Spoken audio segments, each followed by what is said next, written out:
me to finish what I say first.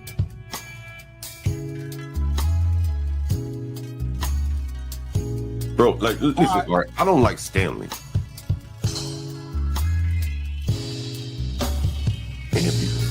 I think the only person I had banned was Stanley. And Nate, Stanley doesn't state the obvious, like what the You don't think one parent influence is detrimental? I literally said they need to understand that a one-parent influence. But like I say, man, you ain't really got to let these people bother you like that. If they want to beef with you, it's called Stanley versus the world. And just assume their character by stereotype? I think people do that every day. Okay, I didn't ask you. What do I think it's okay? Do. Whenever people throw out that tired line, black people are 13% of the population, but commit 50% of the deletions, they're not telling the truth. They're repeating a hashtag they probably heard from some podcast or talking head. But here's the problem. The FBI's 2019 report they love to quote isn't about convictions. It's about arrest. And an arrest does not mean guilt. But in conservative talking points, those arrests are treated as if every single one equals a conviction. That's dishonest. It's also weaponized, and it's used to smear black men and paint an entire community as dangerous. So let's flip it. Let's use the same 2019 FBI arrest data, but let's apply it to white men. Let's see how the numbers sound when the shoe is on the other foot. In 2019, here's what the FBI's own arrest tables show. 69.8% of grape arrests were white.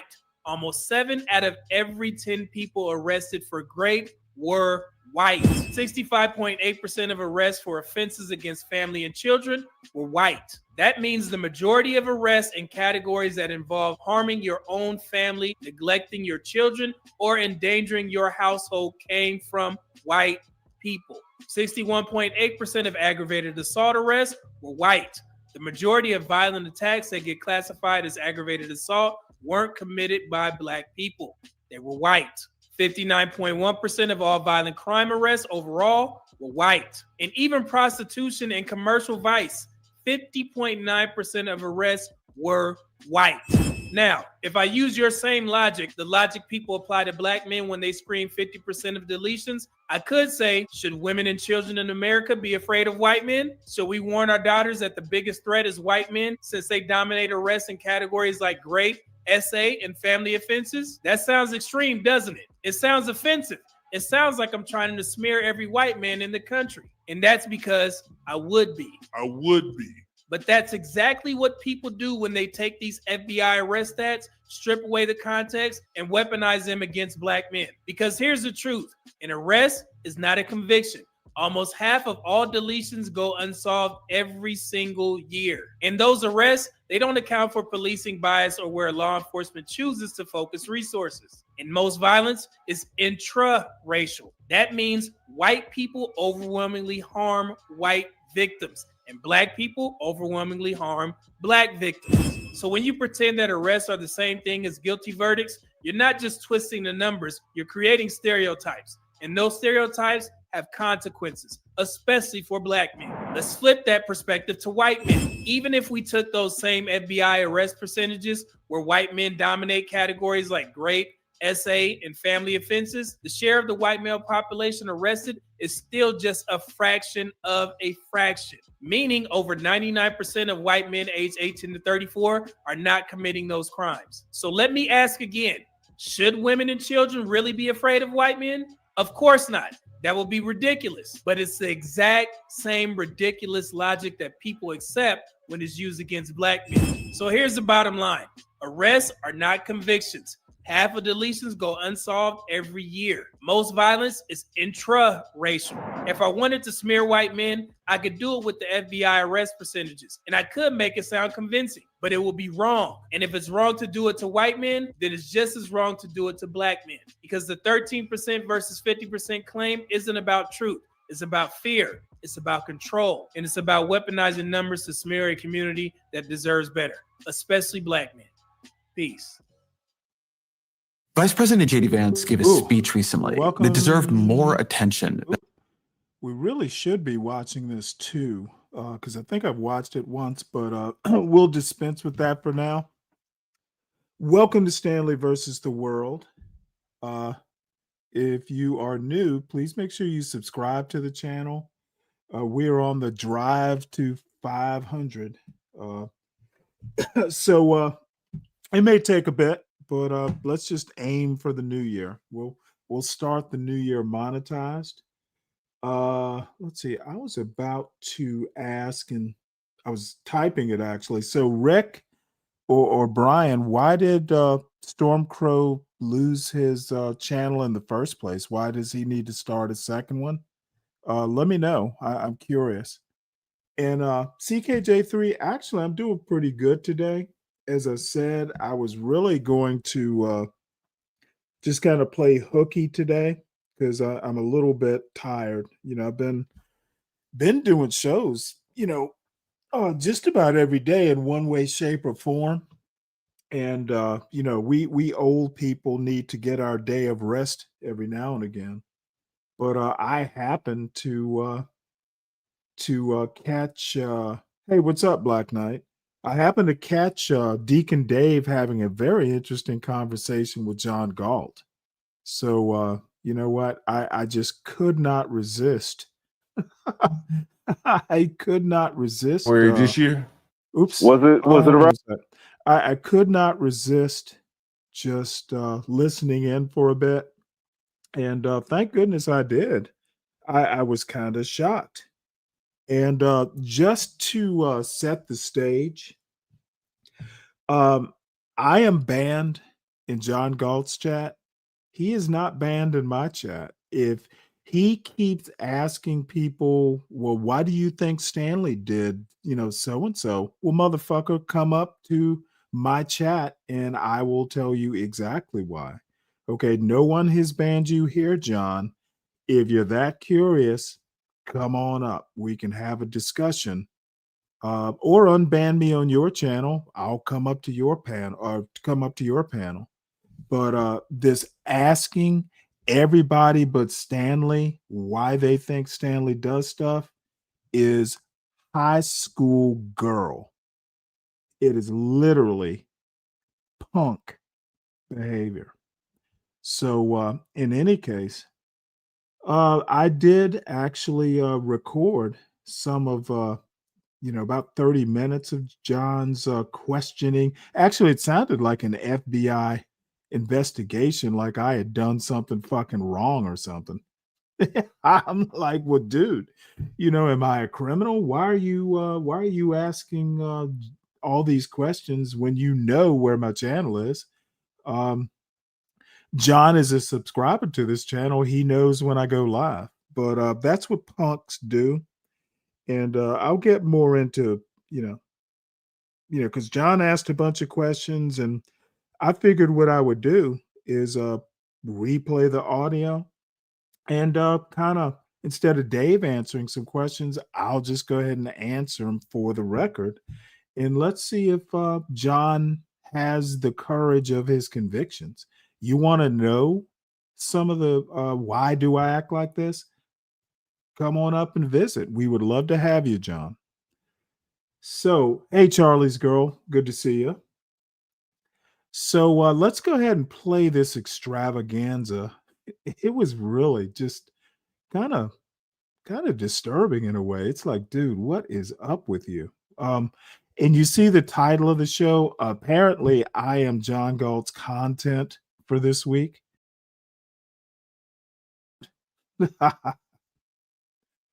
So let's hear some of this. Hopefully, I started at the beginning here. If anyone make a whole if anyone wants to come up, make sure you click the link. We are going to review a review of Dave and John talking. I assume this was today. I really, just maybe it was a restream, but it was live when I recorded it. And we kind of catch it mid question, so it doesn't start, in a very convenient place, but it's the same questions John asks because he is basically a one-dimensional thinker. So yeah, not hard to figure out what the question was here. So here we go. And let me know if you can hear this. Beings and make a whole show about how they died and then fucking scrape them up and make another show. Despicable. About how they died. When did that nigga die? And I made that show. Just give me an January. January this year. Let's just go ahead. We'll have to. Why does it matter for questioning Stanley?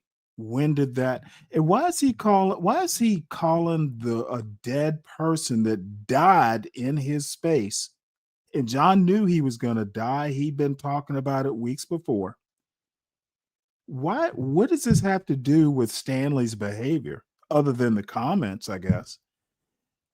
Again, this sounds like John Galt being a fucking a fed. He's just grilling. He's grilling Dave to wit's end. What's up, Riot Pump? Well, you know what? I have no idea. I didn't. Well, I have no idea. I can't remember. I don't either. Okay, so you say it was January. Let's just go with January. Why do you think he didn't quit then? I'm going somewhere with this. I'm just asking you. No, I get what you're saying. Like, well, I don't think it was January for starters. January was when I started my own channel. John, your fucking head is so cloudy. Your ass was off the air, if you recall, last January. That's when I got my channel running. So you need to get your timeline straight. And if you want clarification, ask me or Portia or somebody. But you sure as shit don't remember. You were off the air in January. So dude, it didn't happen in January. You weren't even, you had a strike. So it didn't happen in January. Why didn't I quit the channel? Dude, I was doing my own thing. You literally said, well, Stanley wanted to do his own thing. Why would I quit if I'm doing my own thing on your channel? If you wanted, the question is, why didn't you say, hey, Stanley, you're doing your own thing. Go create your own space. Why did you tolerate it is a better question. You're not that bright, John. But let us continue. Dude, you don't even remember last January, apparently. I do. No, I'm asking you. Why do you think he didn't quit? Are you just asking me yes or no questions? Yeah. Why? No, that's not a yes or no. That's not a yes or no question.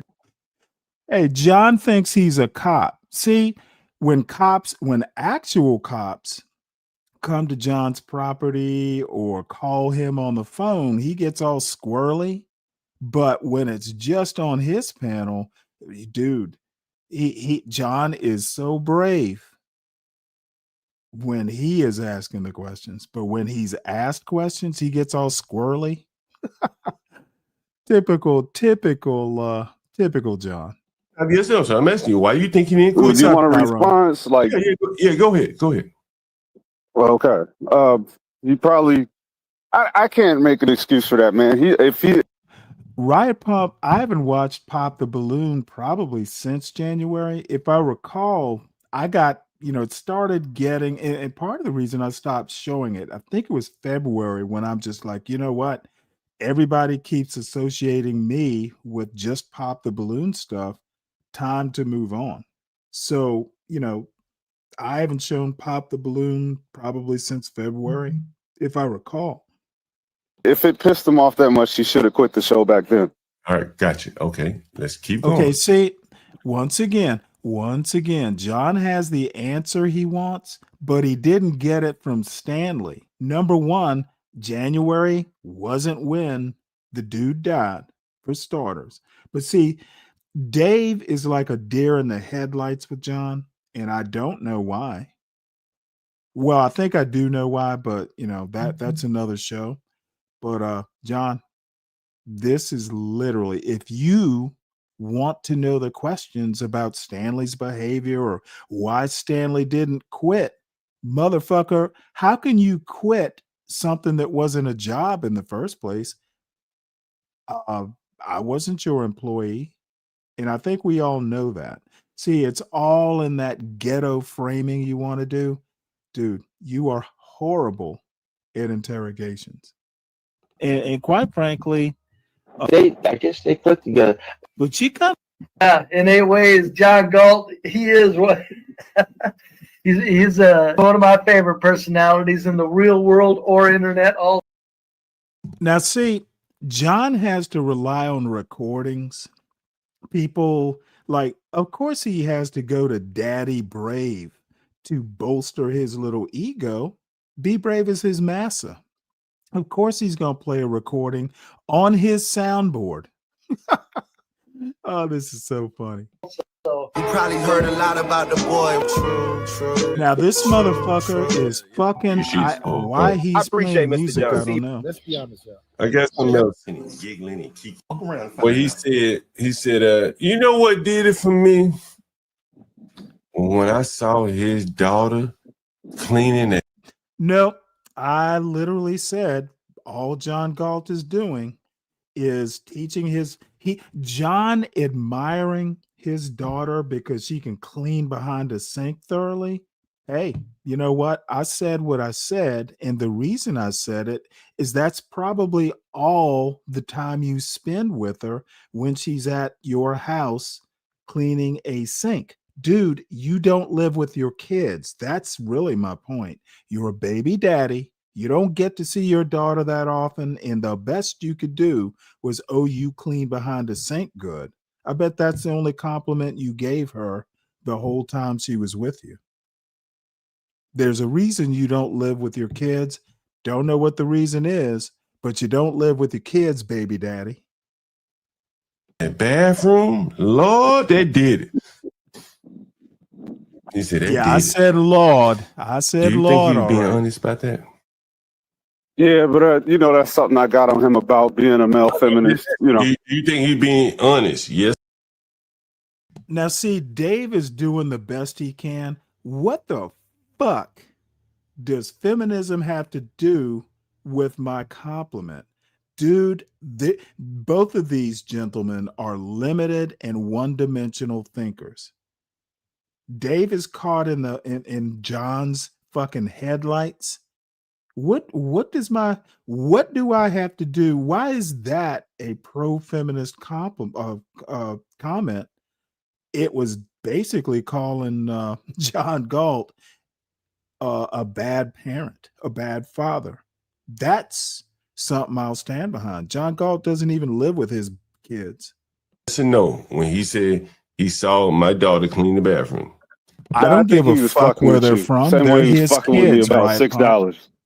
But when I just played that video, I'm not there. Right? I'm not there. He's talking to John Strives. I'm not there. He's not fucking with me. Now, what you're gonna see is John has a problem with timelines, probably because he's drunk and high constantly. If I'm talking to John Strives on my own channel, if this conversation happened maybe a week before last, this motherfucker doesn't even realize I left his channel, apparently. Listen to this idiot. He don't even know if I'm listening. He's speaking honestly to someone else, not me. And he said, what really got me was when how many times are you he going to showed his daughter cleaning that bathroom. He said, man, I couldn't take it no more. Do you think he was being honest right there? Yes or no? Nah, he's fucking with you. Okay, but I wasn't there. So how was he fucking with me and I wasn't there? You guys got a symbiotic relationship. Wait, hold it. Let me help baby daddy John out here. Dude, how do you know I said it if you weren't watching? John literally subscribed to my show earlier this week. So obviously he knows, and I know. Dude, see what John forgets is when another YouTube provider, I'm sorry, YouTube creator subscribes to your channel, if they have basically, I mean, you can basically subscribe to a channel anonymously, but I got a pop up when John subscribed. That's how I know. Motherfucker is just literally, John is literally in his fucking own bubble and doesn't understand reality. Just like he knows when I'm showing his content, I know when he subscribes. So, motherfucker, you're watching my show. The title of this show is I Am NICCA Galt's Only Content, It Seems. You watch the show, John, and I applaud you as a subscriber. Now, please make sure you support the show. Please make sure you cash at me, John.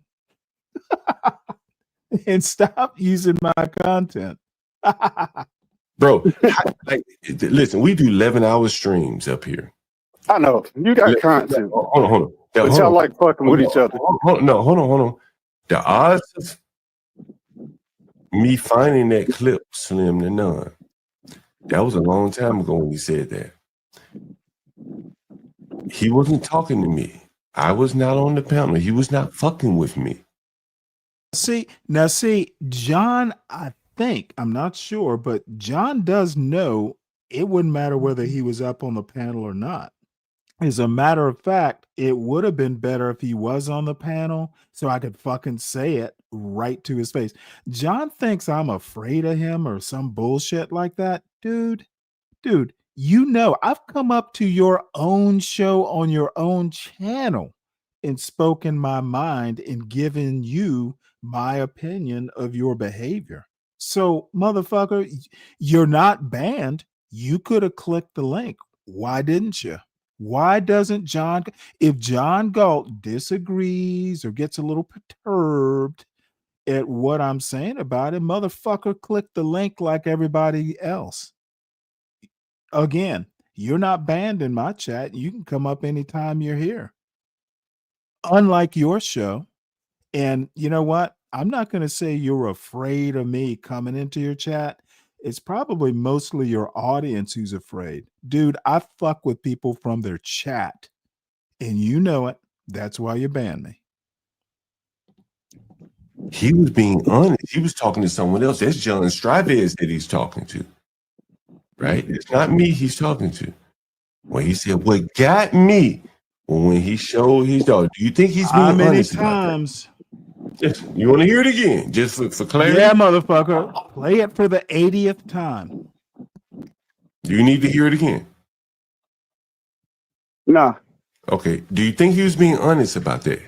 Again, he wasn't fucking with me, right? So you don't think he was being? What the fuck, dude? Why would I be dishonest about what I said? Again, this is drunk. This is logic on dope. You used to have like back in the day, probably only Black Knight in this audience would remember these commercials, but this is this is your brain on drugs. That's what you're hearing here. But keep repeating the same thing, John. Dude, you are literally, your fucking brains are scrambled by that dope. What's up, TMKC? What's up, Aver? Good to Aver and C. Good to see you.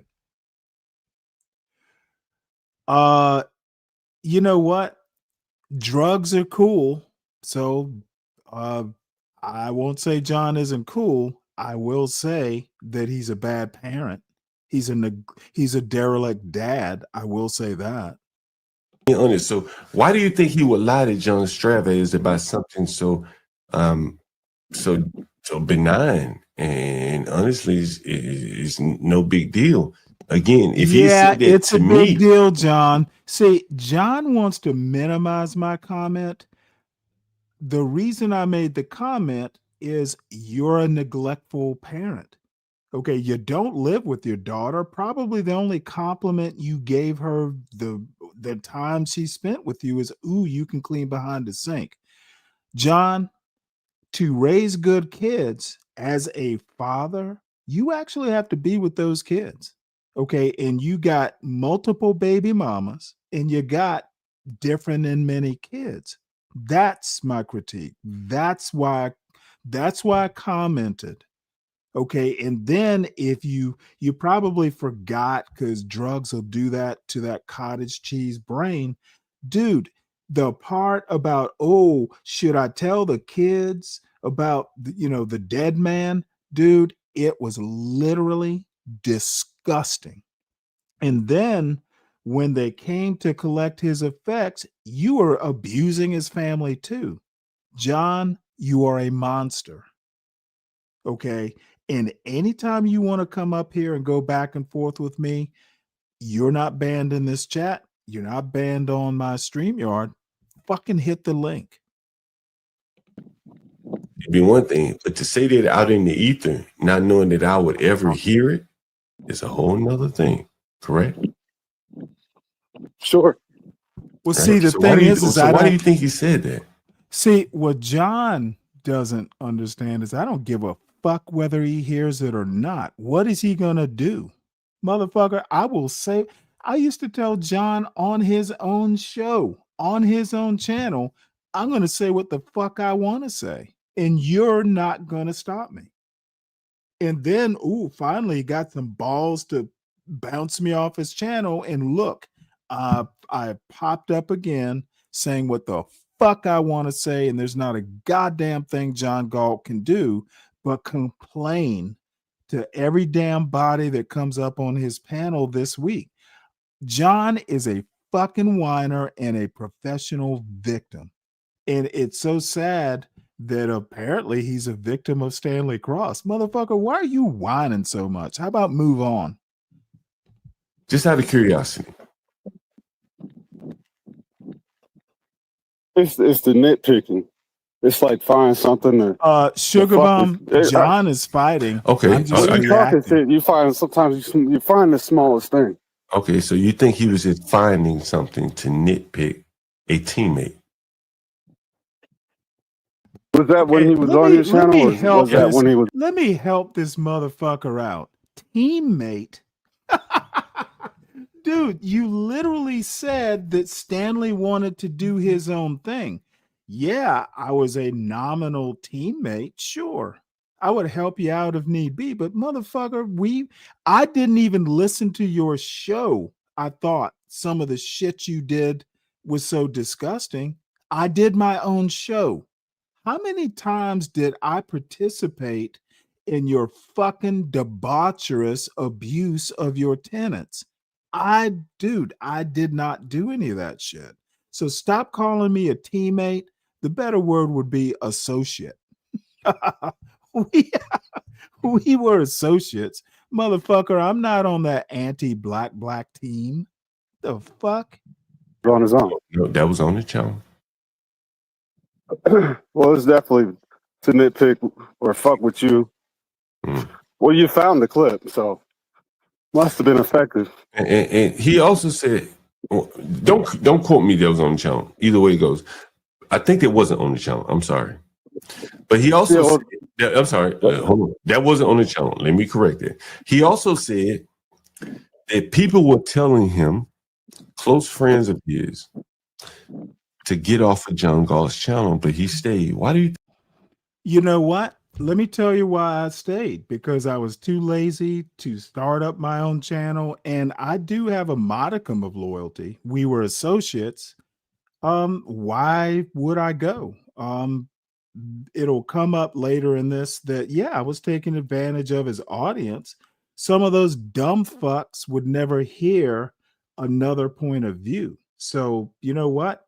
Let's just say I stayed on John Galt's channel because both John Galt and a lot of his audience needed some education. Y'all are dumb fucks. And so is John. How many times be brave? How many times have I fucking got up there and mentioned some book that I read, and I would literally get laughed at? Like, I don't need no goddamn book. I got YouTube. Dude, it is moronic. And I'm sorry if I have comments about your mental constipation, John. Dope will do that. It will constipate your brain as well as your innards. I think he stayed just because of the money to save a little StreamYard fees. He stayed because Yeah, he I'm has gonna take access I'm to gonna your take audience. care of that, Humble. Hey, excuse me. Oh, I'm running. Okay, so he stayed for. If I sound like that, it's because I'm running. So he stayed for selfish reasons. That's what you're saying, in your opinion, for selfish reasons. You can define it as selfish, but he did have access to an audience. Okay, but he didn't want to be there, but he stayed for Wait, the hold it. access. See, He this didn't want is to be there. literally see, John is literally fucking Deacon Dave is literally like a deer in the headlights. Okay, John literally just contradicted himself. If I didn't want to be there, and John is leading up to something, which I'll deal with in a few minutes, but if I didn't want to be there, it certainly wasn't your behavior keeping me there. You literally said Stanley wanted to do his own thing. I didn't have to fucking deal with you, John. That's why I was still there. Dude, you didn't tell me what to do. You weren't my boss. I didn't give a fuck how you did your show. I was doing my own thing. Of course, I wanted to be there. I was doing my own thing. Think about that, John. Instead of weaving this weird spider's web. So it's like a Stockholm syndrome. Is that what you're saying? Would you stream on a vitriolic racist channel? Would you do that? Oh yeah, yes, I would stream on a vitriolic racist channel because his audience and the vitriolic racist need a different point of view. Dude, I'm not a vitriolic racist. How about I tell you the non-vitriolic, non-racist point of view? That's why I was there, John. It's called politics. There is always another side to your stupid fucking dope-soaked narrative. It depends on who defines vitriolic racist. If you I don't think you're a vitriolic racist. No, I think if you thought somebody was a vitriolic racist, would you be streaming on Sugar your channel? Bum, let me help guess I'm Sugar not Bum out seeing because any apparently people she's around. not Well, he that said- bright this afternoon. Are you smoking John Galt's dope, Sugar Bum?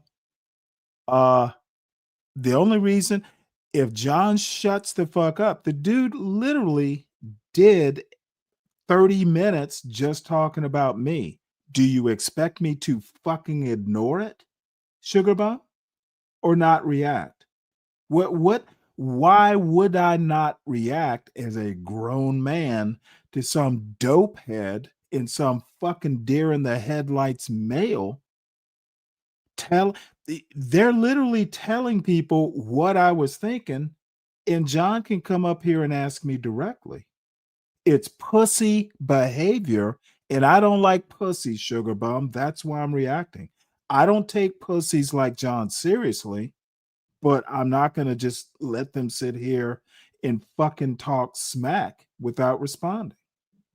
No, I won't ignore it, Tyrone. He said, you know what did it for me? When I saw his daughter cleaning that bathroom, Lord, that did it. This is about the fifth goddamn. This is like the fifth goddamn time. Apparently, I got under John's skin. And again, come up here. You're not banned on my channel, John. Hit the link. I will tell you exactly why. Or you can just listen to what I said a couple minutes ago. Bottom line, I think you're a derelict parent and you're a baby daddy. You don't live with your kids. You have different and many, who knows? But motherfucker, I don't think I think you are a bad parent. I think you are a fucking drunk and a fucking weed smoking 50-year-old. 50-year-old should be a bit more mature. I don't know how much more succinct I can be. He said that did it. Do you think he was being honest about that? Yeah, but that's something I got on him about being a male feminist. Do you think he being Oh, wait. You know what? Is that the end of this clip? I think it might be. Dude, bottom line is, Dave, you don't have the balls. Okay. You were just here last night. Dude, you don't get on me about anything. You have literally nothing to teach me, Deacon Dave, except about YouTube. And dude, you're talking a lot of shit on John's panel that you don't talk about up here. That is kind of interesting. Cringe, bro. Honestly, I'm like, Yeah, that's actually the whole clip. So we can move on now, but you know what? That's my reaction.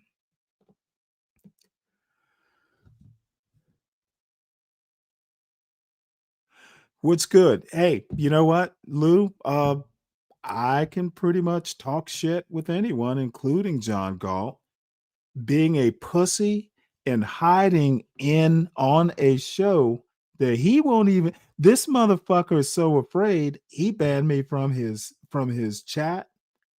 Dude, but I haven't banned him from my chat. Come on up, John. Ask me the same questions you were asking Deacon Dave so I can fucking set your baby daddy ass straight. Bring that ghetto shit up to my panel so I can educate you, son. So anyway, and you know what? That was pretty much the only reason I even started the show. Yeah, Palomino, he does have things he can teach me about motherfucking YouTube. Did I not just say that? Okay, the important stuff like how to be a man, or dude, he can teach me shit about YouTube. That's the extent of it. So Palomino, once again, pony boy, gallop on back to John Galt's channel. That's about your IQ level, son. Anything more complicated, you seem to struggle with. So I literally had nothing else planned. If anyone wants to hit the link, that's perfectly fine. If not, I will cut this short because I do have burritos to make. Let's see. I did have news stories, but I don't feel like dealing with them today. They can wait. So there is one thing. Oh, there is one thing, and this is dedicated to John, quite frankly. We got a Professor Black truth that might be interesting to watch.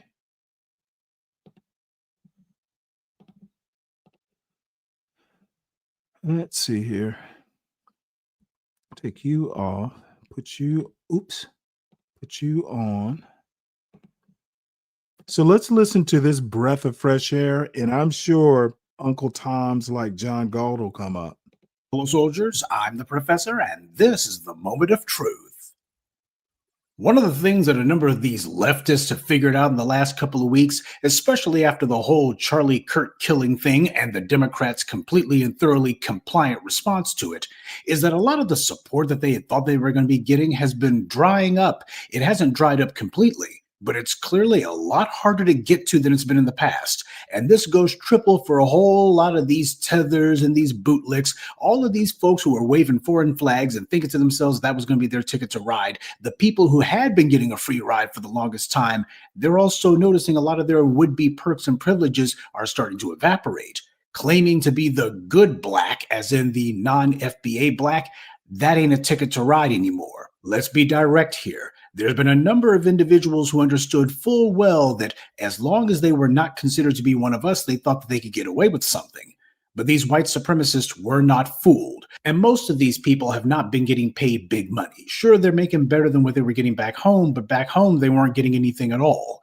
So the core question then is, why would anyone go along with a system like that that really isn't offering that much? We've underestimated that in addition to its other forms of mental enslavement, one of the prime things the white supremacy did was to successfully brand itself as basically being the only road to importance. Social status matters to people far more than economic status, believe it or not. How are you seen and looked at in the eyes of other people? To a lot of folks, that carries a lot more weight than what's in their bank account. That's the prime reason why you got so many of these black athletes and entertainers and such acting like a bunch of $40 million slaves. They should have financial independence and security, and yet they show themselves to be slavishly dependent on the approval of white society. Now, what does that tell you? The psychic benefits of white supremacy matter a lot more than the tangible benefits for a lot of people. That's the invisible hold that it's got on them. No ruling elite can rule for long without the use of operatives, auxiliaries, and buffer groups. The elite can't do all the dirt themselves, mainly because they don't have the numbers to do it with. What they have to do is to get other people to get out front and be their crash dummies for them and do their dirty work. That's where psychic benefits come in.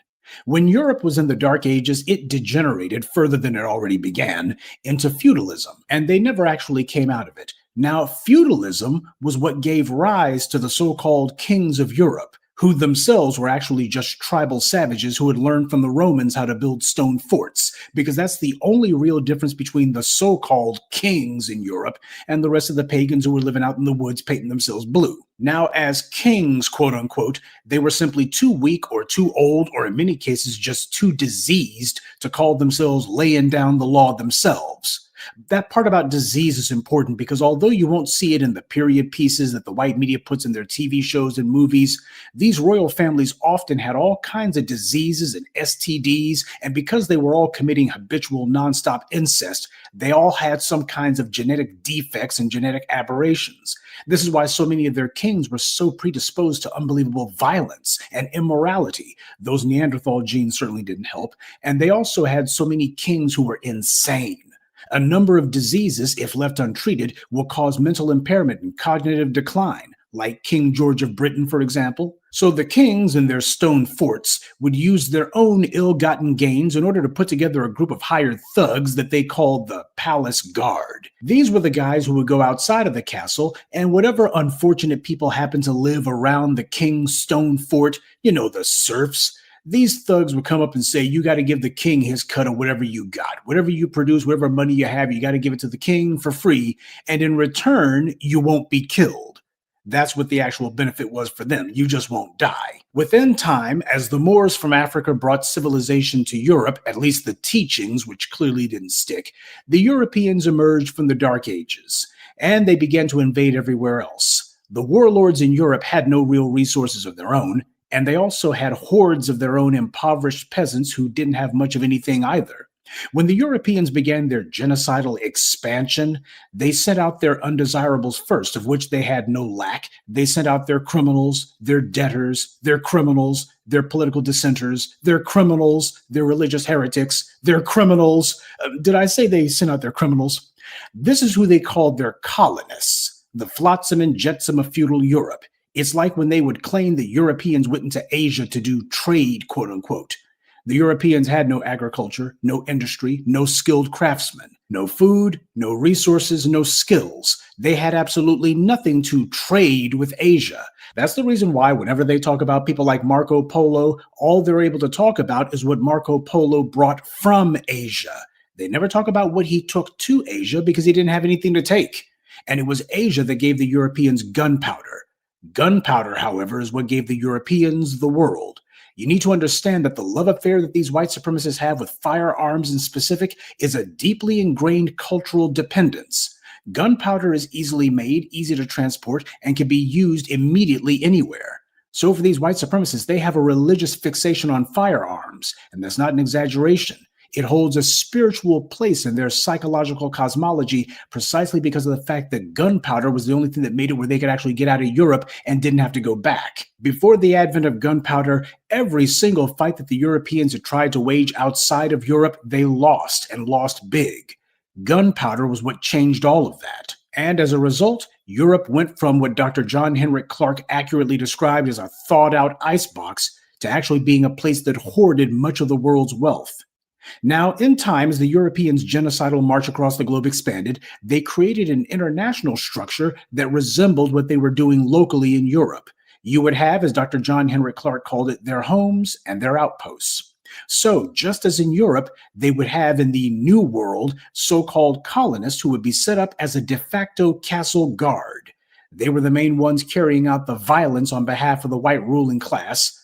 The same thing would happen on the plantations, with the overseer's job being to use violence to keep the unruly slaves from revolting. But white supremacy is all about greed and murder. It's a covenant of theft, but there's no honor among thieves. So in the end, white power has no permanent plans for any of its tools, even the white ones. And that's the reason why it uses psychic benefits to keep them on board, because in the end, it doesn't want to actually have to give any tangible benefits, because tangible benefits are what empower people in the physical world. The first psychic benefit that white supremacy gives to its tools is to tell them they're special, that they're better than, well, whomever it is that they're being sent out to attack. And that talking point about this or that select group or person being better than, that goes double for immigrants. After all, if you got people who just stepped off a boat yesterday, how are you going to sell them the lie that they're better than anyone? They didn't have a penny to their name and have no accomplishments. That's the reason why you have to have a permanent underclass inside the population, which is what they selected us to be. And as far as telling anybody that they're better than anyone else, that goes only if they can successfully kill enough of the other people to force them to surrender and live in subjugation. That's taken as proof of white supremacy superiority and of its subgroups. But as Neely Fuller said, white supremacy believes in taking both sides of the conversation. So in those instances where they've had groups who are simply too hard or simply too difficult to actually subjugate, if they just couldn't crack these guys, instead they say, well, those people over there, they're just a... I do want to make one point, and I wish sometimes Professor Black Truth would mention this. People like Be Brave or Palomino or, a variety of others, they aren't actually the proverbial Black community's biggest problem. The biggest problem, in my opinion, and it's just my opinion, but I think I could justify it, are people like John Galt. Literally, John Galt is like the fucking worst thing that's happening in the hood right now. He's fucking promoting the perversity, and then he's putting it online and laughing about it. So people like Jared, what's his name? I was going to say Jared Taylor. Who's the other white supremacist that John fucking did a couple shows with? I can't even think of his name right now. John, people like John, those black faces of white supremacy are Black Americans' biggest problem. And they can fucking, they got that dope and they sure as fuck smoke it, and then they offer it online. Bunch of animals. They're subhumans, I tell you. They're savages. Yeah, because you couldn't overcome them. Though, as Lyndon Johnson said, if you can convince the lowest white man that he's better than the richest black man, then you won't have to steal his money. He'll gladly give you every penny he's got. That's psychic benefits. White society, the tethers, the silly Negroes chasing white acceptance, aka the good blacks, they all try to play the game of psychic benefits. Black athletes and celebrities are particularly susceptible to this, as are the Negroes who call themselves climbing the political ladder. Psychic benefits are key to perpetuating the power of a corrupt ruling elite because it doesn't cost them anything. And if the rulers find that people can be bought off with psychological masturbation and you can substitute that for the material benefits that you used to have to give them, then why would you go back to giving them tangible benefits? Why pay for the cow when you can keep milking that heifer for free? But understand something. Once somebody or a group has chosen to dance with the devil, just because the devil looks for a new dance partner doesn't mean that they're going to change. There's been some Negroes who have short memories or tiny brains, and they've already forgotten that people like, say, Candace Owens made a career out of attacking black people full time. And Tucker Carlson has done the same, becoming one of the most shameful yet shameless proponents of killing unarmed black citizens and then killing white people who dare to stand in solidarity with racial justice. Remember, the only reason that Daniel Perry, who intentionally murdered a white BLM activist in Texas, is a free man today is because Tucker Carlson went on his TV show and told the governor of Texas that it would send the right kind of racial message if he pardoned that convicted murderer. And it would show that in Texas, the white right isn't going to let any race soldiers rot in prison if they can do anything about it. Laws be damned. And that reprehensible act is what led to Ben Shapiro trying to one-up Tucker by publicly demanding that Trump pardon Derek Chauvin's federal conviction.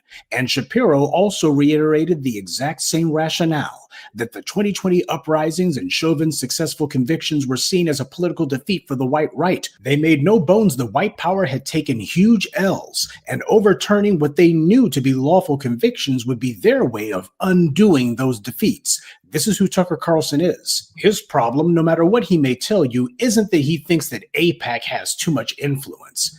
His problem is he doesn't think he has enough, and he resents it. But his utter hatred for black people hasn't changed. And make no mistake, it's only because Tucker Carlson made some inroads with some guys in the Middle East and got some money from them. That's the reason why he's singing a somewhat different tune these days. But keep in mind, people like Jared Kushner, who's on the good side of AIPAC, have also been in the Middle East trying to make friends. Tucker Carlson's trying to position himself to be a major player in Middle Eastern affairs, particularly financial affairs. That's the reason why he's talking differently. The only reason that you see people like Candace Owens and Tucker Carlson talking differently now is because they recognize that there's a generational shift that's taken place. People like Tucker and Candace and Charlie Kirk came on the scene because they were looking for someone who would pay them to spew their anti-black filth. And unfortunately, under white supremacy, there's plenty of people who would do that. But things are changing, at least as far as where the low-hanging fruit may be located for that kind of hustle. The boomers were very religious, far more religious than any generation after them, and as a result, white evangelicals looked at Israel as adjacent to their white Christian nationalism, and black boomer Christians looked at Israel as adjacent to their dreams of white acceptance. And both the white boomer Christians and the black ones were motivated by the idea that what they were doing on earth would be storing up riches in heaven. People like Netanyahu gladly played on that. That's the reason why both the white and black boomers were all so hot and bothered over Israel, and it made their hearts go pitter-pat. They were both willing to accept psychic benefits. Meanwhile, people like Netanyahu and others have been getting real money and real weapons. Tangible benefits. Well, Generation X is built different. And so are the millennials, and even Gen Z, who is hardest of all, it seems. The boomers' core flaw was that they tried to live in their own imaginations. They were the single most aspirational generation who's ever lived. So they were only too happy to be living vicariously through singers, athletes, entertainers, or whatever famous black first had been elected to this or that office. Well, famous black first has nothing to do with being black first. For practically all of living memory, it's been one way when it comes to these kind of dynamics. And while there will always be some people with big money who are willing to spend it for Israel, they won't have total control. Their threats to get people knocked off the air will become weaker and weaker, as will their ability to control who gets funds and who doesn't. With the international community making noise about Gaza, that makes it where the typical AIPAC-backed entities over there aren't as welcome as they had been just a few years ago. So you have people like Tucker Carlson who see these changes and recognize that there's some money that they could get for themselves if they work things the right way. That's the game that's going on here. A change in rhetoric doesn't change what someone is. And if that's all it takes to make you look at an anti-black racist differently, then you have fallen for psychic benefits. You want to give someone your real attention and real credibility when all they're giving you is phony lip service. These people are still playing an angle. They always are. And while some of you may think it matters because what they say on this one issue lines up with what you believe, just remember, these people are the reason that the country's so polarized. It's either black or white, this or that. They're the reason why when it comes to any sort of political discussion, everything is seen as all or nothing. They're the reason for that. So it's not like they can change their stance just a little bit. It's got to be either arm Israel to the teeth or defund Zionism entirely. Charlie Kirk tried to tiptoe away, and his Israeli backers let him know that anything less than 100% slavish devotion would be seen as 100% betrayal. They didn't give him all that money because they liked him. They did it because he was a convenient tool, an empty vessel who they thought was dependable. And the moment he proved even marginally defective, they showed that they were fully willing to cut him off and find someone more reliable. This is the reason why it's so important that we remain on our square. What we do actually has effects far outside of our community, mainly because we're the ones who everybody's standing on the shoulders of. And that being the case, when we decide that we're going to start agitating and we're going to start causing a fuss, that's going to shake everything above us. but we cannot and will not tolerate being on the bottom. That's the entire reason why we're doing what we're doing. And yes, you're going to have a whole lot of people who have been eating good off of the old order, off of the way that things were. And these people are going to be finding out that all of those benefits that they thought that they had, what few crumbs they thought they were getting, are not going to be offered anymore. And what they're also going to find is the pat on the head, that's going to be disappearing too. And these same individuals are going to suddenly realize, gee, there seems to be a lot of racism on the so-called left, just as we've always recognized on the so-called right. And they'll blame systemic racism, and they'll also blame troublemakers like us in the black grassroots, but the reality is the people they should be blaming are themselves. For centuries now, there's been tons of people who have been trying to find a comfortable place under white supremacy, and the reality is, at least for a while, white supremacy could create the illusion that it did have such a place for them.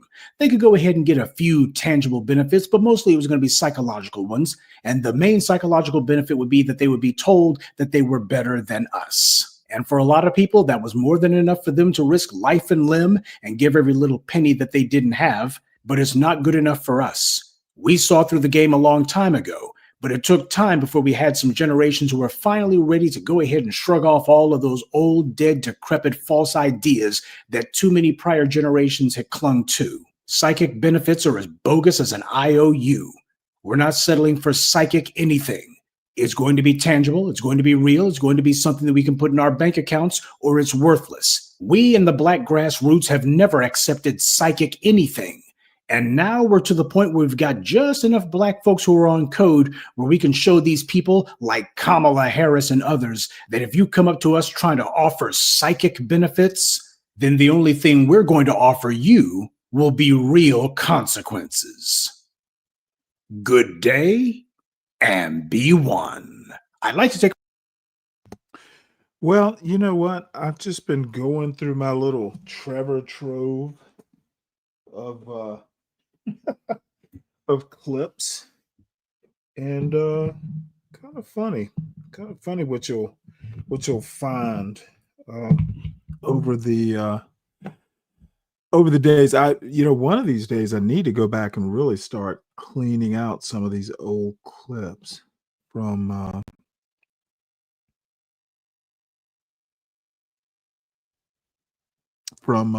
my computer. Let's see here. Let me stop this.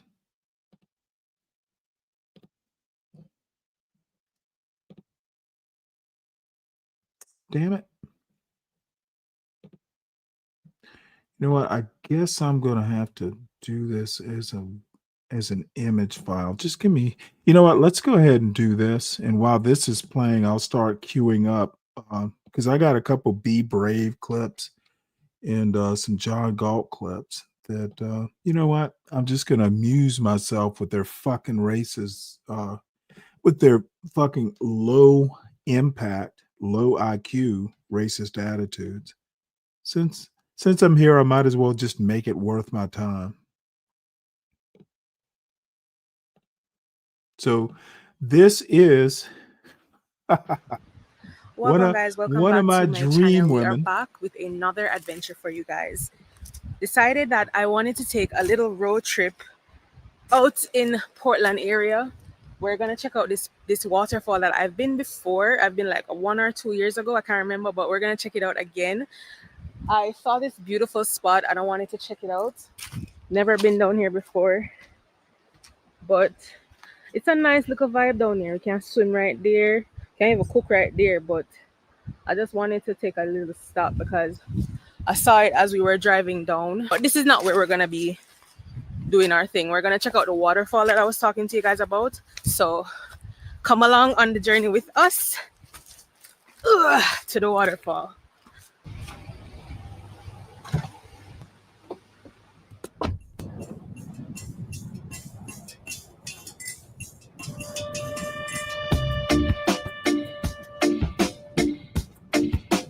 And of course, I'm going to have to skip through this. So we'll skip over this because I'm sure I will probably get some sort of warning about this. I've never been to Jamaica. Not sure that I need to go. I've been to Puerto Rico and St. John. Not sure. I think I've seen enough of the Caribbean. Let's see here. Let's skip ahead. Over there, beautiful waterfall. We're probably gonna cook right down here. I don't know when we reach down there, we'll see what going on. But we're gonna pack up our stuff and head down. All right, so we're just gonna get our stuff out the car. We have our cooking supplies in here. We have the drone. We're gonna get some shots for you guys. All right, let the good vibes begin. Whoa, guys, you see that?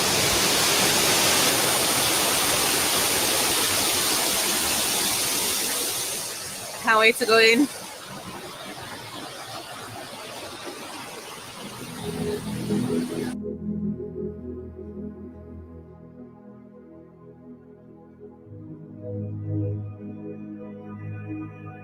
Oh, let her swim without the music. She has a thing for waterfalls and pineapples, apparently.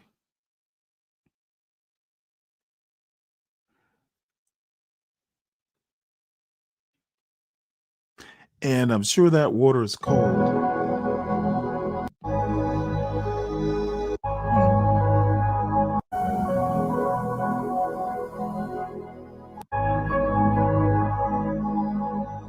And I guess they do this with a drone or two.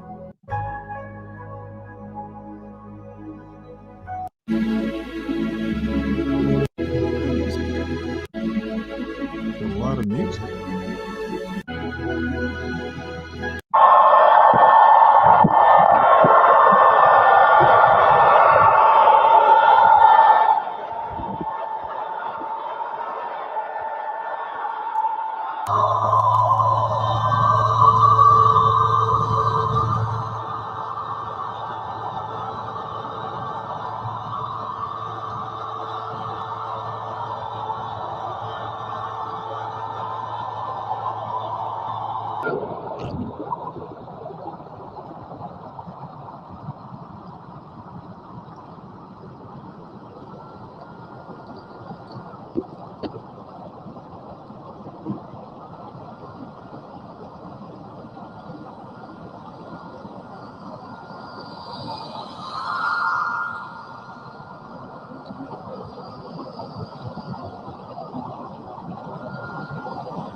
Start preparing the quick and easy meal, chicken fajitas, using my electric grill and the power station here.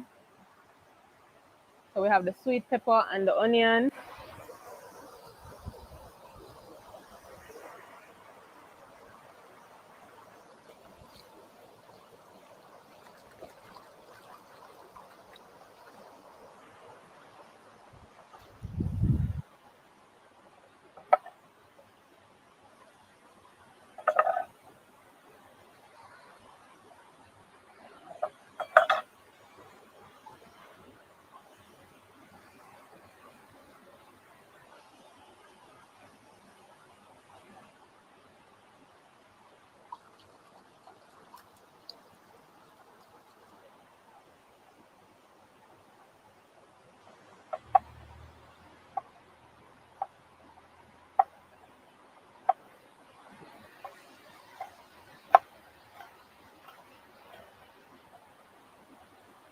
All right, those are the green peppers. We're going to start with the red sweet peppers now.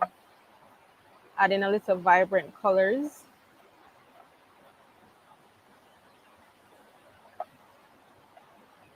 There we go. Now we're going to start with the onion.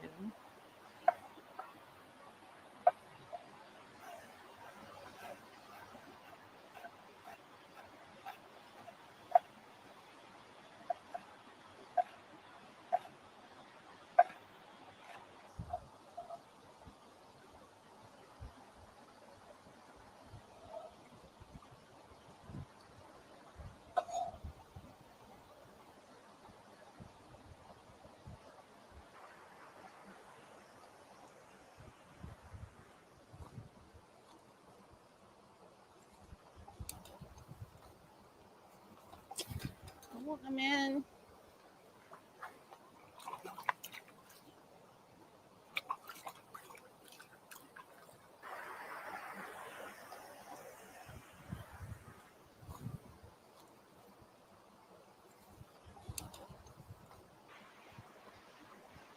Mullet?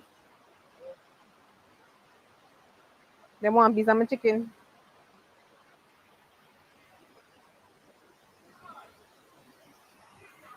Thank you. Of course, pineapple over there. Have you ever tried this fruit? No.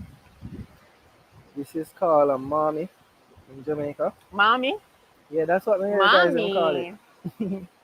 So we're gonna be trying this as well. But look at that. No, Very man, I never tried it interesting before. fruit. How is the flavor? Like, how it is? Almost have a similar taste to mango. Really? Yeah, and inside yellow and pretty. Okay. Want to try that?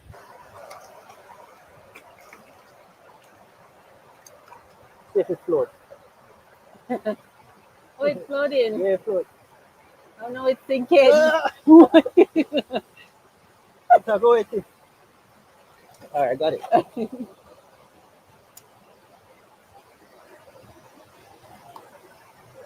First cut.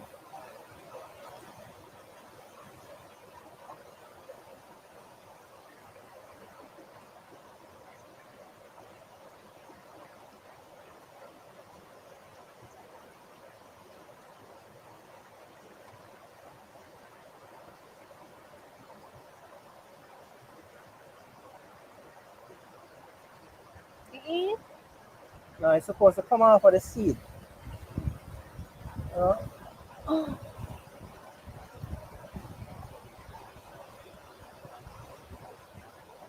It look like one papaya too. Yeah. I want to come like it never fully ripe. Oh, it normally come out? Yeah. Thank you.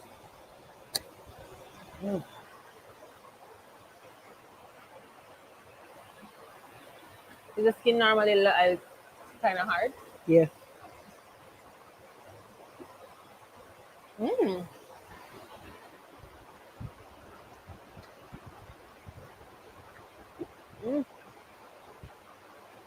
It tastes like one foreign mango. I almost want to taste like a mango, but it's not. It's nice.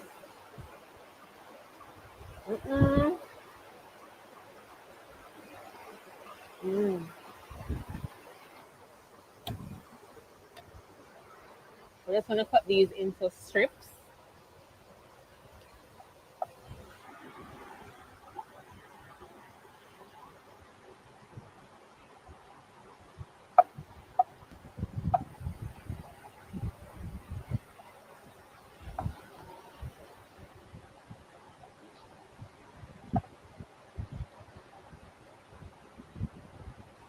I want it too thick.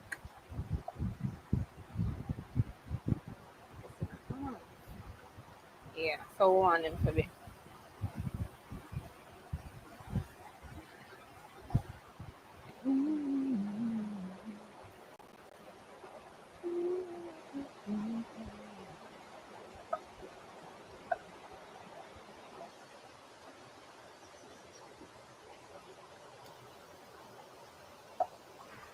Coconut oil.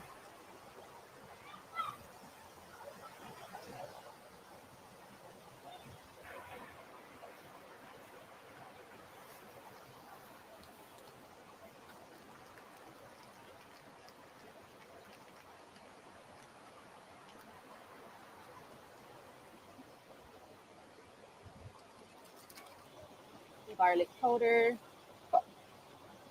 chicken powder, and just a pinch of salt.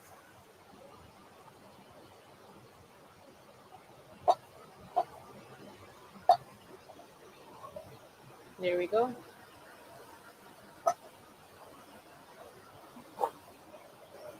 We're gonna add the same seasoning that we use for the chicken on the sweet pepper and onions.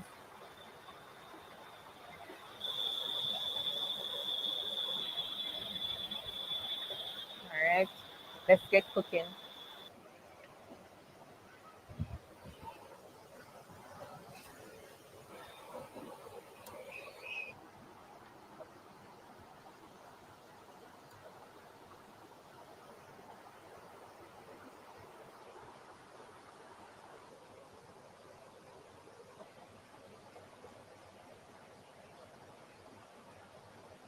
Same on this end here.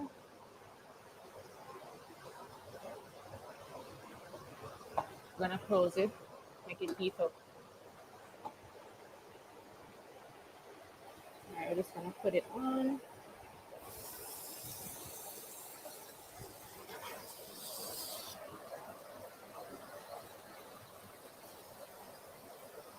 Close it down now. It go and cook.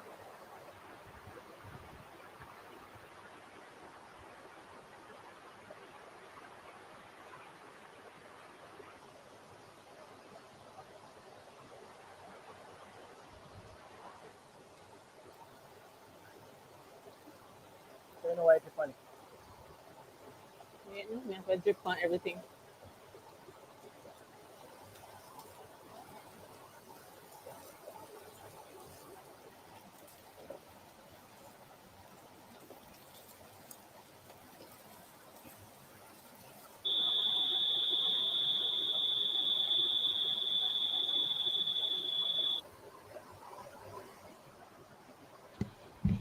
Oh wow. Who knew you could use a George Foreman grill like that?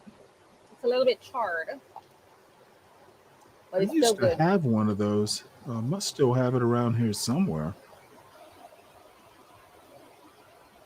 Or a panini press.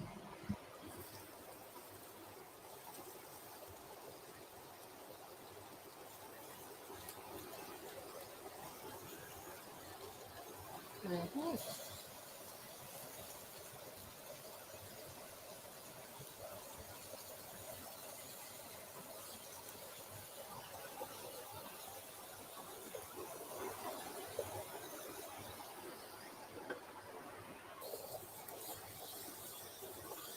Looking good, looking good.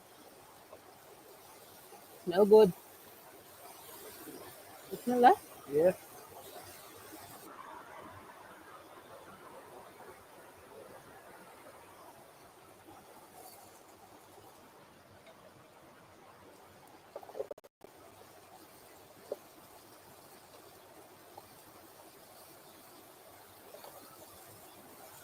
Do they still Nice. sell them? I may have to get a new one myself. That's them. Oh, we're gonna take this out. You ready? Yeah, it's me. Are you a Fukushima? I've never thought about this at this point.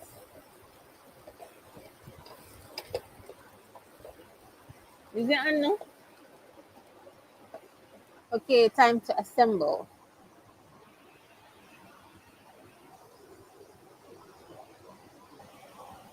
I'm trying to assemble it. You can lock it, you can lock it.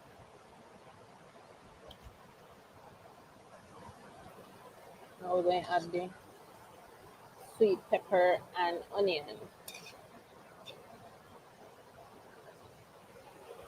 And now we have some queso cheese. Just gonna put it like that. And that's it.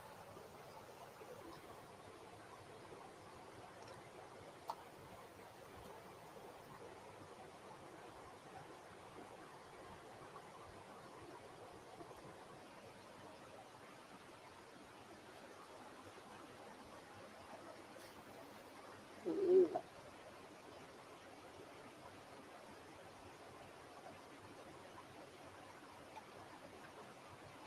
Press it down. This is ready. Ooh.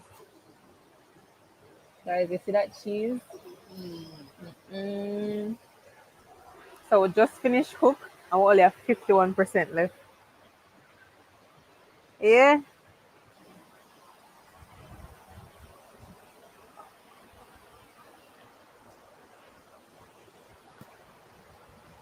Which one are you? This one?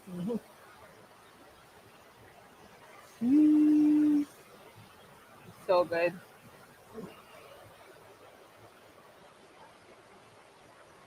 Why?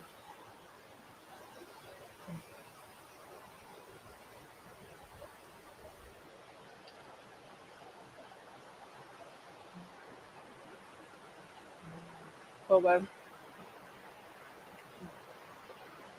All right, guys, thank you so much for watching. We're going to end the video right now. Don't forget to like, comment, share, subscribe. I love you guys, and I'll see you in the next one. Well, you know what? I like to watch her just because it's fun watching her. So let me thank the great TMKC for sponsoring today's show. I appreciate it, ma'am. I don't know. I'm just gonna show some stuff that I want to show until I get bored with it, because it is getting along dinner time here. But since John Galt got me into the spirit, let's just show some of the racist shit that he keeps wondering why I have a problem with. This dude is such a problem. And I can't figure out. Well, it's not my problem. Thank God for that. Thank God I don't have to be one of his fucking tenants, man. It is hard for me to believe that a 50-year-old black man can be this kind of asshole. Small hats. Yes, folks. They're famous for saying overwhelm the. Oh, and let me set the table for this. Deacon Dave, I see you there, brother. I do have some words for you. But this is one of the oddest things that it just seems to me that a lot of black people in particular don't seem to understand that black people, black Americans, I call them, us, legacy black Americans, we literally know America better than many in the majority population, and certainly better than someone like this weird guy with a mask and sunglasses. But apparently, John Galt just wants to be a participant in the depravity. This particular clip that I have is called "John Galt Shows Why White Culture is Superior. Let's Party in a Landfill." Just someone like John Galt telling us why white culture is superior. Whew, that is a hot take, if nothing else. So this is John Galt, title of the show, and this is on Be Brave's show. The proprietor of this filth is literally, this is Be Brave's show, and the title of this bottom feeding white man, self-proclaimed bottom feeder, is John Galt Shows Why White Culture is Superior. Now, the funny thing is, what has Be Brave contributed to white culture? He'll tell you, well, I didn't commit a crime or disturb the peace. And you know what? He's right about the bottom feeder part. System, and it will destroy the white culture. They didn't say white culture in those words. Overwhelm the system for destruction. Yeah, they wanted to get blacks on welfare, a mass welfare. Yeah, and who knows? But it's safe to say they were talking about overwhelming the system. Period. Yeah, that was the goal. Yeah. Safe generalization on their position. Regular Douglas says 65, 66, back then when small hats were into changing everything they touched. Regular Douglas, she points out that they banned the Caribbean Festival in Flowered DC. piven, yeah. Flowered piven. That was in my neighborhood, actually, or it's part of my neighborhood there, where they had the Caribbean Festival in DC. They had what? They had the Caribbean. They used to have a Caribbean Festival in DC, but they had to ban it because of there was a shooting, I think, at Howard University, which is where I think the parade ended, or where it started, one of the two. Now, this is John Galt being a black snitch, but I want you to notice, if you notice these things, and I tend to, I'm one of those detail guys sometimes. The way he speaks is a lot different here than he does on his show. And I don't mean the style of language or the words. I mean the diction. It's a lot more lispy. And I think I know why. But I wonder if anybody in the chat might understand this. So they banned it in DC, but there aren't a lot of Caribbeans in DC. But in New York, there's so many that they can't ban it. Yeah, it's yeah. Like I said, I just creatures from the lagoon. As we're going down the drain. Well, in a way, my position is TMKC. Whitey. Just pat yourself on the back. Okay, so we're outnumbered on the planet 7-1. Brian, so we're outnumbered. Here, our own cultures are being invaded because of the elite sound as dumb as making it so that our hands are tied. Is legislation and white trash is not the backbone policy of society. But pat yourself on the back, grip, son. Because if we're left alone, we do things very well. Yeah, we have to be destroyed. If left to our own devices, we do things naturally, very logically, as a white race. It was very interesting. Now, see, this is basically saying white people are naturally smarter. They do things logically because of their biology. And John, like the good little Negro he is gonna agree, because John agrees that white people are better.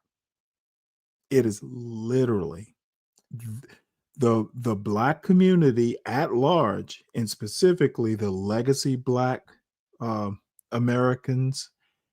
John Galt is a very white albatross around the proverbial black neck. And his buddy Brave is just like egging him on. And John's not smart enough to see this. Well, John Galt's not that smart. He's probably fucked up from the dope and the beer. It was kind of interesting though, Brave. In as I was filming that crowd, that's a very expensive area to live for regular people. The blacks are by and large on some kind of subsidy government type of thing. Most of them, not all. But for the majority of the people, as I'm riding down that parkway is expensive to live, Brave. Trust me. If you're not on some kind of government program or something, you're paying $2,000 and up. Pretty much all around that area. And you didn't see any whiteys. You look at all their videos. You didn't see any whiteys. The whiteys more or less gave the blacks the neighborhood. Jesus for 3 Christ. days. I guess this is a gathering of old racists. No pushback. Let me also point out this is literally the kind of conversation that would go on Ock Nation, where, hey, the white man is a racist and the black man is a racist, and they all agree that, hey, every characteristic that, every stereotype is genetic. That's literally what these two morons are saying. Just one track. There used to be 8-track players, and both these dumbasses are pretty much running on one track. regulate that a little better, like them blacks were out of control. It's almost unpoliceable, Brave, to be honest with you. No, yeah. I mean, when they're willing to lose their fucking minds in crowds, the reason white people are so easily able to be policed is because when the police say do something, you have the other whites around them that help the police. That's what I'm saying. Whites have to stop this fucking guilt trip. Even if we can't reverse what's going on, what we can reverse is the guilt trip. Stop it. Be loud and proud. Or even if you're not loud, just be proud and don't say stupid shit like, well, maybe, or I left that area because of because I want better schools. No, you left the area because there's too many black people fucking everything up. That's what whites need to just at least say somewhere. Go ahead, John.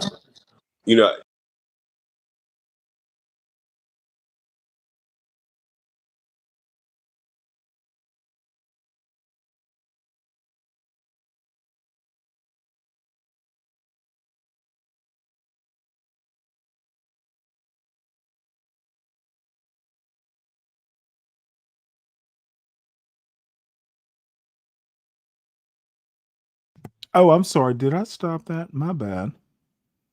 What it was called, cloud ribbon. Small hats. Yes, folks. They're famous for saying overwhelm the system and it will destroy the white culture.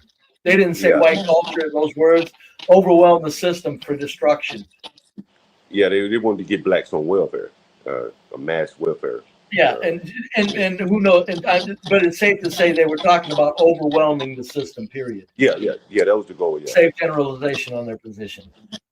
Regular Douglas says 65, 66, back then when small hats were into changing everything they touched. Regular Douglas, she points out that they banned the.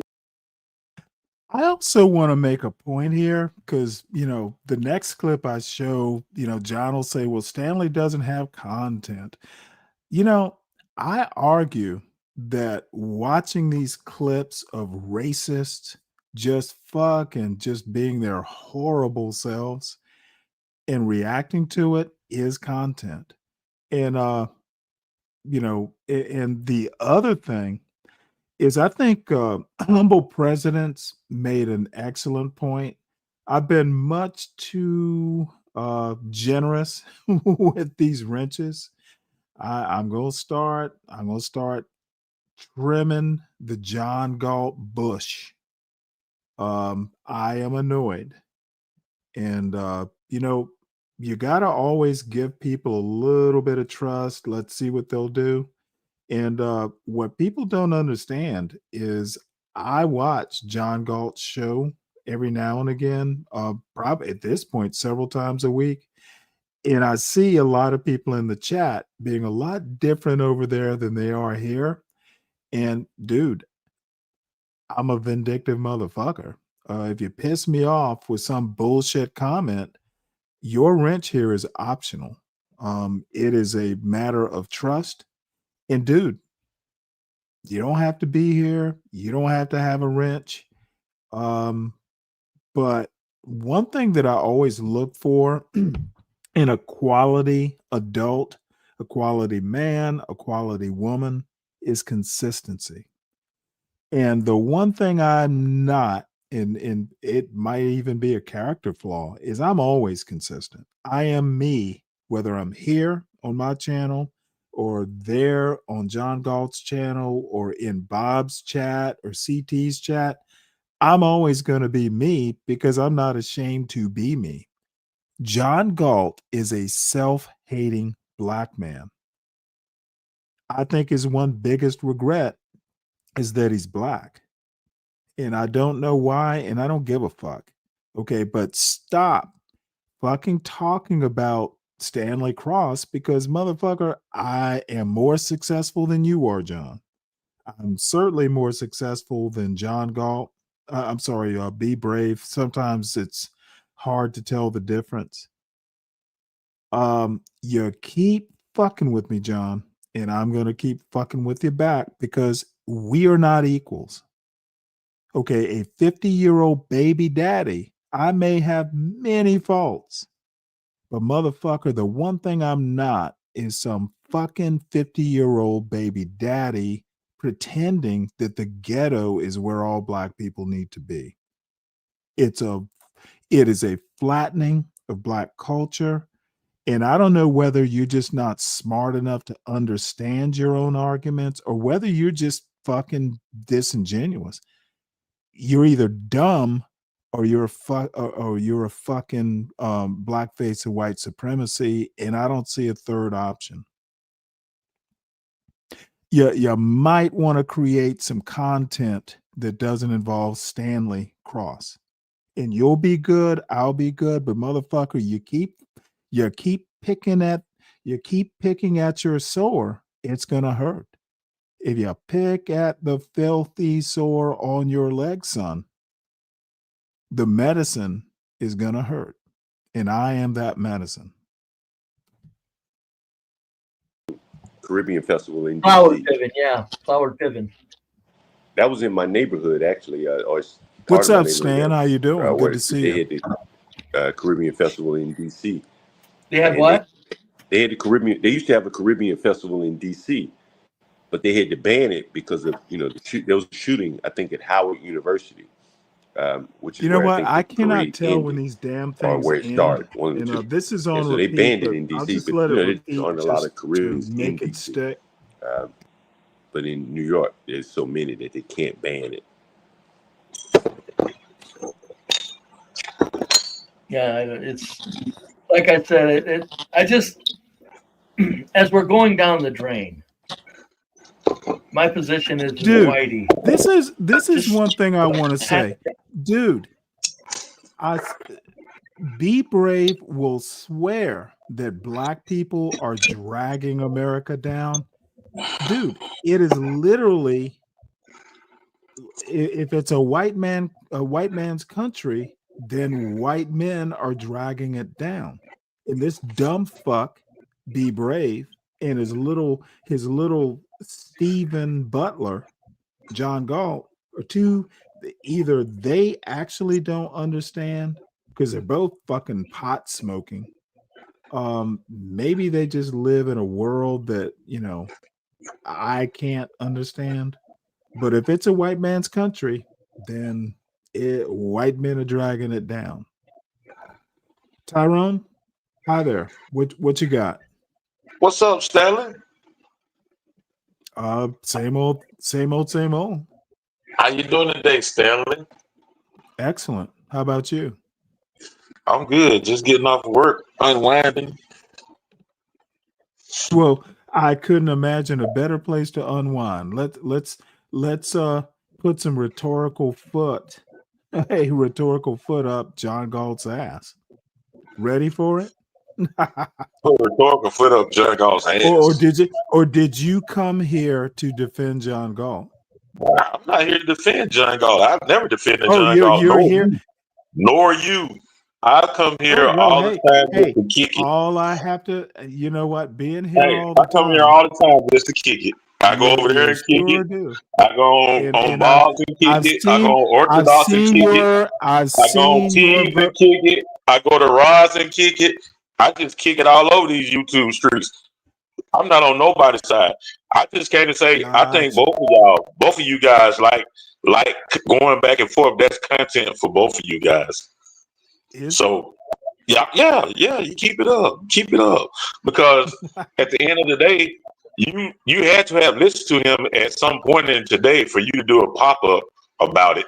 Absolutely. I made a comment earlier. I made a comment earlier that you should react to it or say that to it. Motherfucker, let me speak. Before you babble on endlessly, I had a little birdie tell me what John Galt's talking shit. I don't care about no birdie is what I'm trying to tell you. Well, motherfucker, I'm talking to you as a man. We're talking as two men. I did not ask I'm not talking about a birdie. I can care less about a birdie. I don't listen to birdie. I don't listen to birdie. You need to understand. I didn't ask you if you cared. I asked you how you were doing. How about just say fine and we can move on? Now, I'm going to say what I'm going to say. I don't give a fuck if you have a response or not. You're good. All good. Glad you're off work.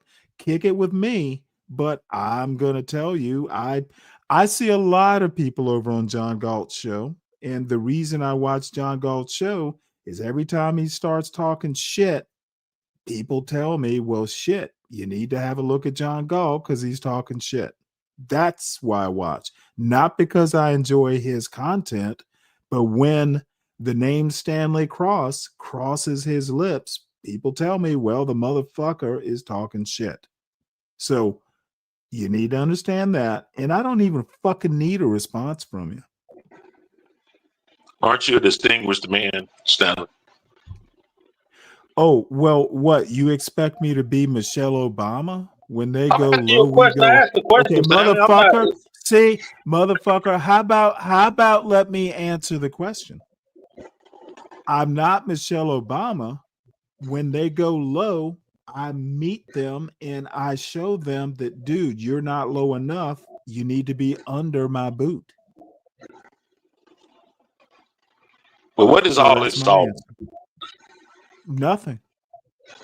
So why keep Well, motherfucker, why are you asking me? Why keep addressing it? Why keep reacting to it? Because I don't fucking sit because here. it gives you good content. Okay, motherfucker. You ask a question and you keep on talking. Let's not do that. The reason I'm reacting to it is I'm not going to let some fucking 50-year-old hood rat slum lord baby daddy talk shit about me. That's why. And it doesn't solve anything, but it makes me feel better, motherfucker. It's all about me. So hopefully that's the answer to your question. So you're saying that you're a selfish, narcissistic motherfucker? No, I'm saying a fucking 50-year-old. You said it's all about you. Okay, motherfucker, you ask me a question and you keep on fucking talking instead of letting me answer the question. The answer is I'm not going to let a 50-year-old baby daddy slumlord talk shit about me. And I've also invited that fucking 50-year-old baby daddy slumlord. Stop asking Deacon Dave, well, why do you think Stanley did something? Motherfucker, bring your weak ass up here to my panel and I can answer it directly. He's a pussy and wants to ask everybody about why Stanley does this or thinks that, or do you think Stanley thinks this? Motherfucker, you know where I am.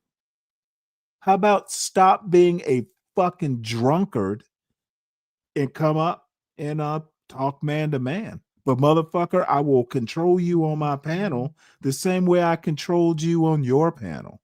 Motherfucker, John Galt can't handle me. He knows it, I know it, and most people know it. The motherfucker is a drunkard. And a baby daddy.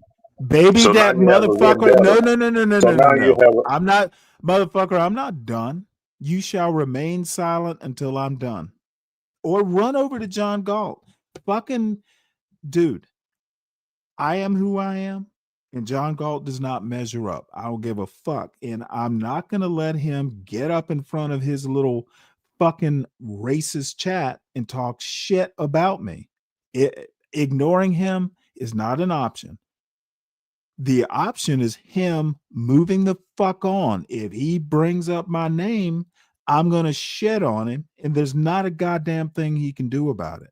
How about that? Mm-hmm. What up? What up, Sam? Well, Deacon Dave, hello. Deacon Dave. What up? What up, Tyrone? What's happening? I'm glad some more people in the church to try to talk some sense into this man about reacting and keep responding to this. I think it's fun. It's okay, fun trying to tell Stanley, but both of you go. Dude, you don't tell me what to react to or when to react to it. You're not my goddamn daddy, Tyrone. I will do what I want to do. And as I fucking keep saying, John Galt can let it go. When John Galt moves on, I will move on. not the other way around. If the motherfucking dope smoking, drunk ass, 50-year-old baby daddy slumlord, when he moves on, I'll move on. Not the reverse. So this gonna go on to New Year's? No.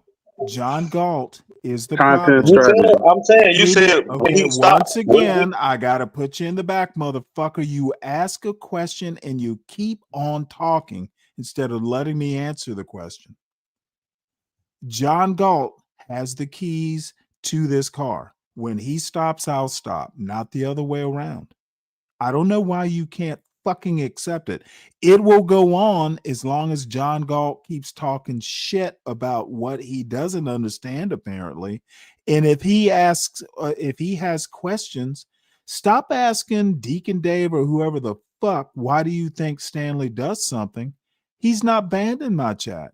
Bring his fucking dopey ass up here. He can ask me the questions he's asking everybody else to my face. Now, Tyrone, you're pissing me off.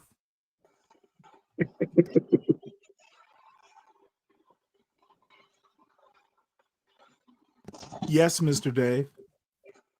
Yeah, you remember that time I went up to his Motherfucker, panel? you do realize I watched whatever clip he showed Yeah. today. I'm talking about before Okay, that. then, dude, I really don't think that you have much to say for yourself.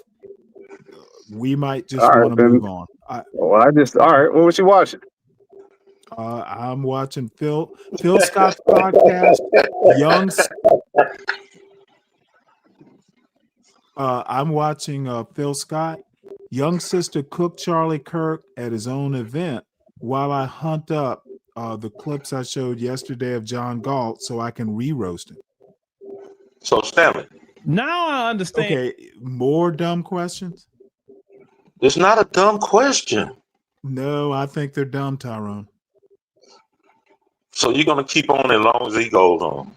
Okay, Y'all gonna keep motherfucker, did this asshole not hear what I said?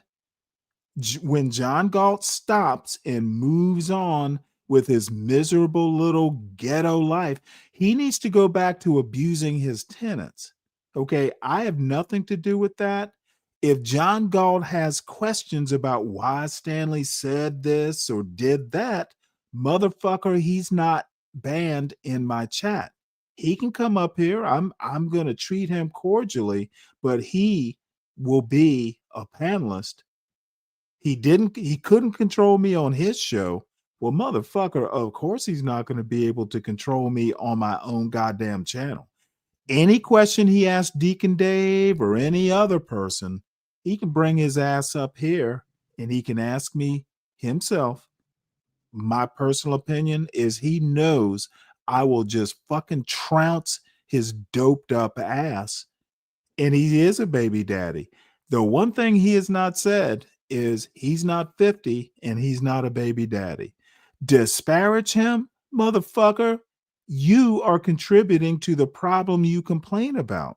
So of course I'm going to disparage you. Bring your ass up here and I'll disparage you on my own panel. See, this motherfucker, John Galt, actually thinks I'm afraid to do something. I used to do it on your own show on your own channel, bitch.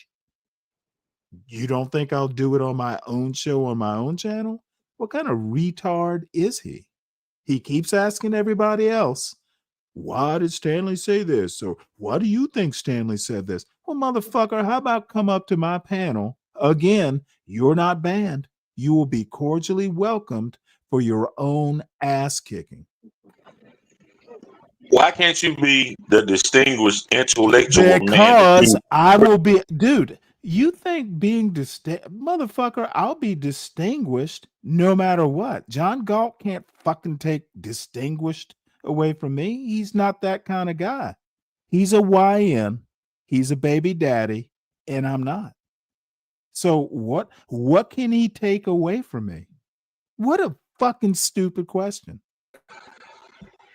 He keeps taking it from you because you keep reacting. Okay, in your YouTube addled brain? No, you'll in a probably- logical brain. Okay, motherfucker, I'm answering. Why are you interrupting? You interrupt. In your YouTube addled brain, you probably think you're making a point, and I will let you wallow in John Galt's filth.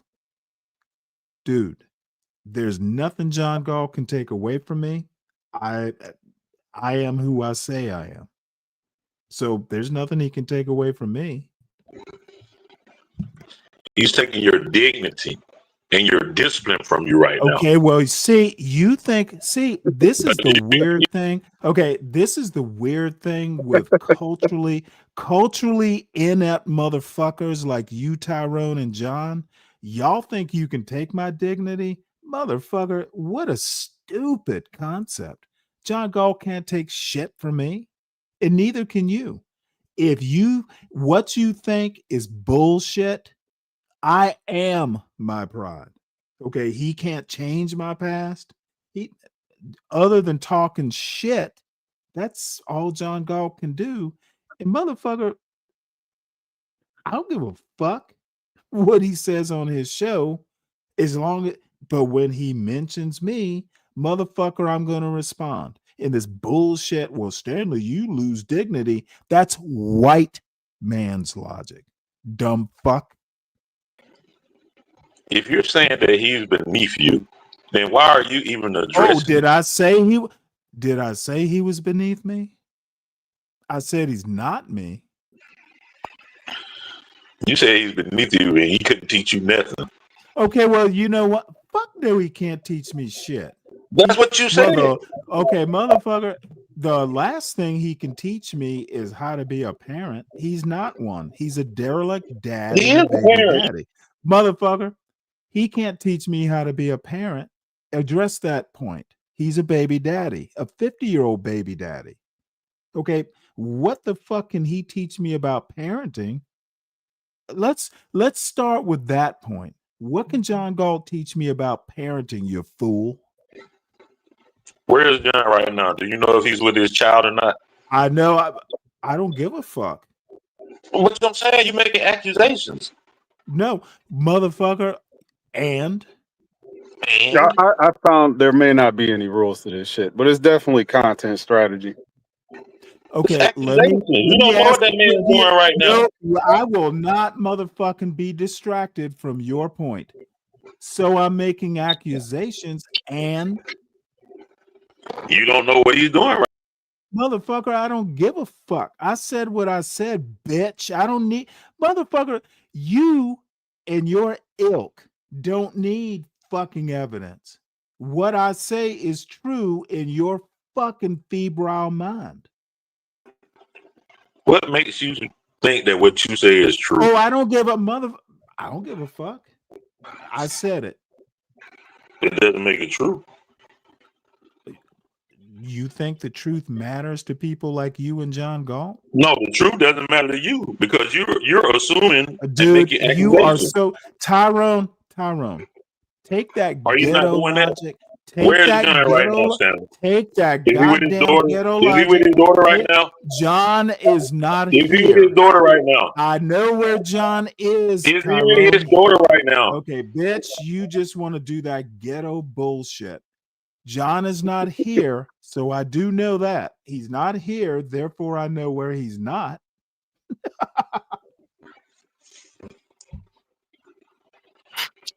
Now, what you need to do is shut your dumb ass up and let Dave talk. I'm dumb now. Because you can't should answer have my been. question. You should have been done. Because you can't answer my question. You should, motherfucker. You didn't ask a question, and I asked you plenty of questions. You didn't answer. Yeah. I answered all the questions I thought were answering. Tyrone, let Dave talk now. Take a sip and get drunk and smoke your dope, just like John Galt. You were John Galt Jr., by the way. Well, why are you worried about it? I supply my own demand. Oh, whoa. What gave you the idea that I'm worried about it? Because you brought it up, motherfucker. Motherfucker, I bring up a lot of things I don't care about. With your motherfucker. Mostly just to trash your dumb ass just to get a rise out of you. Now, how about you be a good little John Galt and shut the fuck up, and I'll leave you alone. Tell John Galt to shut the fuck up talking about me, and you know what? It will magically go away. And Tyrone, I suggest the same advice to you. Now let Deacon Dave talk, please. I'm not telling John a damn thing. I'm talking to you.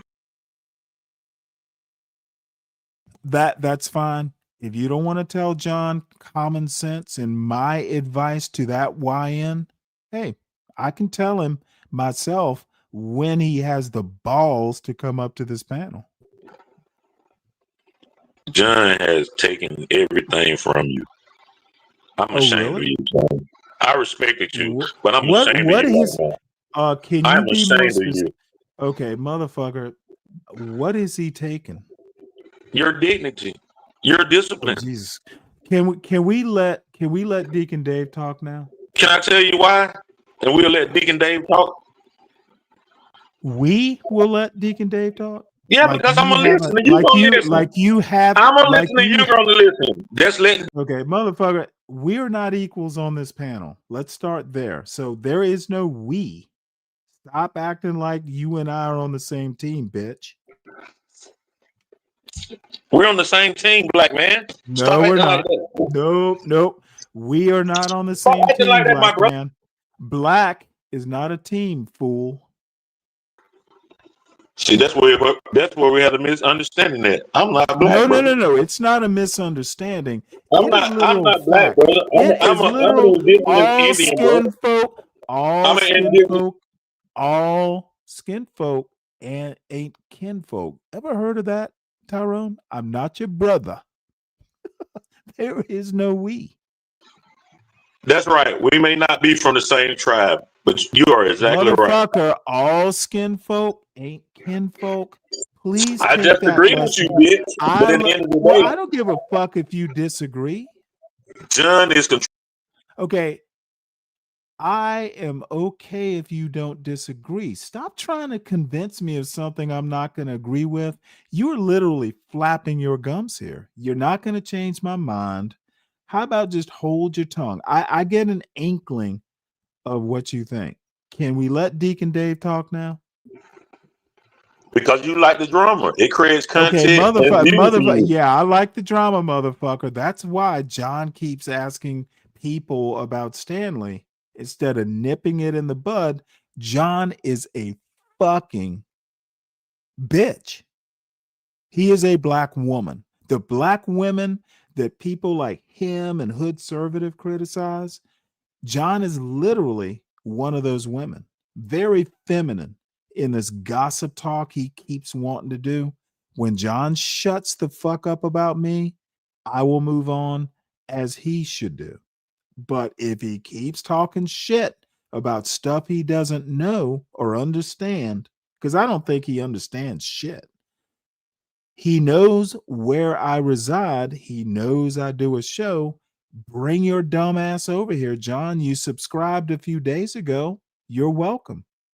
But sending your little minions like Tyrone over here to talk your shit, it doesn't work here, son. This is not the John Galt Urban Landlord channel or clips or whatever the fuck he's got over there. I do not care. But as I said, people keep coming to me and saying, well, John Galt's talking shit. You need to listen to what he's saying. Motherfucker, I don't watch the John Galt show until someone says he's talking shit. You're more of a minion than me if you do that and respond. You know what? Let's let Deacon Dave talk. Yeah, we're going to let Deacon Dave talk. But at the end of the day, both of you I guys. can't even talk. I got copyrighted music around me. Y'all talk about each other for content, motherfucker. Both of y'all. That's why you want to keep it going. Mr. Intellectual, Mr. Gentleman, Mr. Disciplined Navy man. You really suck right now if you keep reacting and responding to John. You're supposed to be bigger than that, Stanley Cross. But you're not. That shows your mentality. and somebody can keep talking about you, I just ignore the shit. You say that your content is not about gossiping and drama, but that's all it seems to be right now. Oh, you think this is drama? Oh yeah, it's drama. As long as you keep responding, it's drama. Okay, so I should stop, and John doesn't. Have Yeah, to stop, you should right? stop being the bigger man, Okay, the Navy motherfucker, man, goddamn the it. disciplined man, So your the point intellectual. is that your point is that I should suck it up because I'm an intellectual and just let John talk shit. No, that's Dude, just the expectation because you do come off as the fuck expectations. I know. I know. I knew you're gonna say that shit. You tell the fucking slumlord to shut the fuck up. He's got plenty of tenants to abuse. I'm sure since he is such a content creator, why am I his fucking content all of a sudden? Because I'm not. Dude, I will talk shit as long as he keeps doing it. I will not be the first to stop. He will. Period. I can talk shit and better shit longer than John Galt can. Right now, you guys are each other's. Oh, what happened?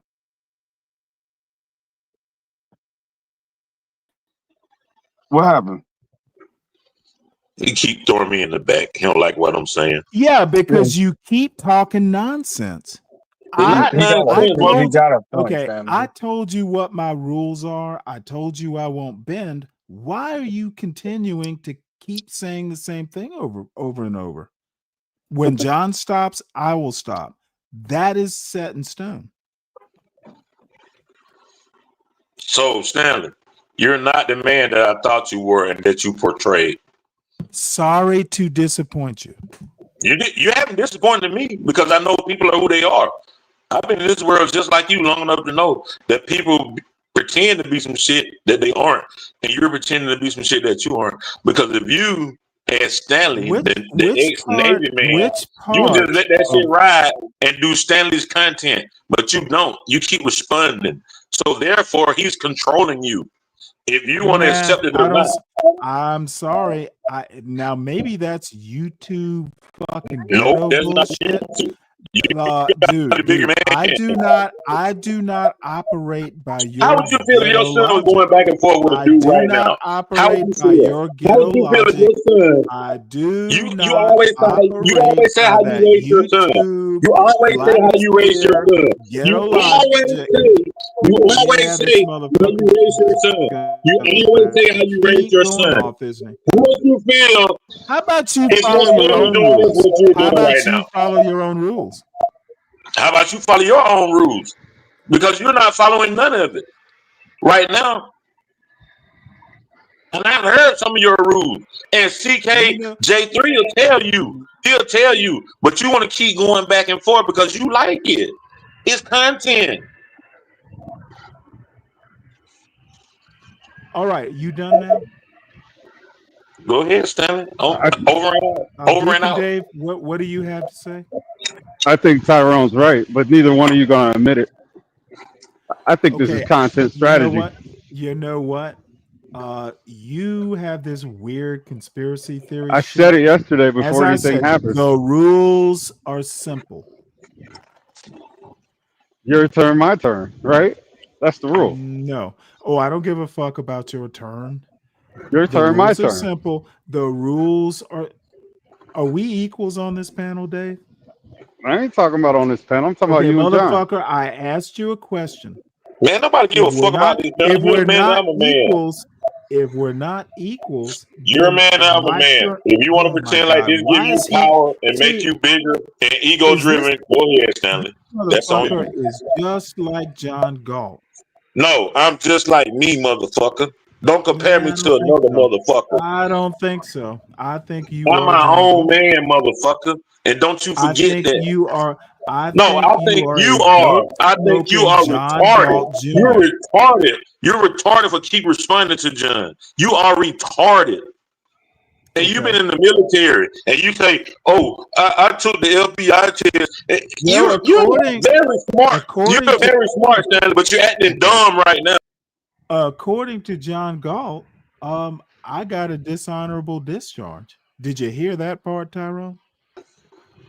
I don't give a fuck about that. I'm talking about what we. And you know what? You can just not give a fuck somewhere else. There are things like dishonorable discharge. Where is John Galt getting this from? And does he understand that there's some things you don't do? And see, John Galt wants to get all ghetto about this shit. And no, I'm not going to let it go. And I'm sorry if you don't know what it's like, Tyrone. You're of that John Galt type, apparently. Okay, but you don't come up talking about a man got dishonorably discharged and shit like that. John Galt is a baby daddy. Okay, all you got to do is listen to his conversations over a year. I literally asked John Galt, "Why don't you live with your kids?" Okay, dude, John Galt has not said, "Stanley, you're wrong." He just used the word disparage. Well, my response is you can't disparage what is true. He's a baby daddy. He's got at least, I'll just say, multiple baby mamas. He knows it. I know it. And apparently the Tyrone Slides of the world can't fucking figure it out because they don't listen to what John says other than the nightshade stuff. Okay. The devil is in the details, and apparently, Tyrone, you weren't trained to listen to what people say closely. I was. And once more, the ball is in John Galt's court. I can fucking let this go when he does, but when you start talking about a man's military service and dishonorable discharges and shit, and then people in his chat are going, "Oh yeah, you're right." Fucking MFB was like, "Well, hey John, do you want me to check on it?" This motherfucker is like sending private eyes after me and shit.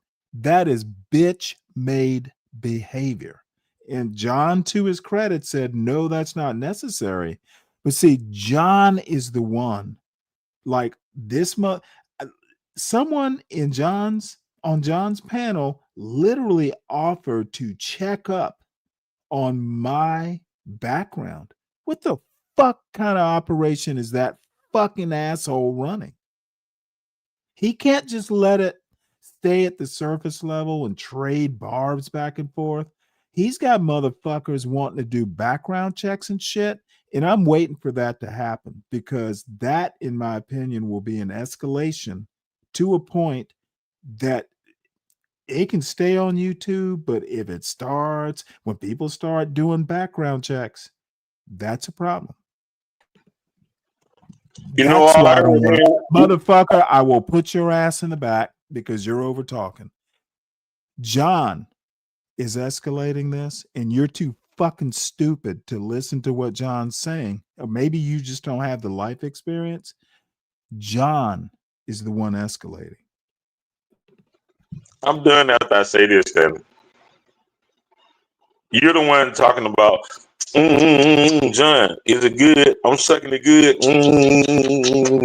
You acting like a bitch. You done stoop to his level. You call him ghetto, but you're being just as ghetto responding, whether you like it or not. So at the end of the day, Stanley, grow the fuck up, Stanley. Grow the fuck up. Be the man that you portray or pretend to be on this motherfucker. I raised my son. I did this. I did that. I was in the Navy. Blah, blah, blah, blah. I took the FBI test. Hey, but at dumbass, the end of the day, this is that fucking third grade education. If I respond to everything John says, how does that change what I've done? Okay, dude, you just literally don't even understand your own argument. If I fucking go back and forth with John Galt on YouTube, that doesn't change what I've done in the past or any of my accomplishments. The fuck? It doesn't change it, but why are you responding? Because I have the time to do it. That's bullshit. You're supposed to be bigger than that. Why? No. You're pretending and portraying to be bigger than that. Okay. You know what? John Galt is supposed to be a businessman. He's supposed to be some high level software developer. I know for a fact you have not told him any of this bullshit that you're trying to feed me. Tyrone, you need to shut the fuck up, you goddamn two-faced bitch.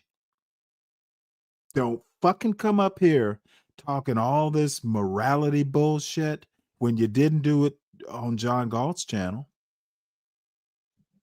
So you can be two-faced all you want, but I actually have seen you up on John Galt's channel. You're literally not giving him this argument, now have you? So now I'm a two-faced bitch, and I haven't Yes, given bitch. Yes, bitch. My question, which you don't seem capable of answering, is did you give John Galt this advice? Or is it just specially for Stanley? We just had this topic tonight, but if you want me to go over there and talk to him about that tonight, I will. I will. I literally don't want you to go over there and say this. Let John carry on, dude. Motherfucker, do you not understand what a warrior is? Dude, I'm trained to win and I will win. Period. You don't just fucking let some little punk, some baby daddy punk like John Galt just talk shit. Motherfucker, I know you don't understand my point, and I'm not going to even bother belaboring the point. You need to take this bullshit advice and go tell John Galt the same thing. And thus far, you have not. You want to come up here and tell me, oh, Stanley, you're supposed to be this, that, or the other. You said nothing like this to John Galt. But you was talking about elders, and you supposed to be the elder. And I'm not scared of John CKJ3. I tell John the same shit. Y'all bitch ass niggas really don't understand what I'm talking about. You bitch ass nigga really think I'm scared of John? John or Stanley? Fuck John and fuck Stanley. I go on this shit. I roam these YouTube streets. None of you motherfuckers matter to me. This is entertainment to me. CKJ3, you the fucking hypocrite. You the one Stanley needs to get rid of. You the one Stanley needs to get rid of because he was talking shit about you himself on John's channel, Stanley. Yes, he was. Like you missed that. You missed that. Ask that motherfucker. Hey, I don't give a fuck. I don't give a fuck. This kitty shit. Y'all on some kitty shit. Calm down. I don't gotta calm down. You ain't calming down. Well, I don't give a fuck. Me? Okay, motherfucker, calm your ass down. Tyrone, you aren't the only person I have a problem with. So I like I said, I have watched John Galt's show because there are people going, oh, hey, shit, they're talking about you again. Motherfucker, I see shit. You're not the only problem. And John Galt's not the only problem for that matter. Say, man, I ain't no motherfucking problem. And I was on your stream earlier when Humble Prisoners came on this motherfucker talking about, oh, Stanley, you give people wrenches who be over there John talking shit about you. I'm not one of them motherfuckers, but I don't give a fuck about a wrench. Well, no, see, I have to give you credit, though. I have to give you credit. You come talking shit on my panel. Now, let me give you an example and why I took your wrench. John Galt literally talking about, what I did after my wife died. And then you come over here talking about, well, Stanley, you don't like coochie. The two are connected. Okay, motherfucker, I'm not stupid. I told you that I watched John Galt's show when he's talking shit about me. Okay, pretending that they're not connected, I have a problem with that ghetto bullshit you want to push. And why the fuck is John Galt wondering about what I did after my wife died? And the other thing he says is there's a large gap. That motherfucker is wondering a lot about my personal life. And you know what? You coming over here wondering whether I like coochie like a motherfucking third grader? Dude, I connected the dots. Stanley, I have no. Oh, by the way, you were over there when he said it, bitch. I told you I watched it. Stanley, I really don't know what you're talking about. But at the end of the day, when I said Motherfucker, what I said to you earlier, when I said what I said in the comment earlier, Stanley, then you are as stupid as I think you are, Tyrone. If you don't know, then I can't help you. Bitch, you stupid. Who the fuck you think you talking to? You bitch. You're a stupid motherfucking bitch. You got me fucked up, dude. You're a bitch for real because you keep answering. You keep going back and forth with another man, and you don't let me get you fucked up. And talking about going back and forth with another man, what the fuck are you doing right now? Dude, you are literally what you're describing. And so is John Galt. The ghetto landlord is a YN in the ghetto and a baby daddy. Nah, bitch. I was asking questions you didn't want to answer. Then, motherfucker, I have answered every goddamn question you asked. Maybe not in the way you. Okay, bitch. I answered every goddamn question. Stop going back and forth with another man. I don't think you're a man right now because you keep going back and forth with so sad. See, you keep going back. Obviously, see, now you have time to wonder about my masculinity. Dude, I'm gonna have to just let people fill in the blank. Why the fuck do you care about my masculinity? It's weird, Tyrone. You're being weird. I don't care. You gave it up a long time ago when you kept responding. Tyrone. When you kept responding, you gave your masculinity and man. You know, Tyrone. You know, Stanley. You are as boring and ghetto. You are as boring and ghetto one-dimensional as John Galt.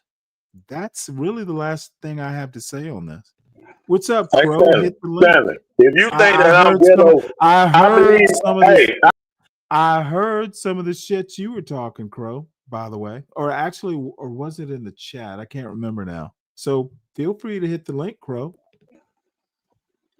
Stanley, you're a bitch, man. Tyrone. You are a just bitch. have to be a bit. As long as I'm not your bitch, I'm okay. You're in your feelings right now. As long as I'm a motherfucker, see, as long as I'm not your bitch, I'll just be a bitch on this show. You can run along. Nobody has chained you to this panel. You're John's bitch. Oh, John, don't talk about me. Don't talk about me like that, John. Yeah. I'll put the thong on tonight. I'll put the thong on and the nipple ring. I have to give you. John. You ride John's dick. What you talk about? You intellectual and you read books. I have to give you credit for you that. You call him a baby daddy and ghetto, but you stoop to his level. You have stooped to his level. You just stooped to his level. I can't even give that ghetto motherfucker a compliment. It made me laugh. That was a good one. Good one, Tyrone. You're being ghetto, and you won't even accept it. Am I now? Yeah. Hey. If you weren't being ghetto, you wouldn't respond. You would not respond. You wouldn't care how much we talk about you, Stanley. You wouldn't care how many days. That's when it's gonna die down. If you don't respond, eventually he'll stop talking because there's nothing to talk about. But as long as you keep responding and listening, and your birds keep telling you and coming to you, it's gonna keep going. And it's content. Well, let me ask you a question. I understand that. Let me ask you a question. Is John in control of this? Like, it's. Are you in control of it? Okay, bitch. Neither one of you are. Yes, I'm in control of it. I've given you instructions. John Galt's probably listening right now. I've given him his instructions. When he stops, I'll stop. I thought I've said that several times, motherfucker, and you keep repeating this little girl bullshit. Dude, stop passing notes between channels. Yeah, because it's content for both of y'all. Dude, I have other content. No, you don't. No, you don't. Because you wouldn't have did a pop-up show today. You wouldn't have did. I was listening, and I did a pop-up show. That's bullshit. That's gay shit, sister shit, bitch shit. You being a bitch, man. Instead of ignoring it and not responding and doing what Stanley does on his channel. You know what? Actually, the Crow has a point. Period. I should just put your ass in the back and Who gives a fuck about being in the back? I'm Rosa Parks' grandson. Oh, no, Who gives a fuck? you know, the rules, and this is something that I've talked about and really haven't followed up on, though I am going to. Who wants to see Tyrone back? Motherfucking send me a Cash App if you want to hear some more of this bullshit.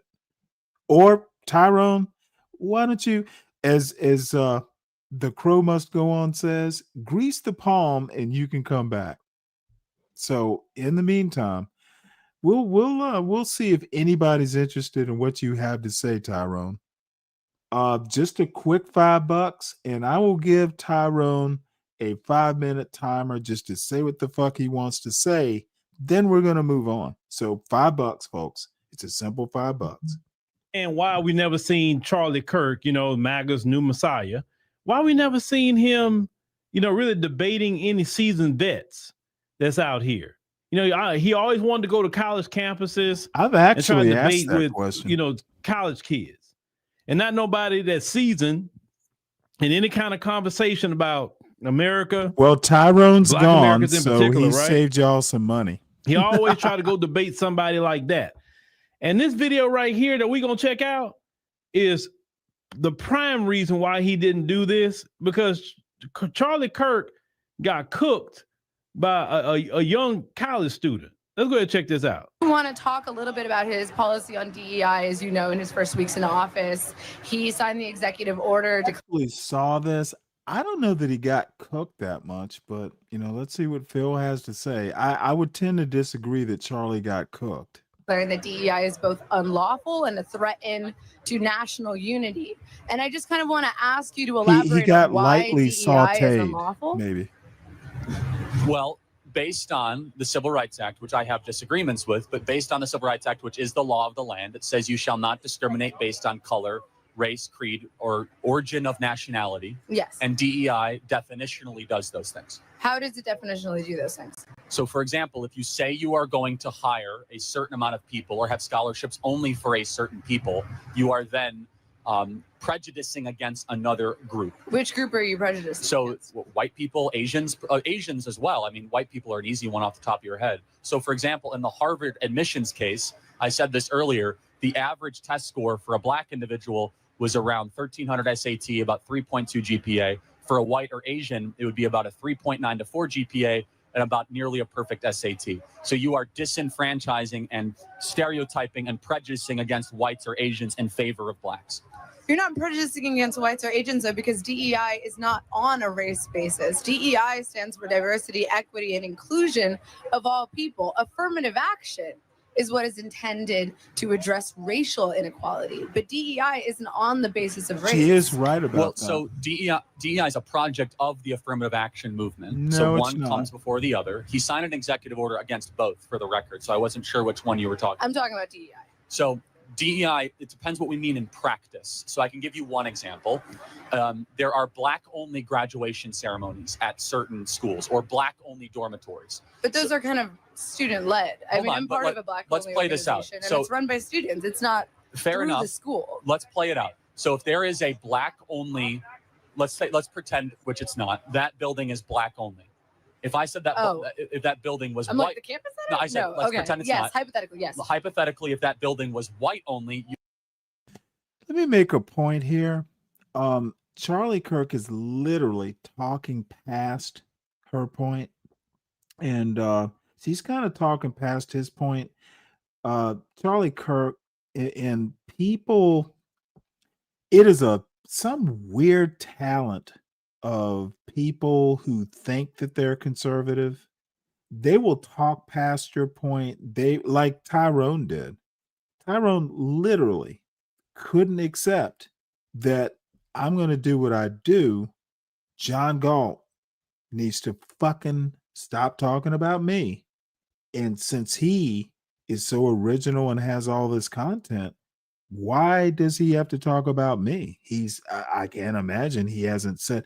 The motherfucker literally has me on his soundboard. Okay, I am knee deep in John Galt's head when he's clear thinking. I'm never sure when he's sober. He's got that dope all the time. When John Galt can fucking sober up and get it together, I will react every time he wants to talk shit, and Tyrone can just be a pissy little girl over on John Galt's channel. I do not take kindly to fucking baby daddy ghetto slumlords fucking talking shit about me. I lived a better life than John. I'm not a baby daddy. And I can start with just the ghetto of the baby daddy stuff. Right there is where the daylight begins. And if he doesn't like it, fuck John. Keep talking shit and I will keep reacting. It is up to John to mature and move on to abusing his tenants. That's his best content, in my opinion. And I never really watched any of that shit anyway.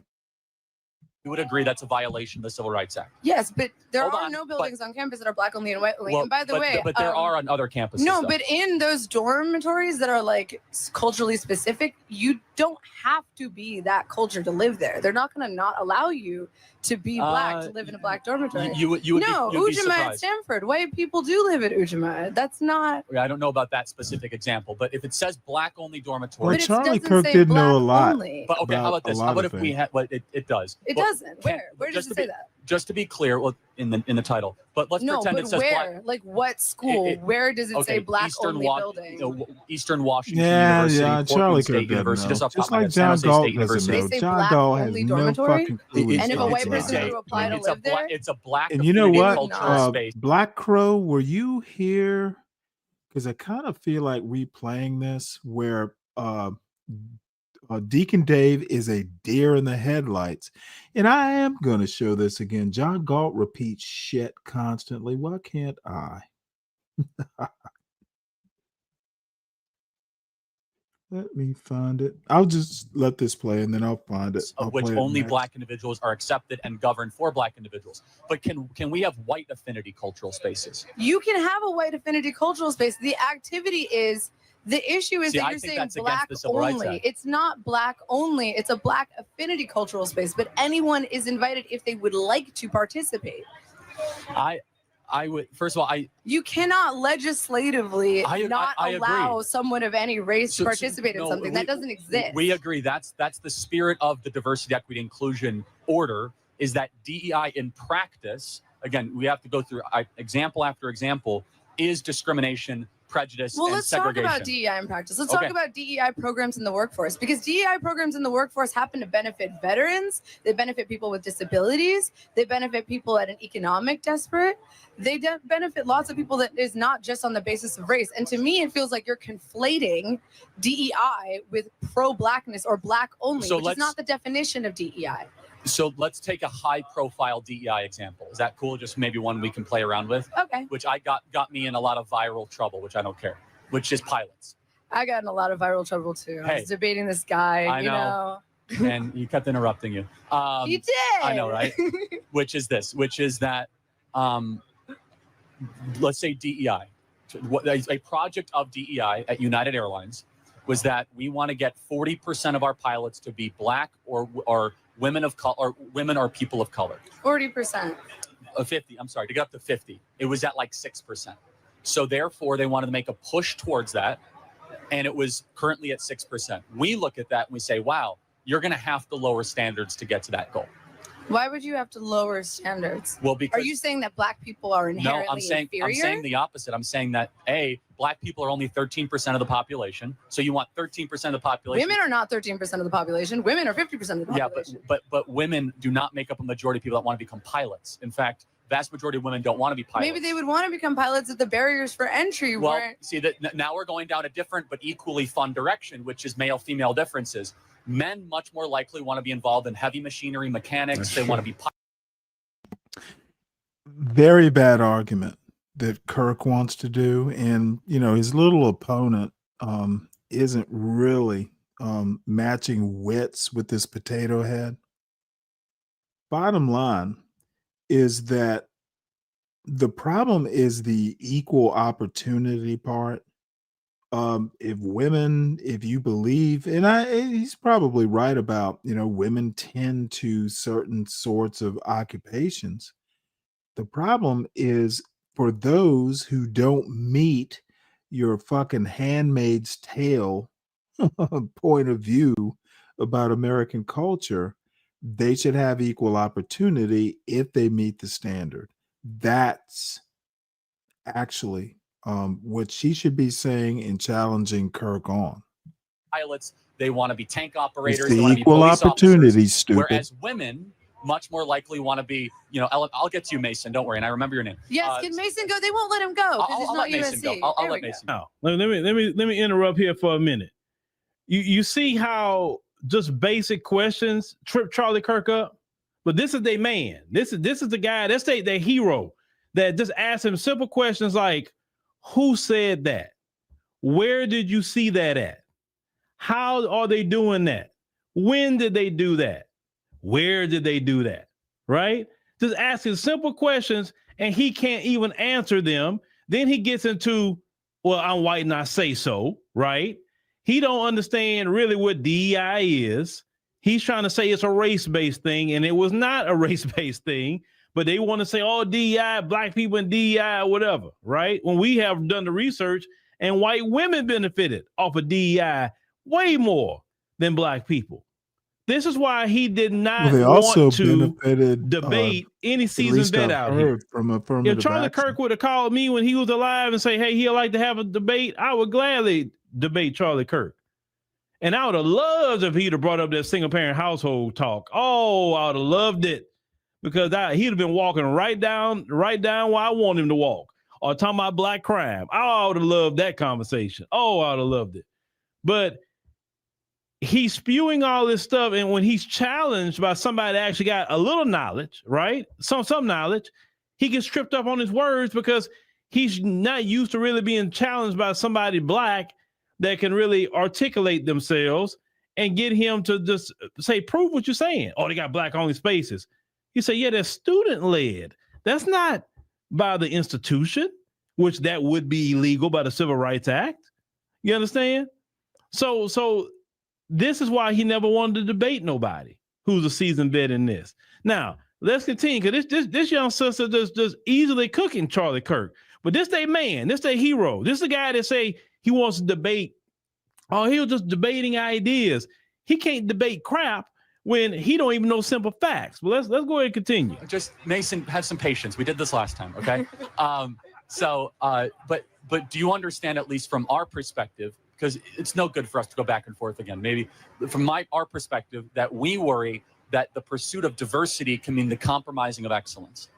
Charlie Kirk, this country is diverse. You can't just say the pursuit of diversity is compromising excellence. Diversity literally just means difference. This country is 13% black. It's 14% immigrant. It's 1/5 of every person in this country is Hispanic. It's 7% homosexual, and 50% of the country disagrees with you. Okay, Diversity is America. You cannot say all of that is true. You Hold on. are America first if you do not care about half of America. I care about them so much, in fact. You care about them so much that you don't want to give them I didn't interrupt you. access I care to about equal rights. Well, hold on. No one said rights. Hold on a second. No. I care about them. It's equal rights. It's Naima, equal let me access. Let me finish. Now, who's interrupting who?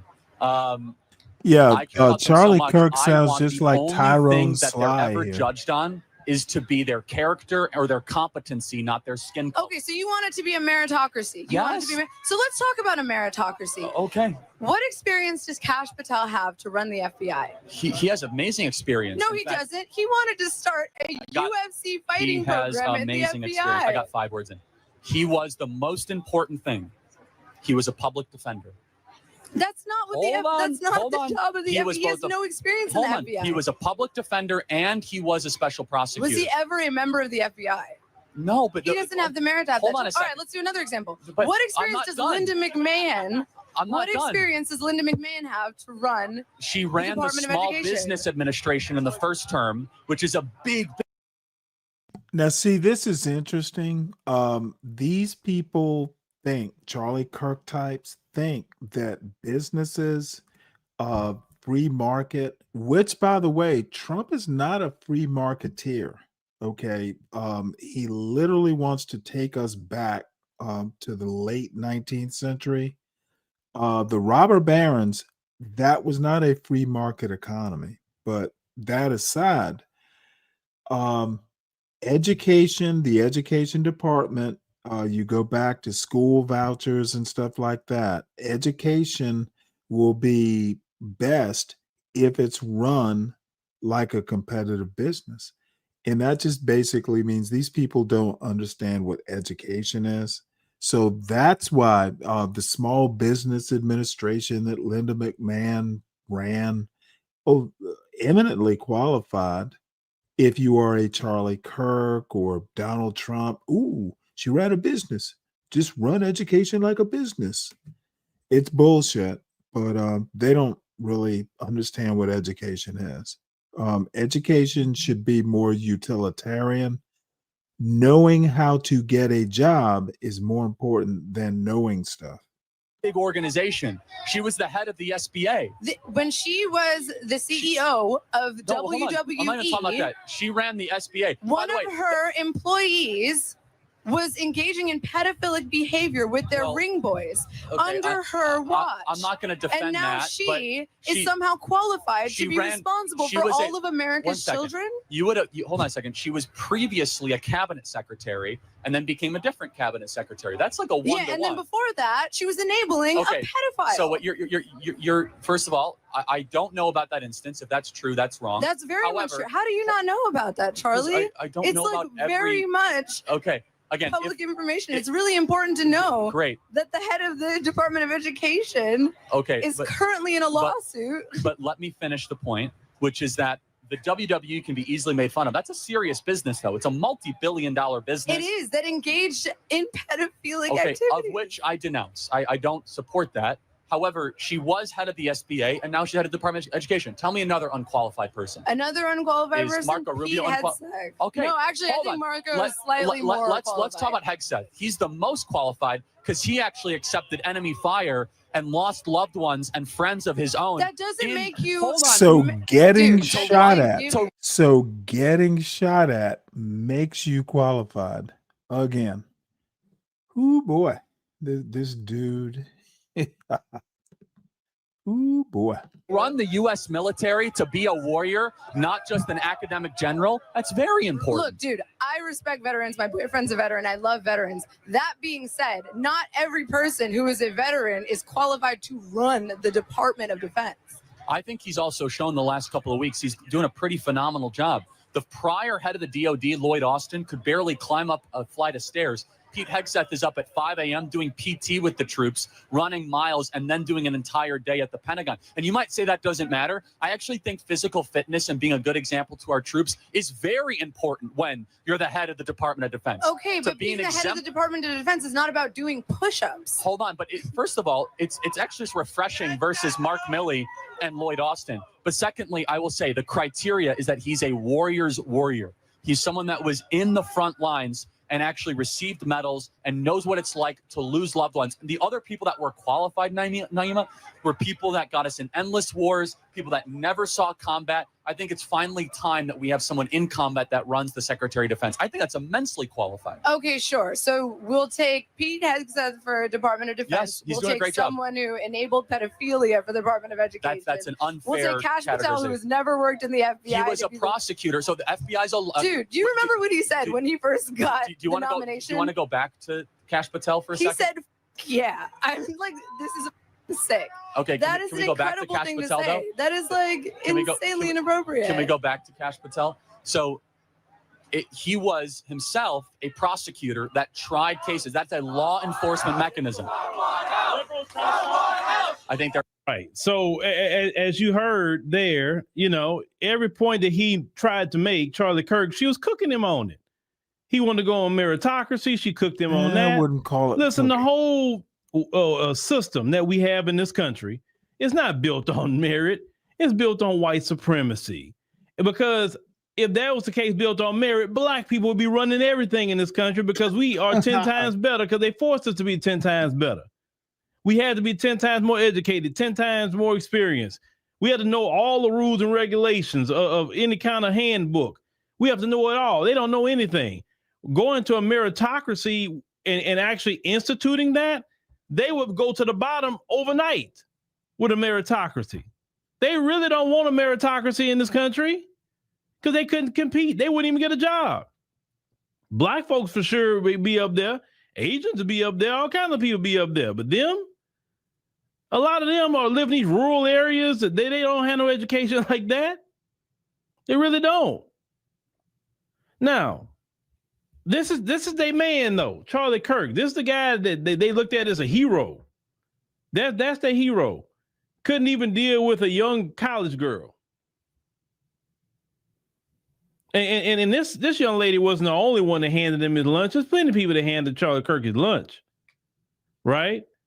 But I just when I originally saw this video, I said, man, Charlie Kirk, you know, all that mess he be talking, but when he's actually challenged, he can't back none of it up. All is made up, lying. I'm white and I say so, and that's how it is talking to a lot of them, just like that. They don't really know what they're talking about. They regurgitating black propaganda. You know, I'm white and I say so. You know what I'm saying? And even when and this is my thing, why I'm very slow to even talk to them, is because even when you hit them like that and prove that, you know, you're right, they know you're right, they still gonna be set in their lies. They still gonna be set in their falsehoods. They're still gonna be set in I'm white and I say so. That's why a lot of times I'm like, man, I don't waste my time going back and forth with them. For what?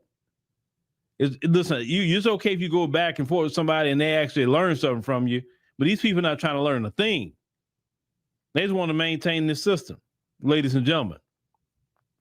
But yeah, Charlie Kirk got cooked. He got cooked. So that's a messiah, right? You know, he can't even handle a college girl.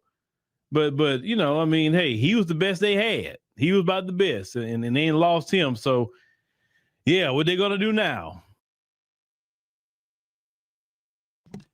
Well, October 14th is Charlie Kirk Day. I think they have an idea of what they're going to do. So let's go back and we're going to do this. Let's see here. Give me a second.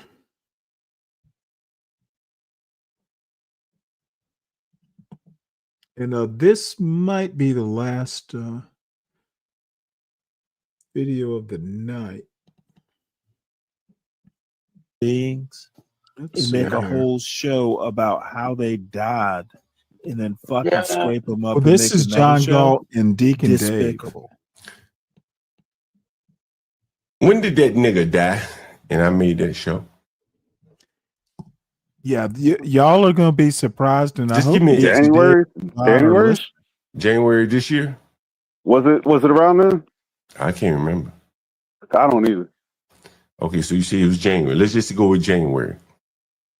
Why do you think he didn't quit then? I'm going somewhere with this. I'm just asking you. No, I get what you're saying. Like, now see this again. John Galt asking Deacon Dave about Stanley. This is so motherfucking gay, feminine, and literally suggests that John Galt can't, like, he's afraid of the answer I'll give him. I'm asking you, why do you think he didn't quit? Are you just asking me yes or no questions? Nope, I clipped it. Yeah, why, no, that's not a yes or no. Because that's not a yes or no question. Yes or no. So I'm asking you, why do you think he didn't quit? Do you want a response? Like, yeah, go ahead. Well, okay. You probably, I can't make an excuse for that, man. If it pissed him off that much, he should have quit the show back then. All right, gotcha. Okay, let's. Okay, see, you got cornered, Dave, since you're here. You got cornered, okay, into giving a fucking answer about something you have no clue what I was thinking. You had literally cannot put yourself inside my head. Because, by the way, John Galt, it didn't happen in January. And the reason I know I didn't is January is when John Galt, his channel got that third strike, and I had to activate my channel in January. And no, John Galt was not up on my channel or Stanley versus the World talking about a dead man. So it did not happen in January. So John is so fucking on that dope. He can't even get the timeline right. It definitely didn't happen in January. John is just making shit up. Now, the man did die. It just wasn't in January. John didn't have a channel that was functional last January. Keep going. And quite frankly, I guess they click together. But she come. Hey, in 8 ways, John Galt, he is what he's one of my favorite personalities. I guess here is John Galt. Instead of John Galt coming over here to my panel, because he is not banned from my channel, he could come up right now and we have a good old time. And I would answer his questions. He could ask, quote, Stan the man, why'd you do this? But see, John wants to fucking be a bullshitter and like be, I don't even know what the fuck he's being. John, I'm sorry, it's feminine to start asking. If you start a sentence with, why do you think Stanley did something? Well, the answer should be from a man. Dude, Stanley's a man. Why don't you go over there and ask him or invite him to your panel so y'all can talk man to man? And neither one of y'all motherfuckers are man enough to figure that part out. That's why I'm pissed off. Motherfucker, why can't Deacon Dave you just tell, yeah, god damn it. Oh yeah, motherfucker, I said it and I stand by that comment. You are literally speaking about me and you're answering questions from John, who's like, why did Stanley do something? Motherfucker, you are a deer in the headlights. Sorry, but that's the best description. You aren't being a man right now, Deacon Dave. So you can laugh in my chat all you want, but motherfucker, that is feminine behavior. And then you'll talk some bullshit about me being a feminist. Well, I might be a feminist, but I'm not feminine. He said, you know what did it for me? When I saw his daughter cleaning that bathroom, Lord, that did it. He said, that did it. Do you think he was being honest about it? Motherfucker, why would you even answer a question like this, Dave? But you do your best to answer it.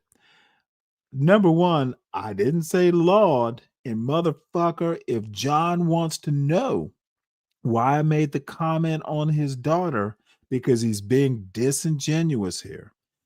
Part of the reason I made that comment is John was going on and on about, oh, should I tell my kids, the room they were cleaning up, was going to be occupied by a dead man. It was disgusting. It was irresponsible. Why would you even put your kids on YouTube? John is a derelict father. I'm sorry, a derelict dad, because he's not a motherfucking father. And John, I said what I said because I'm man enough to fucking stand behind it. And anyone who is following up John on this fucking feminine gossip mess, What can I say? You're a deer in the headlights. I said what I said, Dave, and I'm not going to goddamn back down.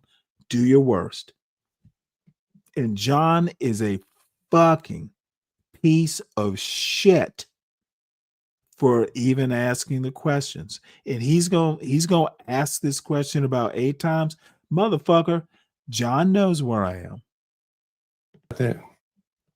Yeah, but that's something I got on him about being a male feminist. You think he being honest? Yes or no? When he said, Yeah. You think he being honest? Yes or no? And look at you just getting cornered, Dave, by a ghetto piece of shit. You got cornered by literally an abuser of people. Why couldn't you just go, motherfucker, you know where Stanley is? That would have been manly behavior. he saw my daughter clean the bathroom. I think he was fucking with you. Same way he was fucking with me about $6. But when I just played that video, I'm not there.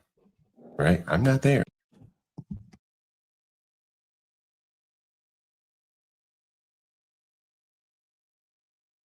Oh, I'm sorry. John, be here. Ask me the questions. Come up here. You're not banned in my chat, bitch. Come on up. But you better be ready for a rough ride, because I'm going to treat you on my channel just like I used to treat you on your panel. I think you're a piece of shit, a slumlord, and a fucking baby daddy, a 50-year-old baby daddy who's drunk and high all the time. I'm sorry. I don't have much compliments for you, but you know where I am.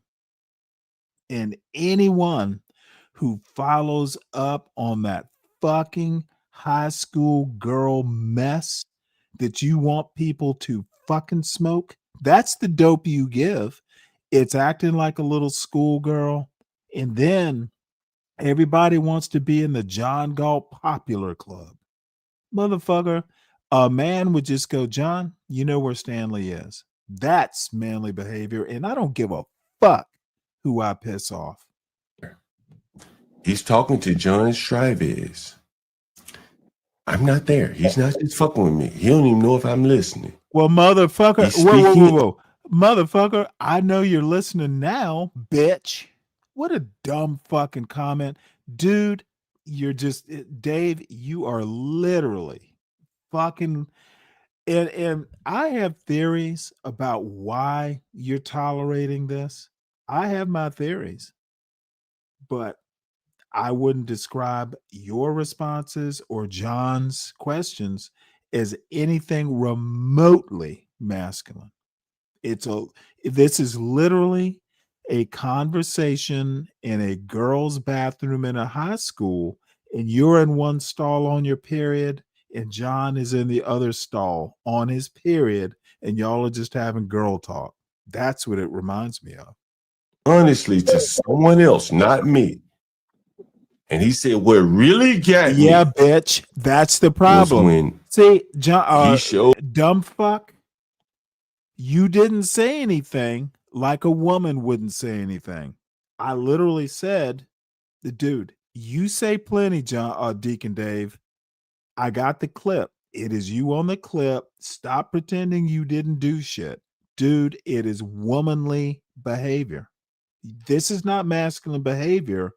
John is one girl in a stall. You are the girl in the other stall, and this is your conversation. You can't run and hide now, bitch. Laugh in the chat if you must, but this is you. And I got the video. It's just John, the bitch that he is threatening to strike people because he's a pussy.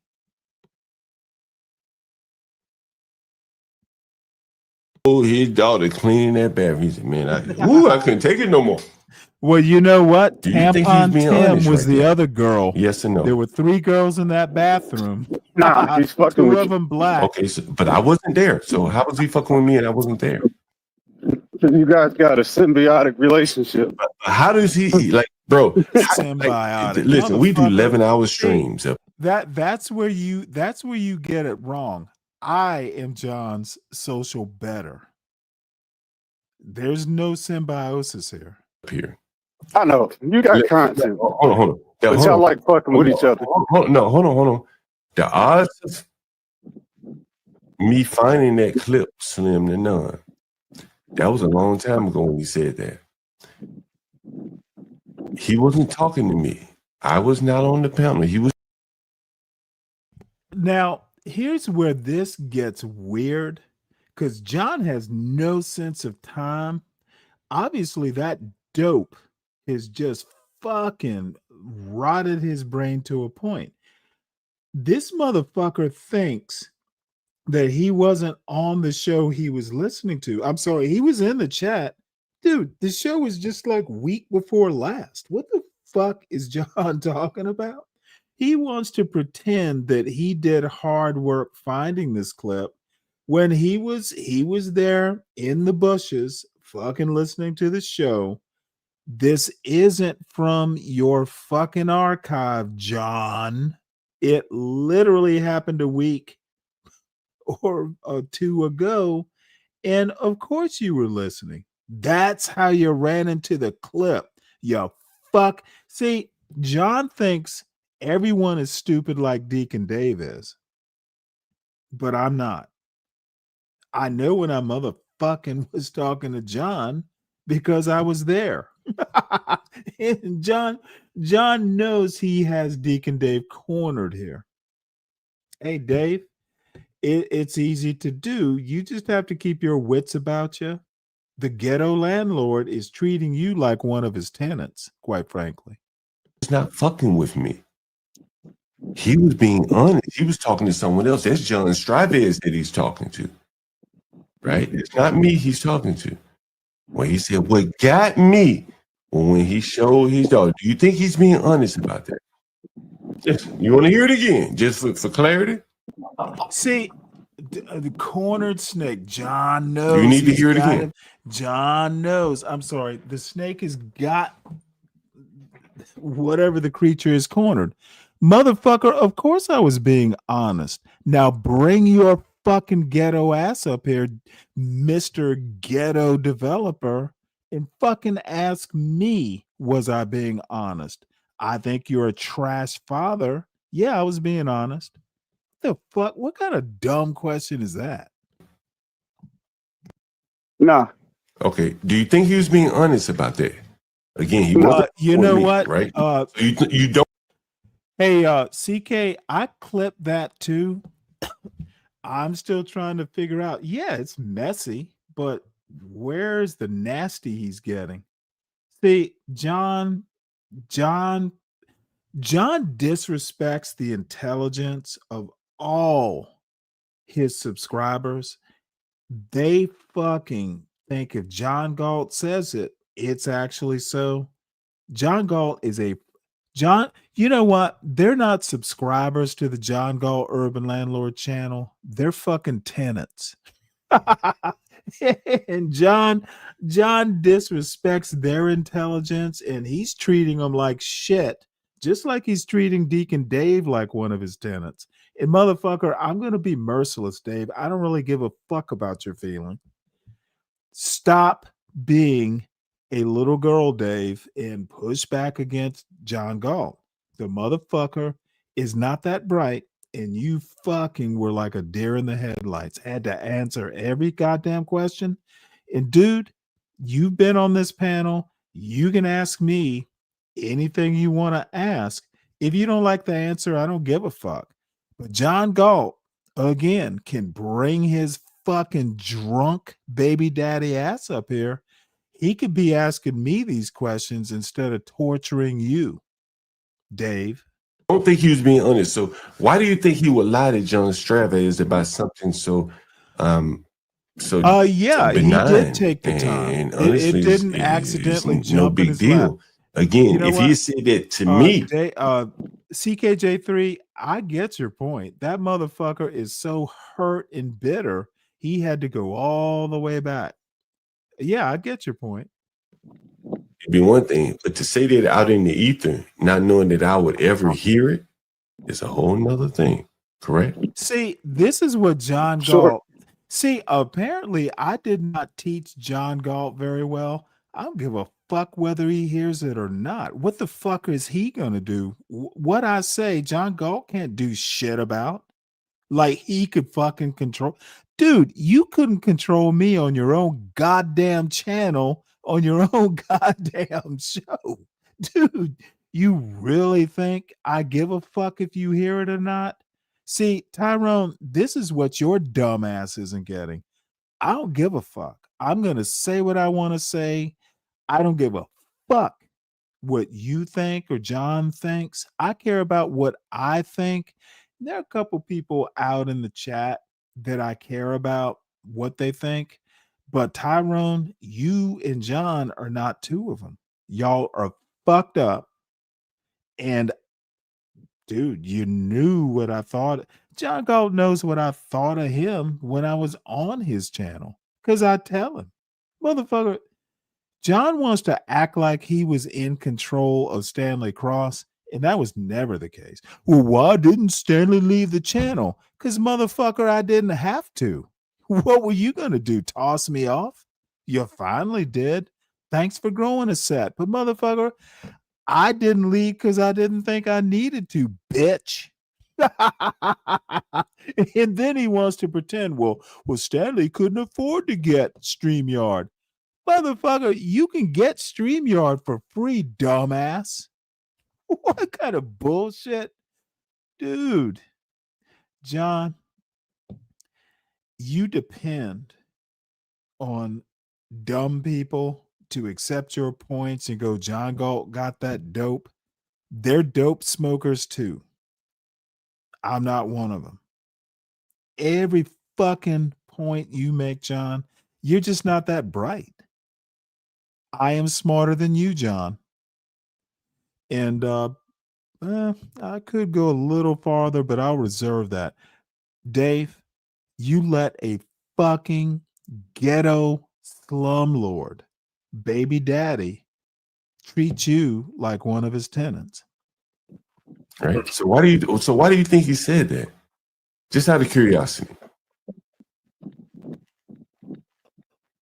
It's the nitpicking.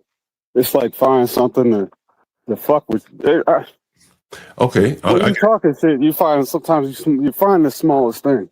Okay, so you think he was just finding something to nitpick a teammate? Was that when he was on your channel, or was that when he was on his own? No, that was on the channel. Well, it's definitely to nitpick or fuck with you. Well, you found the clip, so must have been effective. He had, he also said, dig for the clip. Don't quote me that was on the channel. This. John Galt wants to act like I was a teammate. John Galt, and I guess I'll have to find that clip. He literally said a few nights ago that Portia and HB and him and Get Crack were kind of, in some sort of business arrangement, and Stanley wanted to do his own thing. Now, what changed? If Stanley wants to do his own thing, is that the definition of a motherfucking teammate? John, Dave, you bought that Kool-Aid?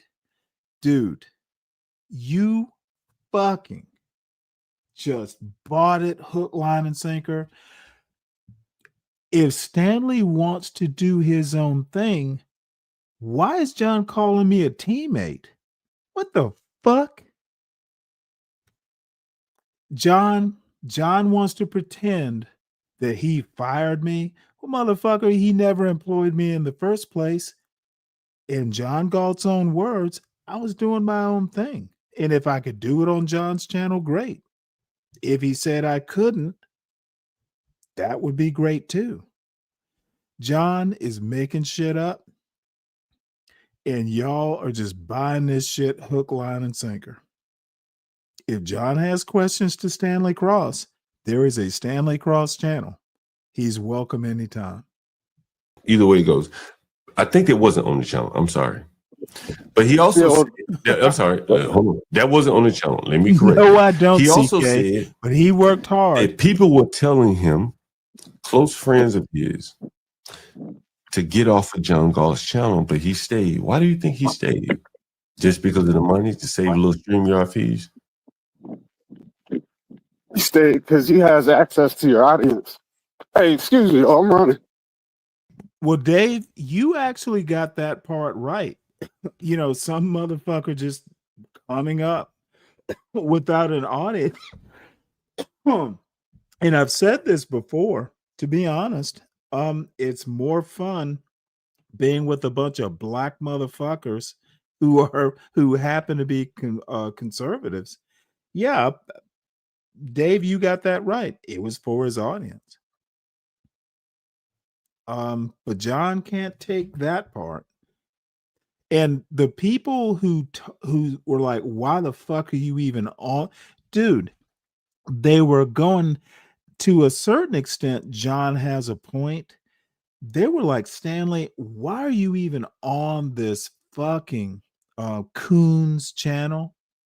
And I was making excuses for John. I'm like, well, you know, I'm kind of, you know, a voice in that echo chamber wilderness. You know, people sometimes need to hear a different perspective. And even John would say the same thing. You know, we don't want an echo chamber. Yeah, y'all have heard John say it. Bottom line is that it was mutually beneficial, is why I stayed. I didn't get hurt. John didn't get hurt, except John's feelings got hurt, but I don't give a fuck about his feelings. He's a grown-ass man, in theory.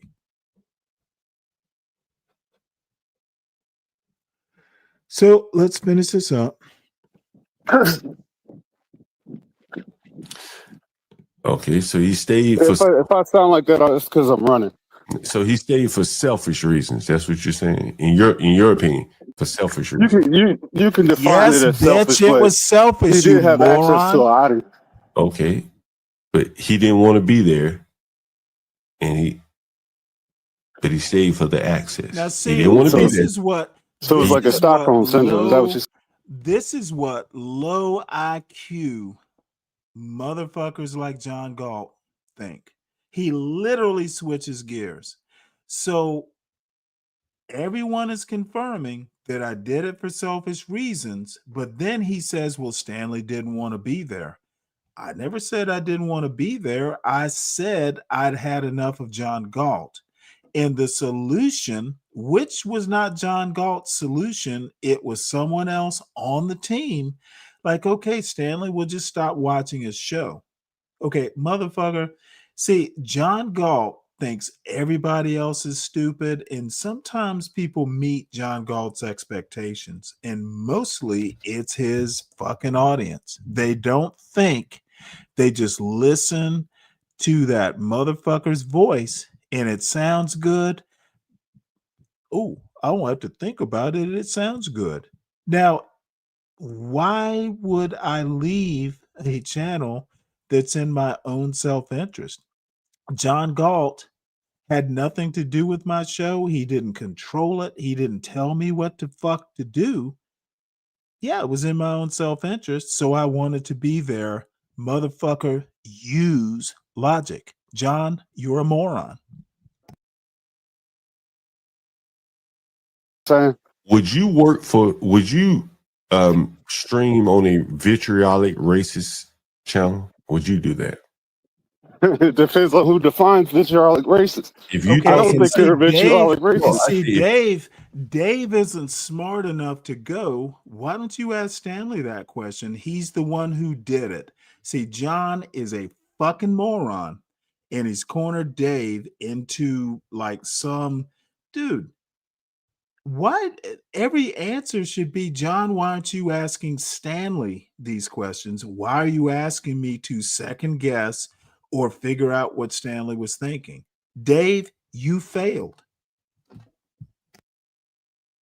If you thought somebody was a vitriolic racist, would you be streaming on their channel?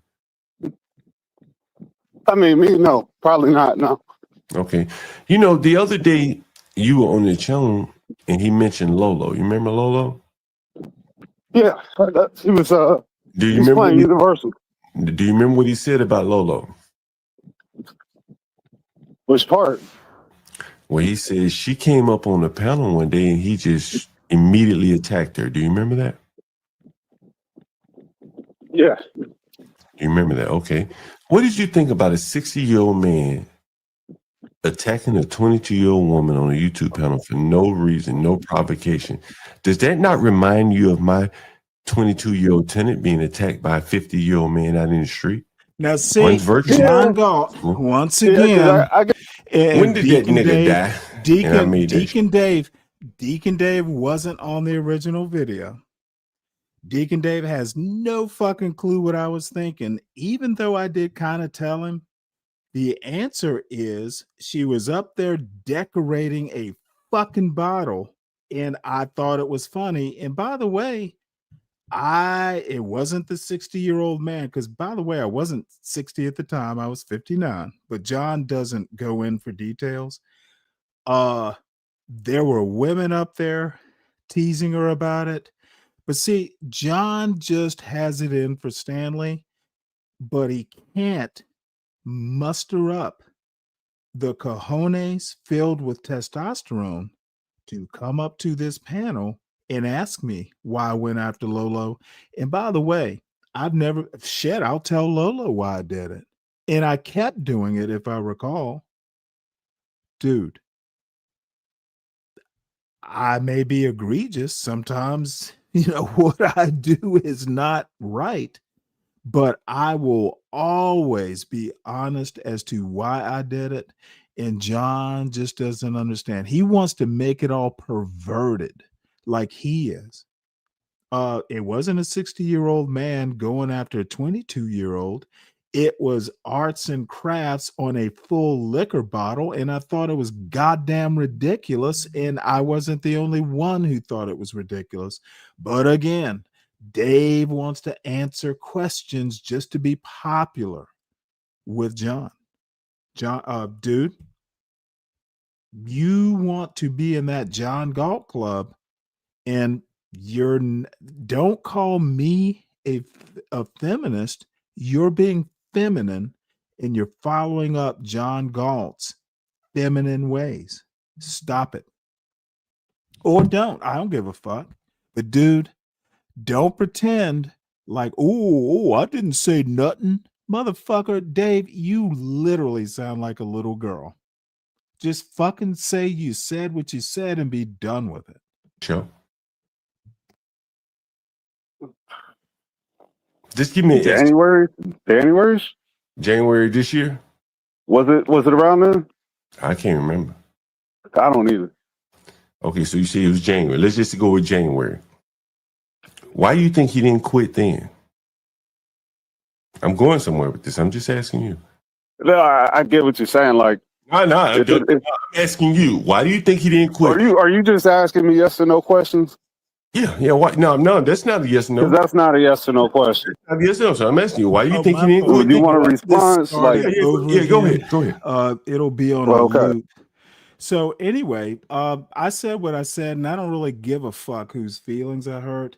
If you want questions to what Stanley was thinking, John or anybody else, bring your ass up here so I can answer them. And I might abuse you or mock you for the stupid questions, but I have nothing to hide. Why the fuck would I?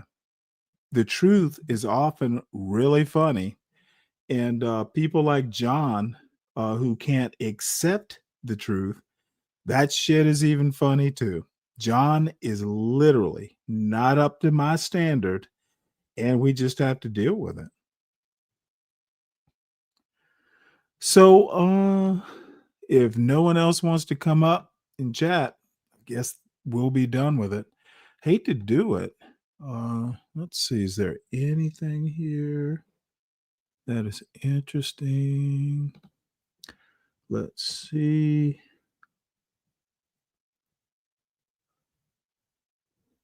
And There's gonna be a little bit of a culling of moderators because while I was listening to Deacon Dave and John be all feminine, acting like two girls in the bathroom, the girls' bathrooms in different stalls. I also watch the chat.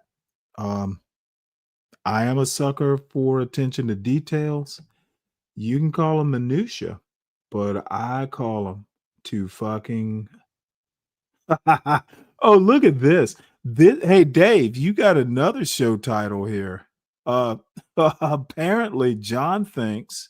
Oh, this is funny. Deacon Dave, are you still in the chat? Because I see you've gone all silent. Oh, this is funny. Deacon Dave, apparently John Galt opened your eyes to blacks. Deacon Dave, did he do that? I am very interested to know, what did you learn about blacks from John Galt today? That John Galt is literally a low intelligence dumb fuck, and he actually is. I'm shocked, but everyone learns something sometime, and sometime. Oops. Let's see here. This is what we want to look at. See that highlighted area in gray? I'm so sorry, Deacon Dave. I opened your eyes to blacks. So John Galt apparently has something to teach you, Deacon Dave. You know what? Motherfucker, I'm not going to let it go. I don't give. Deacon Dave says you're handling everything poorly. I will be better than this when I turn 60. Fuck you. I'm going to handle it the way I think it needs to be handled. How you would handle things isn't like you handle things on this motherfucking panel, you fucking little girl. You couldn't just tell John, dude, why don't you ask Stanley? You had to delve into what Stanley might think. You played right in to this motherfucker's crafty hands, and you can't explain it away. And I don't give a fuck about what your opinion is, Deacon Dave. Live with it. You live with the unmanly behavior, and we can move on. But motherfucker, if you keep trying to explain this shit away, it's just gonna piss me off more. Be a man, Dave. Just say you fucked up. Or say, hey, I did what I did, Stanley. You move on. There might be consequences to that attitude too. I'm displeased. So, Will, you can, hey, you did what you did. I'm not okay with it, but the better question is, are you okay with it? I think it was a bitch move. I think it was bitch on bitch questioning, and that's my opinion. Don't really give a fuck what your opinion is. So let's see, what else do we have here?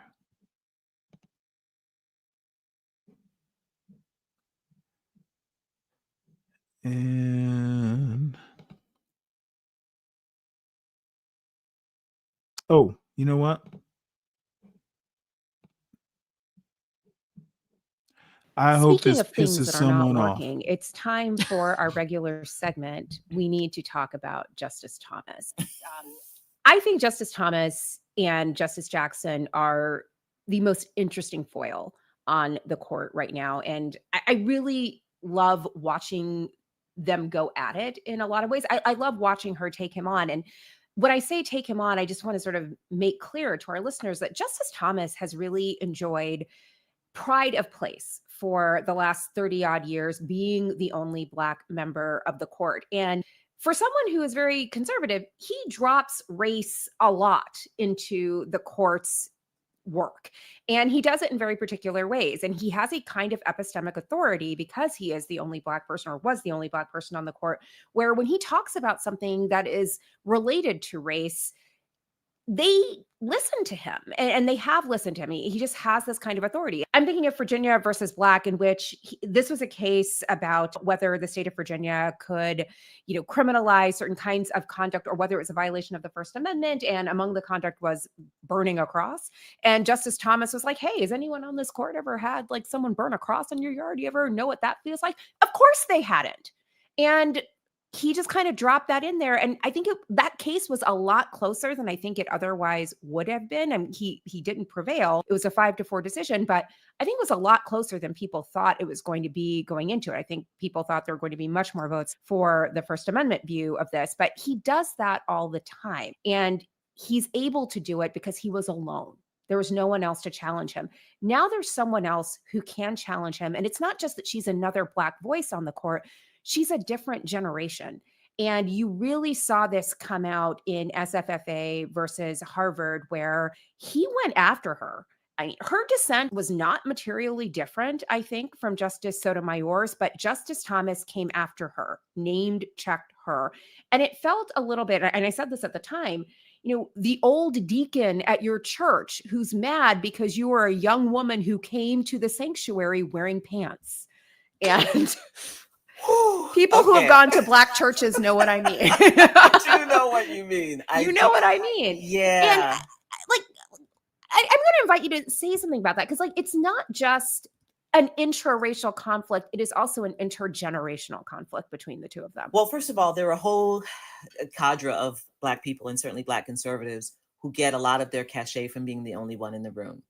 And, it's so funny because those of us who push on the idea of the importance of diversity and critical mass, it's like, we don't want to be the only one in the room, right? That's a position of pressure. It is unfair. It is non-representative, and so on and so forth. But there's certain people, particularly Black conservatives, who enjoy that. That's kind of their cachet. They're the person, they're the expert. So in then walks Ketanji Brown Jackson, who, first of all, and I just want to return to this again, is in fact an expert, right? So actually has studied the Reconstruction period, knows the 14th Amendment back and forth, understands the history surrounding it, and so forth. So she's not just kind of riffing on this, but she has a kind of a scholarly knowledge. And then to your point, Melissa, about the generational piece, there is a story about race that Clarence Thomas has flogged to death.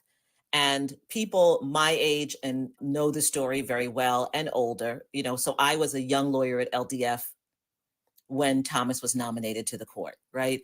So it was, all the conversation about, his high-tech lynching claim, about what it means to be a Black conservative and to not go along with the orthodoxy, of what white liberals want, and so on and so on and so on. And he has flogged it to death. And it has been a narrative that has been out there and very effective. Black people are harmed by being forced into environments that are not their environments. And Thomas would always flavor his opinions with, the Frederick Douglass quote. And people said, oh, he's really like Malcolm X. There were all these kind of ways in which to be like Clarence Thomas meant that you were like the Blackest of the Black, because you didn't see your fortunes as relying on white liberals.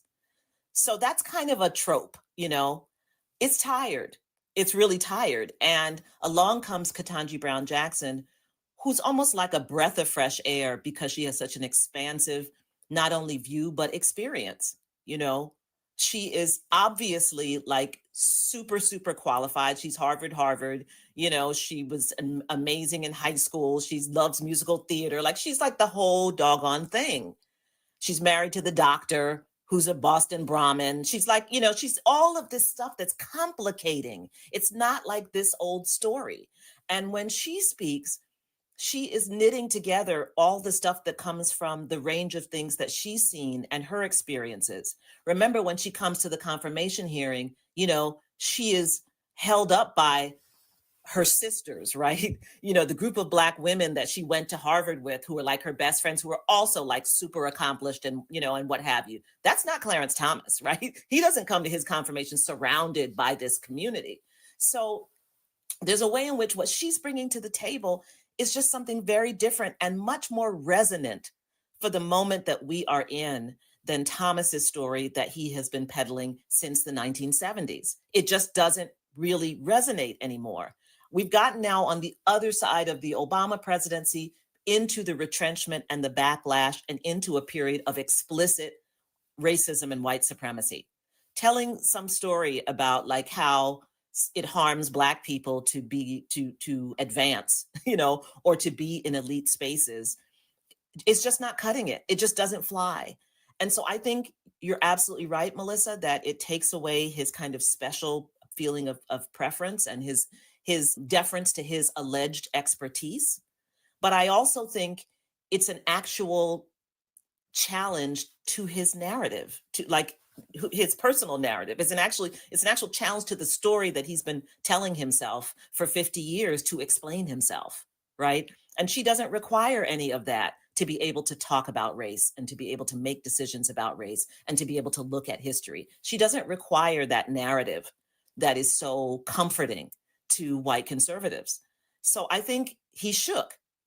And as we've already talked about, she is so fearless that she's not deferential. I mean, there are a million reasons she could be deferential to him. Maybe I'm going to make friends with him and he'll sometimes rule with me. We could maybe be two Black people who would, on some cases, come together. He's older. He's a senior justice. Like, there are all these reasons she could defer, and she's not doing it, right? She's coming in as a complete equal. And I think actually that's off-putting to some of the other justices as well. I definitely get that feeling from Gorsuch that he finds her insolent, in some way. Impertinent. Yes. So I definitely get that feeling. And, sometimes I get that feeling from the chief, that she's kind of a little bit out of her place, but she's not feeling any of that. And that, I think, it is generational as a woman, right? The generation of women that she's from, which is actually different than the generation of women that Justice Kagan is from and Justice Sotomayor is from, and as a Black person in a very different generation and with a very different background than Clarence Thomas. And don't forget, the key for Clarence Thomas, the reason why he was so ultimately legitimate, he said, is because he's from Pinpoint, Georgia. Well, she's Southern too, right? She's not. Shout out to Miami, the FLA. No, but it really matters in terms of like tropes of Black authenticity, right? That she's not from New York, right? That she's not from Boston. She's actually Southern. Her parents are Southern. She's so all of the things that he peddled that were supposed to give him greater legitimacy to be able to talk about how it really is for Black people has kind of been usurped by Justice Jackson. And I think that's why he goes for her, especially in a case that involves race, like SSFA. Even when she's not talking to him, he feels like she's talking to him, right? So he's calling her out and she's like, what? I didn't even say anything, like what's going on? Because I think he feels personally challenged.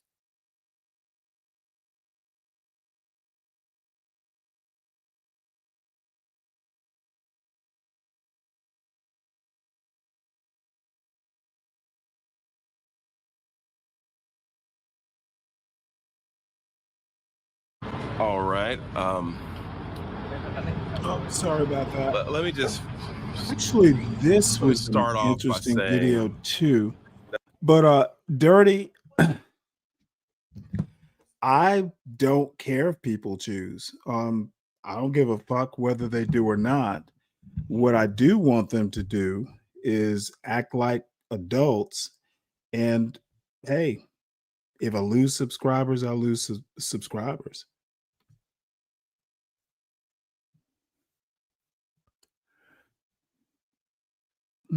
Let's see here. I'm as well a let this person play. who believes very, very strong. This is a press conference shortly after a shooting at an ICE facility in Dallas earlier today. And the right is already talking about, ooh, it's the leftists, except all the people shot were detainees. They were not, they will emphasize in this video that no law enforcement were killed or anything like that.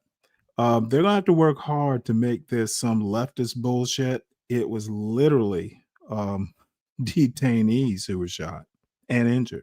And the shooter killed himself. I'm pretty sure it's a him. and the power of prayer, and that prayer changes things. And so I'm going to ask everyone. Hey, you know what? I've been under fire Please before, join CK. me Let them do their worst. in Is praying all for they're going to do the is run families back over to John of and go, "Ooh, it's the folks who Stanley. lost their You were lives right, today. John. You were right, John." Pray for the speedy recovery, Dude, for those who are I don't think you need to make hurt and choices. injured All I'm in what saying and happened all I'm reacting to is today, what I think of but you maybe even personally, more not your to the performance point. on John's channel or mine. We're a And as I country said, there and a will be a city culling of wrenches. that needs And prayer. someone So I'm else going to ask you also all to said join me that, you know also. what? And I can point out a couple people, dude. Y'all go over to John and he gets you up on a panel and y'all just fucking no one has enough balls to go, John, I'm not playing this. How about ask Stanley these questions? Stop asking me about what Stanley thinks, which in my opinion is like, why the fuck would someone have to talk on what I was thinking or what I did when John himself can do it? He came over into the chat the other night to threaten or fucking threatening to strike the channel. He could have just as easily hit the link. But see, John is not a man. He's a YN.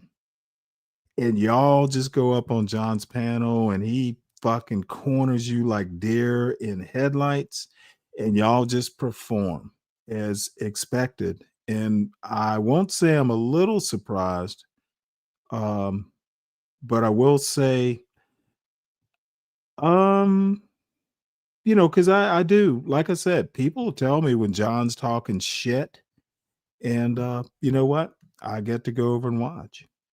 And some of you just, I would think, all these motherfuckers talking about feminine behavior and shit. Some of y'all are literally the women you fucking. John is your man, and y'all were just subservient to John. And you know who you are. And I don't give a fuck. Blame it all on me, but motherfucker, I fire back. Okay, when a pussy like John, a baby daddy like John wants to talk shit, one thing he can't say is, I'm not a baby daddy. He is. He's a 50-year-old YN baby daddy who abuses his tenants like he is running a goddamn plantation in his buildings. And why would I fucking let this go? John Galt needs to stop talking shit.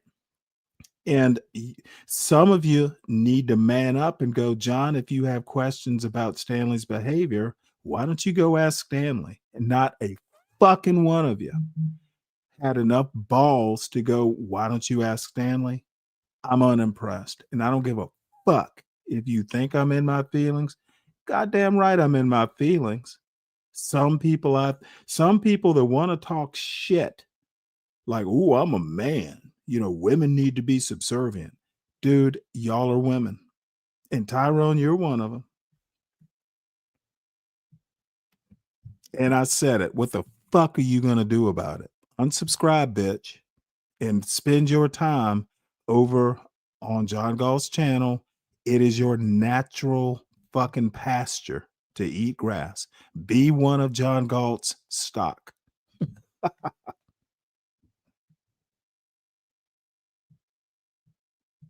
And praying for this city, that we can come together at a time like this, and that we can be there for one another the way we always have in times like this, to support one another, help us all get through this very difficult time, not just in our city, but in our country. And that's why I'd ask you to pray for our nation. There's a lot going on right now in our country. A lot of it's confusing. It's a scary time. I've got children. I've got 3 young children. And I'm here to tell you that it is challenging to explain to them what's going on in our country right now. But I said before, and I'll say it again, I believe in the power of prayer to change things, and it can change the hearts of people. It can change this country, it can change the city. So please pray for everyone who's affected by today's tragedy. I also want to say thank you to the Dallas Police Department, and say thank you to the Dallas Sheriff's Department, Dallas County Sheriff's Department, Texas Department of Public Safety, and all of our various federal law enforcement partners who acted so quickly today to make sure that today's tragedy wasn't worse than what it was. So on behalf of the city of Dallas, I want to say thank you to all of you. And you're going to hear from some of those folks later, but I want to let you know that we appreciate what you all do, not just today, but every day, to help keep us all safe. And lastly, and this is really important, I would ask all of the city of Dallas residents who can hear me right now, let's be patient, let's remain calm, and let's let our law enforcement partners, our police department, do their job. This is an active investigation. There's still a lot of unanswered questions. And I want to encourage all of you to exercise a little bit of restraint and allow them to do their job to help make sure this continues to be a safe city, and that they can help us figure out what happened here today. But with that, I want to say, again, thank you to all the folks who came out this morning from our law enforcement community. I'll turn it over to our police chief, Daniel Como, to speak a little bit more directly to the investigation itself. And with that, Chief Como, thank you. Thank you, Mayor. Today at approximately 6:40 a.m., we received a assist the officer call. We responded to the call, got to the scene, and we later learned that we had 4 individuals that were shot, 2 of them deceased, including the shooter. The DPD was able to locate the shooter, who was deceased. We're going to be working this investigation shoulder to shoulder with our federal partners. The FBI is on scene, and right now I'm going to introduce you to the SAC of the Dallas Field Division, FBI Joe Rumrock. Yeah, good morning. My name's Joe Rothrock. I'm the special agent in charge of the Dallas FBI Field Office. I want to first start by thanking our partners in local law enforcement, specifically the Dallas Police Department, for their quick and timely response. I can confirm at this time that the FBI is investigating this incident as an act of targeted violence.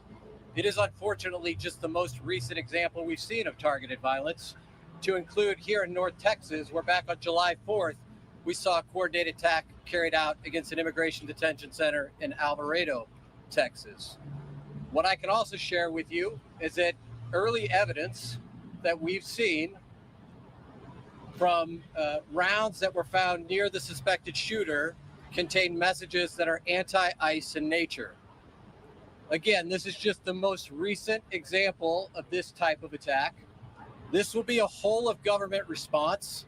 There will be no resource not utilized to bring all those individuals who are responsible to bring them to justice and to hold them accountable. While we're not releasing identities of any victims at this time, what I can confirm for you is no members of law enforcement were hurt during this attack. If any member of the public has information that would help the FBI's investigation, I would ask that you please report that to 1-800-CALL-FBI. Again, any piece of information will be helpful, but this will be an ongoing investigation between us, a number of federal partners, and our local partners, again, to ensure that anyone responsible is held accountable. With that, I will turn it over to my counterpart from the ICE Enforcement and Removal Office. Good morning. My name is Joshua Johnson. I'm the acting field office director for ICE Dallas. I'll be brief with my comments, but I do want to start off by saying thank you to the Dallas Police Department, Dallas FBI, HSI, CBP, ATF, and virtually every law enforcement officer in North Texas for your support. This is the second time I've had to stand in front of you and talk about a shooter at one of my facilities. And I think that the takeaway from all of this is that the rhetoric has to stop. There are people out there who are seeing what is being placed online, and they're coming and they're doing acts of violence against ICE employees. So that's kind of all I have for today, is that it's just got to stop.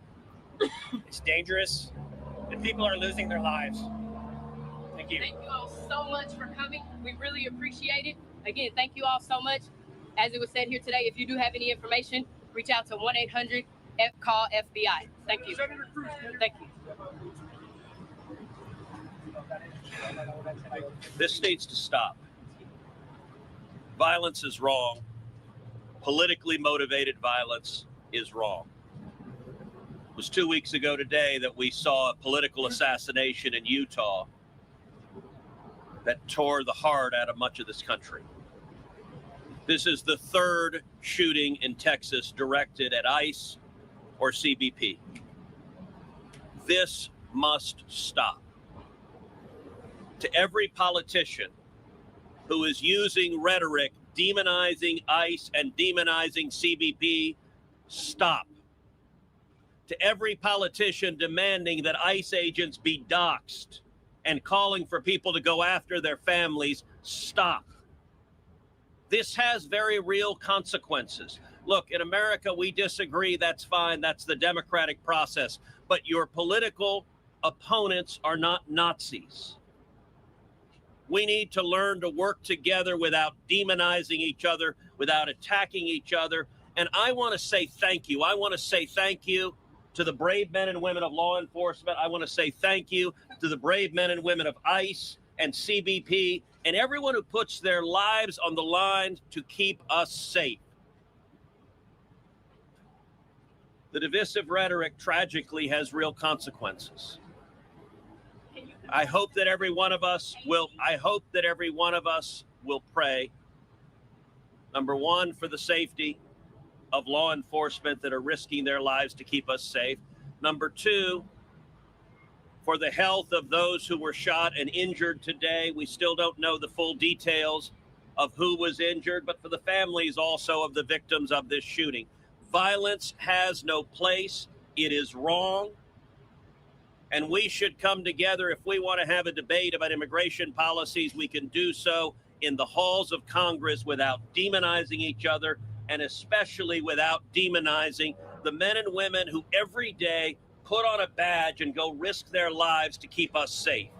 And we should not be putting language out there that inspires madmen to commit evil crimes. Our prayers are with the men and women of law enforcement, and we ought to come together and have some decency across the political aisle to say this violence is wrong and it needs to stop. Senator, have you been told that immigrant detainees were the victims of today's shooting?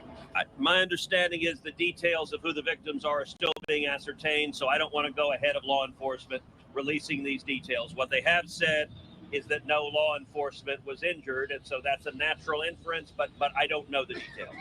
Special Agent, can you talk a little bit about some of the evidence you mentioned earlier? Just for clarity, I think it's getting a lot of questions.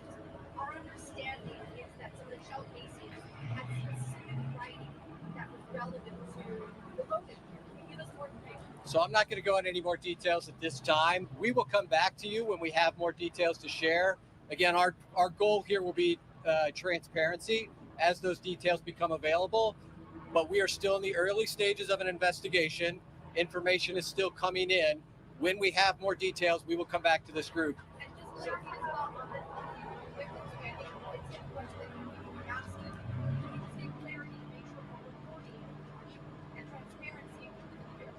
I'm not going to be identifying victims at this time. The only thing I will confirm at this time is no law enforcement was injured. Certainly you can respect law enforcement's need to make notifications. Why are we not saying that they were the detainees that were shot? At this point in time, we're not going to take any additional questions from law enforcement. Again, I'd ask for you to respect the fact that this is an ongoing investigation, and as more details come available, we're not asking for the names of the victims. I understand. General sense, I will. if the victims are the detainees. The only thing I can say right now is no law enforcement was injured this morning as part of the attack. I won't be taking any more questions. Neither will law enforcement this time. We'll come back to you later today or in the coming days when we have additional information. Thank you for your time. Thank you a lot. All right, only taking a few brief questions right there, but what you're looking at is a live look from near the scene. As you can see, the array of officers out there working this very active investigation just hours after all of this took place. Now, as far as what we know, this is, of course, out of Dallas, Texas. 2 detainees fatally shot at an ICE facility in Dallas, 1 other wounded by a sniper on a nearby rooftop. And that appears to potentially be the rooftop, as they do have it kind of blocked off by police tape. And you have folks that are working the investigation walking on the roof. Now, the information itself coming from Dallas police and other organizations and agencies saying that 1 victim was pronounced dead on the scene. 2 other detainees rushed to a hospital with injuries that were deemed serious. Officers then confirming another of the detainees died. So again, 2 detainees dead, 1 of them wounded, being treated at a hospital. The exact condition not known just yet. Police said that they were alerted around 6:40 a.m. local time this morning to reports of that shooting at the ICE facility. The sniper reportedly on a nearby rooftop when the person opened fire into a van carrying those detainees, striking the Well, I guess the idea was to lighten the load for ICE. Seems weird that cops were not shot, detainees were. If I recall, 2 of the detainees are deceased. So blame it on the left, right? I don't believe the part about, the bullets were anti-ICE. Doubt that. Unless the shooter was just that careless. So let's see, what else do we have? Anyone is welcome to hit the link, but depending on who hits the link, there might be some smoke for you. Dave, Tyrone, you can even bring your dumb ass back so you can get some more smoke. I'm happy to give you some. With that womanish John Galt baby daddy attitude, dude, I'm not done with you, I bet. But let's see how much. Let's see how brave you are, Tyrone, since you got so much smack to talk about in this chat.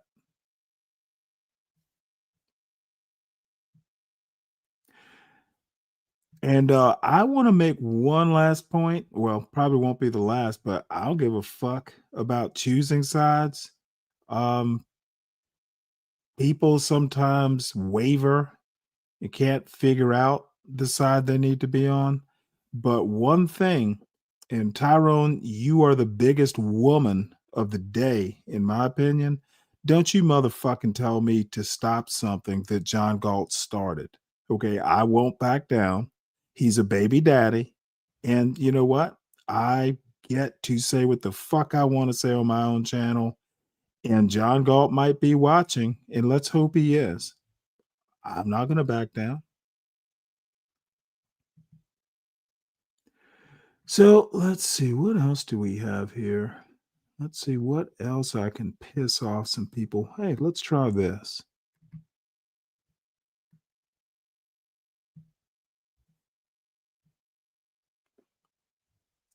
What's up, Lawrence?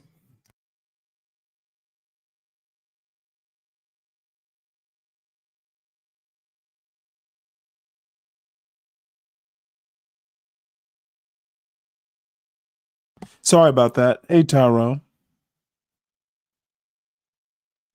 You there? You keep crying about John. You're the biggest woman I know right now. Does it sound like I'm goddamn crying? You just got through crying. Okay, bitch. You don't come up here and tell me I'm crying. Motherfucker, I'm not crying. I am literally giving you my opinion, and I think Tyrone Sly, you are a woman. That's my opinion. I'm not crying over it. You met expectations, to be frank. You crying. You more of a woman than me. You keep bringing John up. I'm not bringing John up. Every time I try to disassociate with it and talk Okay, about something bitch, else, bitch, hey, you try to bring. hey, bitch. Would you like me to remind you of why I'm bringing John up? Nobody told John or Deacon Dave to talk about my ass today. There are other topics to talk about. So, as I already told you, Tyrone, John Galt can fix this problem by moving on. He can create his content abusing his tenants. He doesn't need to talk about me. He's got plenty of tenants to abuse. Do not tell me what I'm going to motherfucking do. Since you suck John Galt's dick, go over there and tell him to shut the fuck up about me. You sucking dick. Quit talking about him. There's more sucking dick than anything. Oh, quit talking about him. Oh, you talking about John Galt. You need to stop, Stanley. Be a bigger man. Motherfucker, do you know how weak your ass sounds? Taken up for another fucking baby daddy? Dude, this is weak, and I'm gonna abuse you. Oh, John. John Galt. That's you, Stanley. Is that dick good to you? Is that dick, John Galt lollipop, good to you? Because that's all you do, suck on it. But you so intelligent and intellectual and a gentleman. You ain't shit. You's a bitch. John See, got you wrapped around his pinky finger. what people want to do is pretend that I'm gonna let a fucking ghetto slumlord baby daddy talk smack and not respond. That's what people of your ilk, Tyrone, think. Dude, I'm not gonna take the high road. I'm gonna kick John Galt and his little minions like you like a can on the road. It is in John Galt's power to shut the fuck up and go abuse his tenants. I'm not a man. Why would you respond to that, Mr. Intellectual, Mr. Gentleman, Mr. Stanley, Mr. Navy Man? Okay, because I want to. Who's gonna stop me, fucker? I finished the Navy and you're not going to talk to me like that. I'm going to respond, you undisciplined, Okay, let me help you out. I finished the Navy, and I'm not going to let a low-life slumlord talk about my name and my service. Now, you've never been in any sort of military service, and John ran away from it. The motherfucker didn't even complete the physical. So I can understand. But dude, part of being in the military is you don't let people shit on someone's honorable service. Now, if you want to be ghetto like John Galt, you're not disappointing me. You're indulging in low life shit, you low life motherfucker. That's what that makes you. You're not as intelligent, as incompetent as you say you are, because you keep participating in low life shit. So you're a low life yourself, Stanley. Fuck you, you low life motherfucker. You're not no better than nobody else, bitch. You can't even let the shit go and be a man about it because you like the drama, bitch. John Galt can let it go.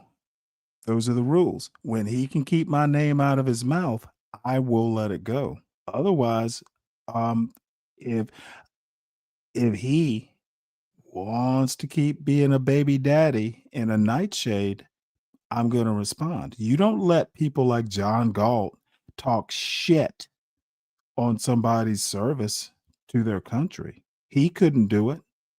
He's not doing a service for the black people. John Galt is the problem in the black community. And I don't care if your dumb ass can't fucking figure that part out, but I don't back down. John Galt will back down. So you go over and you tell your ghetto daddy to shut the fuck up. He's got plenty of tenants to abuse. I won't back down. When he can keep my name out of his mouth. Stanley, bitch ass Stanley, can't take it. Can't be man enough, you bitch. You're not the Navy man you claim you are. You're just a bitch because you can't let that shit go. You like the views that bring you, and he likes the views that bring him. So at the end of the day, both of you motherfuckers like the content that it brings you guys. And that's all I gotta say, bitch ass nigga. You's a bitch.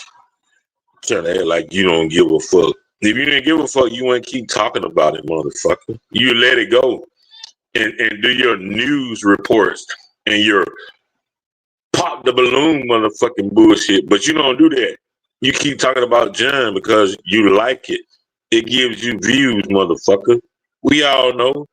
You can't do without it, and he can't. So y'all might as well fucking make up, bitch. Make up and move on. Make the fuck up, both of y'all. Since I can't tell John what to do, John Galt and Stanley Cross need to motherfucking make up and stop acting like bitches. Y'all gonna have this content going all the way until January of 2026. And it's all good. I love it. It's entertainment, bitch. So what do you got to say now, Stanley? Stop Will acting you like let me? a bitch. Will you let me finish my answer? Go ahead and finish, bitch. Okay. Well, we'll make up when John Galt kisses my No, ass. bitch. No, bitch. See, you Quit no. talking about another See, your drunk ass literally said you let me finish. We'll make up when John Galt kisses my ass, or he moves on to abuse another tenant and gets this through his system. Okay, he's not my equal. I never worked for John Galt. He didn't fire me because I never worked for him in the first place. And John Galt will seem more of an actual male. If he has questions about why Stanley did something or why Stanley said something, he's not banned from my chat. He can come up to this panel anytime and ask me the questions personally. And it is bitch made when he asks other people who are not Stanley Cross about why Stanley Cross did something. And I'm sorry if you're not enough of a male to understand my point. If John Galt has questions about why I did something or why I acted a certain way, he needs to come up and confront me directly, asking Deacon Dave about, well, what do you think? See, that is the second rate ghetto bullshit. And I am just going to respond to it. I'm not going to let it go, Tyrone. So stop being John Galt's ghetto lawyer or his jailhouse lawyer, whatever the fuck. I'm not going to stop until John Galt does. You have the message, snitch. So if he's not your equal, why do you keep bringing him up? Because he keeps bringing me up. But I'm saying, you say that he's not your equal. Motherfucker, when he stops, I'll stop. Doesn't change whether he's my equal or not. I gave you the rules, snitch. Go back and tell John Galt what I said. You should dismiss it, but you can't because he's a bitch, and you're I'm the real not snitch. gonna. You're the real snitch. You're absolutely right. I should dismiss it, but I'm not going to, and I told you why. And I gave you the message to take back, snitch. Because you're an emotional bitch. I'm not. Yes, I am.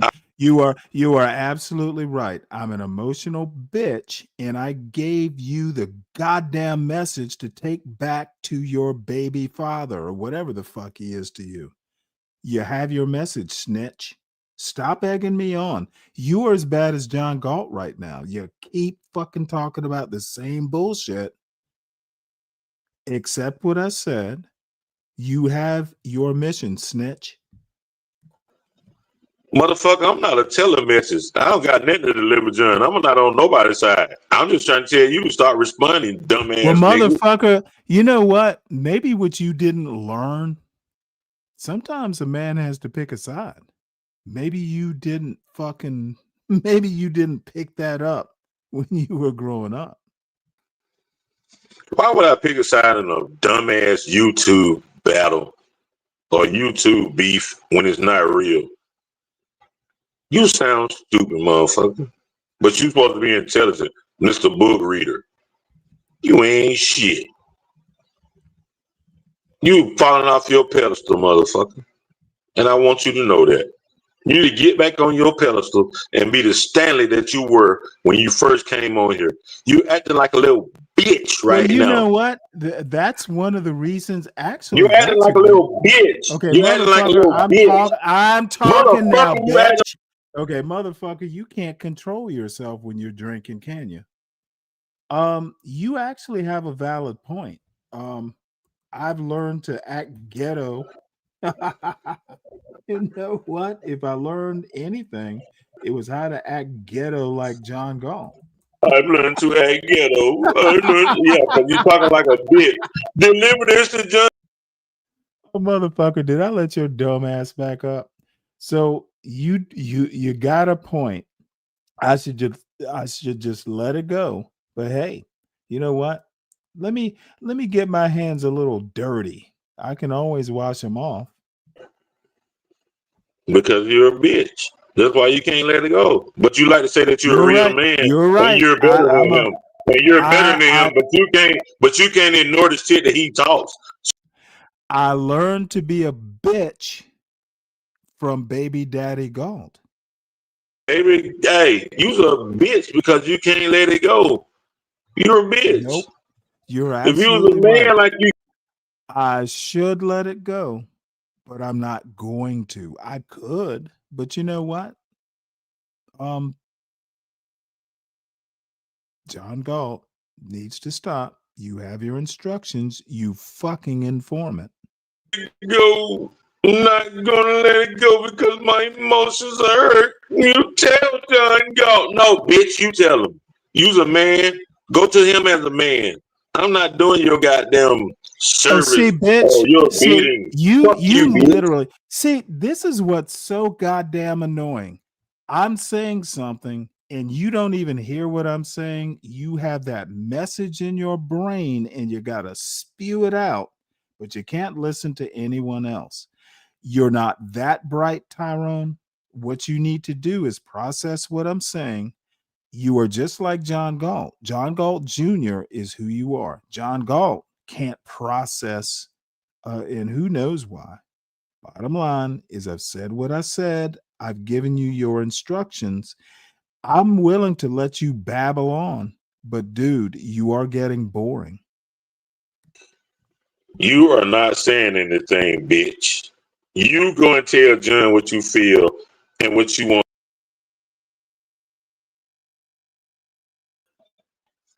I'm not your fucking minion. My bad.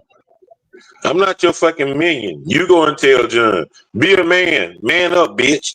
Go and tell him how you feel. Oh, wait, hold it. Whoa. Go tell him how you feel. Okay, bitch. John Galt banned me from his chat, bitch.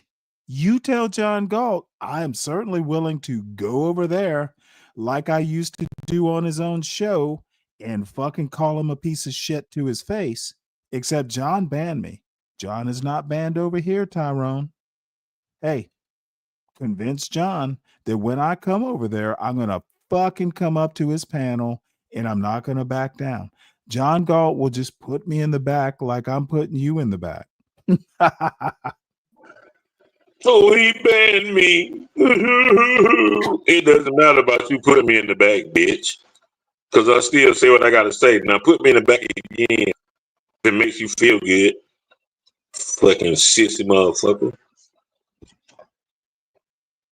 Well, goddamn. Yeah. Now I'm You're okay. Well, sissy, motherfucker, man. You can't even tell another man. Tell me why I should tolerate you calling me a sissy on my own panel. Now we need to concentrate. Why am I a sissy? Because I told you what I'm gonna do and what I'm not gonna do. Now I'm a sissy, dude. Use the N word on my goddamn panel again, or call me a sissy again, and dude, you and Mike 123 will be a duo. Dude, do it again, and you're gone for the night. Who gives a fuck, sissy nigga? Ban me. I'm gone anyway, right. bitch. Okay, well, you self-deport. We'll see you later. Any other fools? No, I don't think King Shenard. I actually disagree that Be Brave is really the cause. I don't know that there is a cause. Some people just can't let sleeping dogs lie. I didn't tell John to talk bullshit today, and I didn't tell Deacon Dave to go up there and fucking be cornered like a deer in headlights. In my opinion, John knows where to find me, but he wants to ask everybody about why I did shit. The motherfucker is literally a woman, gossiping woman. Here a cluck, here a peck. And I don't really give a fuck what people think. I never really have. So anyway, I was going to play this. Let's go ahead and play it. Oh my goodness. So I just wanted to do this video to do a recap of the Piers Morgan debate, because I know that some of you may have not seen it or others don't have the time to, watch the entire thing. So I just want to give little highlights, little snippets of debate and what I was thinking. So first thing first, I knew this was going to be a setup. And the reason why I knew it was going to be a setup, because I found out who was going to be on the panel. They told me that, hey, it was going to be 2 women and 2 men. I didn't know of anything of the Shapiro dude. I looked him up. I was like, oh, okay. Yeah, he goes in hard. Never have I seen on the Piers Morgan show where it's been 2 women versus 2 men. So I was like, got you. They're going to try and paint me like the boogeyman. Okay, fine. Sure enough, I'm expecting that. I don't know if you guys happen to know this. They wanted to get me on the show for the Ukrainian chick who was, taken away from the world by the schizophrenic black man. That's what they wanted to get me on the first time. I didn't catch the email in time. I was like, my bad. Shoot me up, next time if you want to work with me. So they hit me up with this. I was like, bet, let's do this. One thing I will say, I wasn't expecting it to be 3-on-1, because that's what it was. If you notice throughout the debate, what would happen is that Piers Morgan, whenever one of the women was getting filleted, Piers Morgan would step in. And he would go and put on his cape and da-da-da-da. What I also wasn't expecting was Piers Morgan to be so bad faith in his questioning, because he kept on trying to get a gotcha from me. He kept on trying to get a piece where he could make me look like just an evil black guy, right? Because that's what they want to view, black people. Black people are the bad people. That's why you have, what's her name? Megyn Kelly, I believe that's her name. The man-looking woman. Damn. Megyn Kelly talking about Obama, right? They trying to bring it to black people. Black people. Oh, it's trans issues. A trans issue. Well, it's like, well, how about we talk about the white youth? And that's a quote that I'm really happy about. If he had spent a modicum of his time focusing on the white youth, that perhaps he would still be with us today. Message.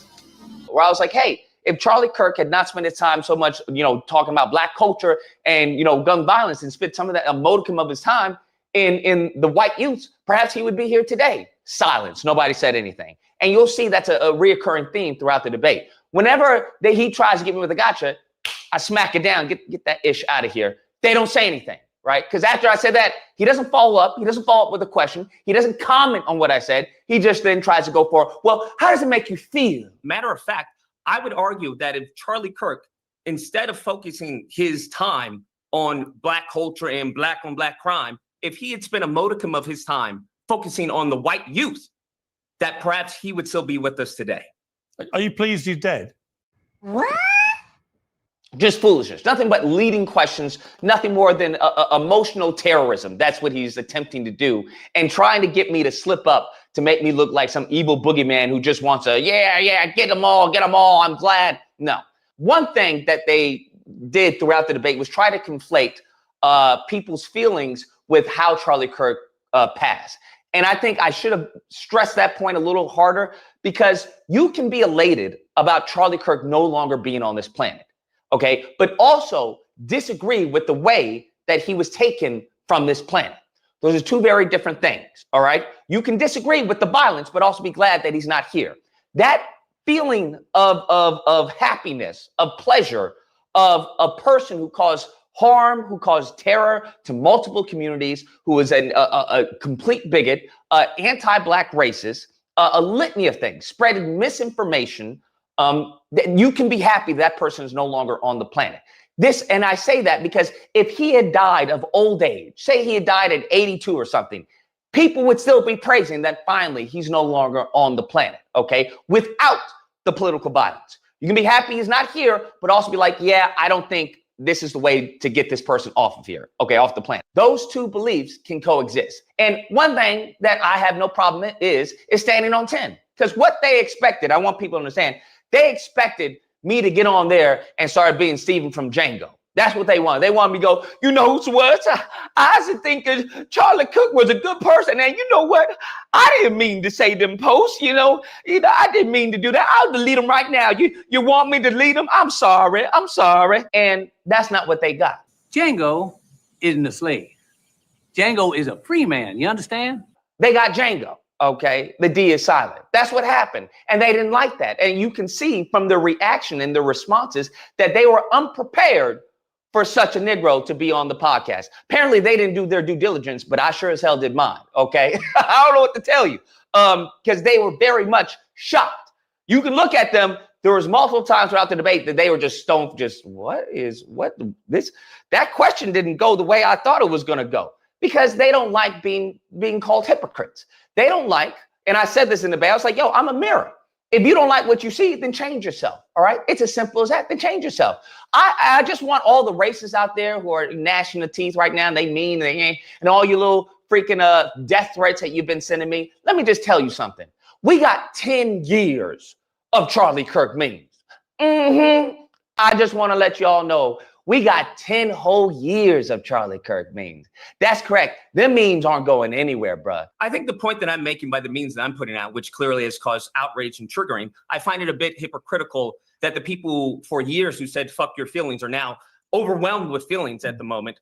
Oh. And I want you to understand how deceitful Pierce was, because Pierce showed up all these memes, right? You want to know what meme that he skipped on my profile?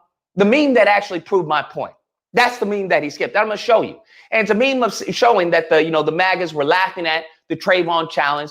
They were laughing at the George Floyd challenge. But when it came to Charlie Kirk and people were saying, we don't care, then they were like screaming and crying. He didn't show that meme on the show. Didn't show that meme. And I blanked. I forgot that I had that meme up there. But that's why, because he's trying to paint a picture of a big, black, bad boogeyman. That's what he's trying to do. He's out of line, but he's right. Now when I interject, and I was told, mind you, I was told, yeah, Lucas, feel free to interject, all right? I just want to let you know, there is no taking turns. Just feel free to interject. I was like, all right, I'll do that. When I do that, what do they do? Oh, my God, you're talking over them. Oh, my God. What do? They play the victim. That's what they did throughout this entire debate. Played the victim. Try to make me the boogeyman. I just wasn't having it. You can't treat him like any of the other niggas around here because he ain't like any of the other niggas around here. You got it? When it came to Jillian Michaels, I would say it's a highlight. Jillian Michaels, I very much remember Jillian Michaels downplaying slavery. That's what she did. And I don't know what it is, but you can call me ghostwriter. You can't put me in a room with evil and expect me not to go off. Please get me out of here. You're not going to put me on a panel with a woman I know who downplayed slavery, heard her on CNN with Abby Phillips, and expect me not to call her out. That's not how this is going to work. But they've grown so accustomed to not being called out that when someone does call them out, they don't know what to do. You see how flustered she got. Well, you know the census. Don't tell me about any census. I don't think I need any litigation from a woman who tried to downplay slavery, who tried to all lives matter slavery after she purchased a black child. That's what I would argue. I don't think you need to as far as litigate anything. Would you like to discuss it? Okay. Damn. What you cited was inaccurate. You can actually look it up. I don't know if you did. I doubt you do your due diligence. You clearly did not, because in that study that you're citing, in the study that I'm discussing it right now, in the study that you're citing, it takes into account not only the slaves, it takes into account the northern states and the southern states. So to try and implement or to say this all lives matter when it comes to slavery, which is abhorrent and extreme contradiction to American history, especially in this country as chattel slavery as Black Americans. He's out of line, but he's right. This is the same woman that when I asked her, did you do any due diligence about what Charlie Kirk said about Black people being in segregation and whatnot, how they were better off? She's like, I fact-checked every word. She didn't even fact-check the census, bruh. These people are so deceptive, they're so deceitful, that if you don't know their deception, you'll just have to take it at face value, because that's what they're used to. They're used to, as I say, lineage of evil. This is, as Dr. DeGroy, great book, Post-Traumatic Slave Syndrome. I advise everyone to read it. But it goes on that, hey, how Black Americans have post-traumatic slave syndrome, that many white Americans have post-traumatic slave master syndrome. Damn. And as a slave master, the slave didn't second guess the master. The slave didn't ask questions about the master. The slave didn't ask for reference. The slave couldn't read or write. What was the slave going to, as far as call out the master on? Nothing. So that's the mindset of many of these people, not all, but many of them that come from a lineage of evil. That's their mindset. So when they are called out for their wickedness, when they're called out for their deceitfulness, just as Jillian was, she didn't know what to say. And then I called her out again. I was like, listen, the fact that you were going to, downplay slavery, but then have a Black child that you purchased, that is disgusting. That's contradictory. Now, that got her in her feelings, me saying that she purchased a child, but you have to understand, I'm very familiar when many white couples or white people purchase Black children. We had a story not too long ago where this couple purchased Black children and used them as slaves. So yes, 100%. You're going to have to tell me a moment in time where white people or a white majority love Black people and they love Black children. From what I recall of the history books, y'all were using Black children for gator bait. Damn. So forgive me if I am, I have second thoughts when I see a white woman purchase a Black child. And she tried to say, well, I had to pay the fees. Boo, you purchased a Black child. That's what you did. It just is what it is. Now, I'm not saying that this is child trafficking. I'm just saying that, hey, there was fees attached with you having this child. All right. You can call it money laundering. You can call it whatever you want. I don't care. All right. I'm not saying she did that. I'm just letting you know that it can be very much seen as that, especially from a woman who doesn't even know Black history. How are you not going to know Black history but have a Black child? I know why, because you want to brainwash her. You want to brainwash her just as America has brainwashed many Black Americans. You want to brainwash her.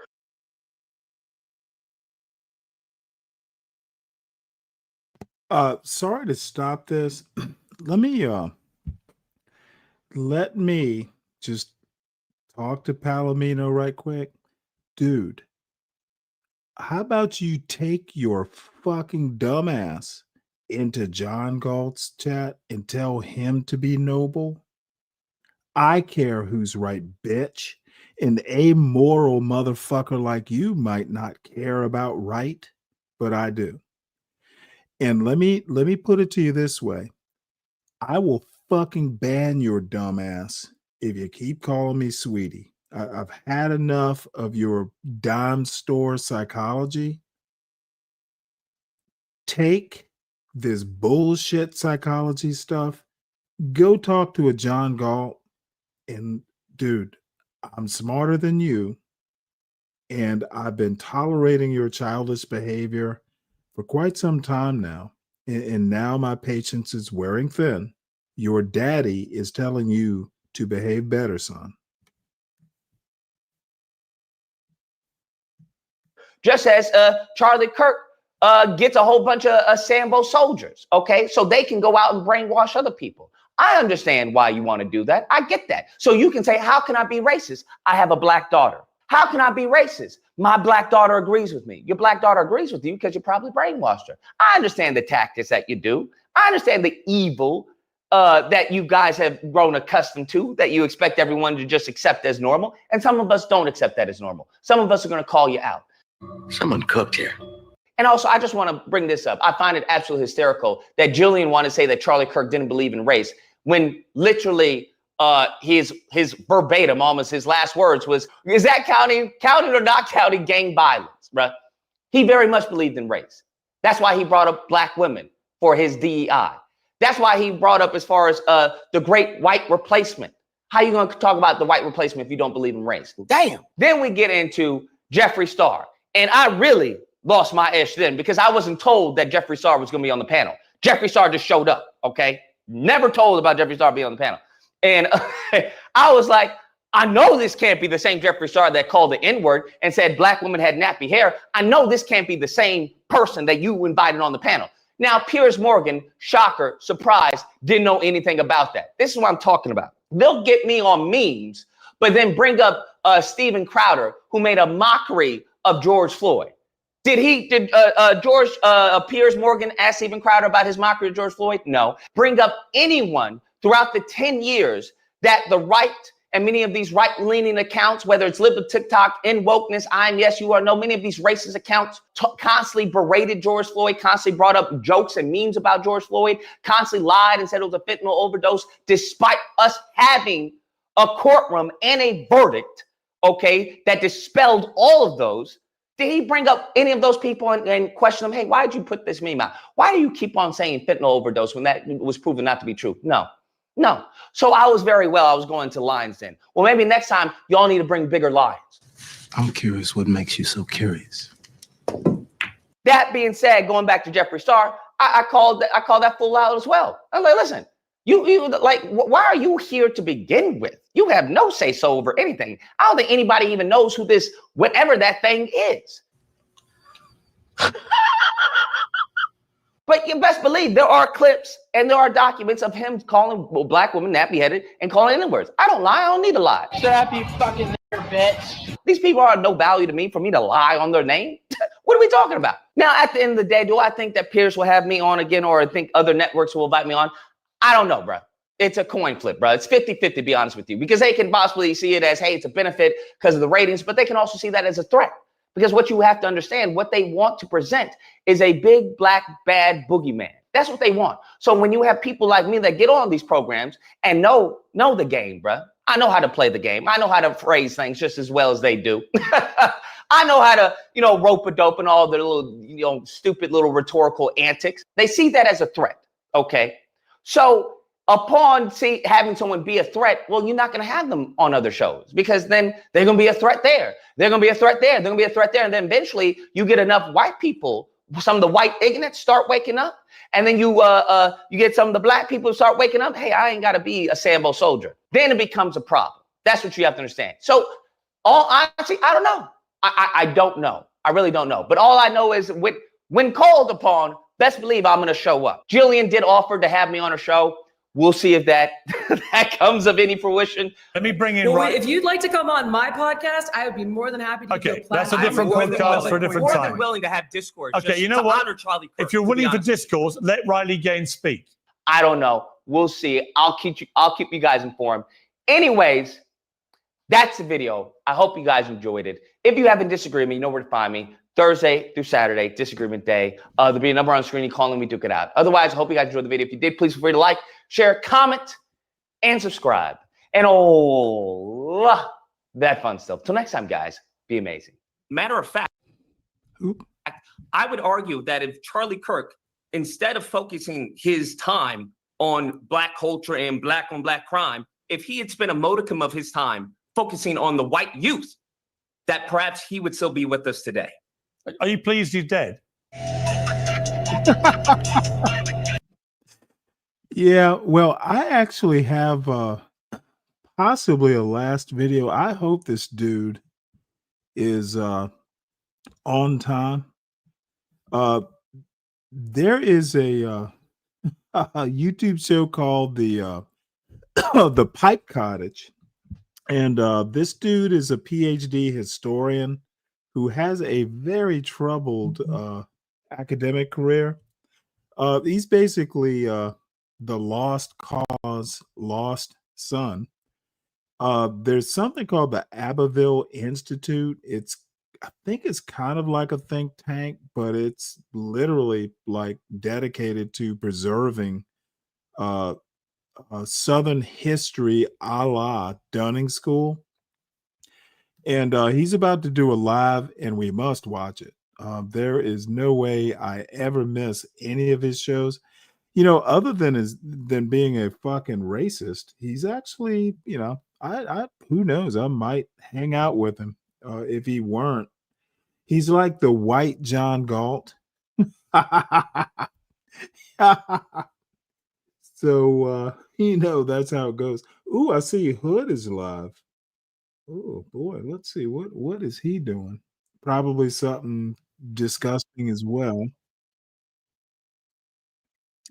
But we'll listen to the Hood racist, and then we'll go over Simple as to that. Oh, now Hot it's Cottage. no. Listen, nobody's discriminating, bro. Most niggas aren't even trying to do that, and out of all the niggas that are trying, only some of them can do it. It's access. It's Not really that about I know access. of. Like unless you're going to the military, you got to have a considerable amount of money. Lawrence, I How many haven't white invited people him. have planes in their I know. backyard, Look, bro? I know Probably people. won't. No, first of all, listen. I know a kid that was a crop duster. Okay, I kind of got a little knowledge of this shit myself because actually this kid was supposed to show me how to fly. Real shit, real talk. When I was upstate, Hey Tyrone, when I you was a can go CO, over he was a there. I'm CO, sure you're not and he banned in his he was a chat. crop duster. But we never got to do it. You say what now? Had a little side business. Well, that he did it for, I guess the people up there. But what my point is, let me ask you this, right? Because again, I already said, I keep saying that most black people, just because of the realities, I keep finding myself saying this shit over and over, and you keep not hearing it. Most black people are not going to have access to that, right? Basically. Now, as far as the military is concerned, I see that number, right? So when you say a certain amount of black men have a commercial pilot's license, which implies that you got to spend money for that. Correct. Right? So it doesn't mean Not that necessarily. Unless you're in the Navy. definitely necessarily. What are Let you me talking explain why. I'm explain The why. screen is back Because, again. The screen is back in. bro, Can you put this back on screen? because for a lot of people, You the dream a lot, traditional don't you, path to Lawrence? commercial piloting is The the elusive military. So a dream lot too? of guys do their hours, their combat and all that, and then they get out. I'll go fly for Delta. So people joining the military is the free, cheap way to learn how to fly. No, I understand that. But what Yeah, it's always these fucking failures of niggerness to fucking denigrate people who actually. Why is it a cheap way when you're risking your life? And I'm sorry to tell Hood nigga that the military is dangerous. People die in training accidents all the time. This is the same thing that John Galt does. It is a mentality, and it is literally like, I sometimes want to ask, who hurt you, Hood Conservative? Who hurt you, John Galt?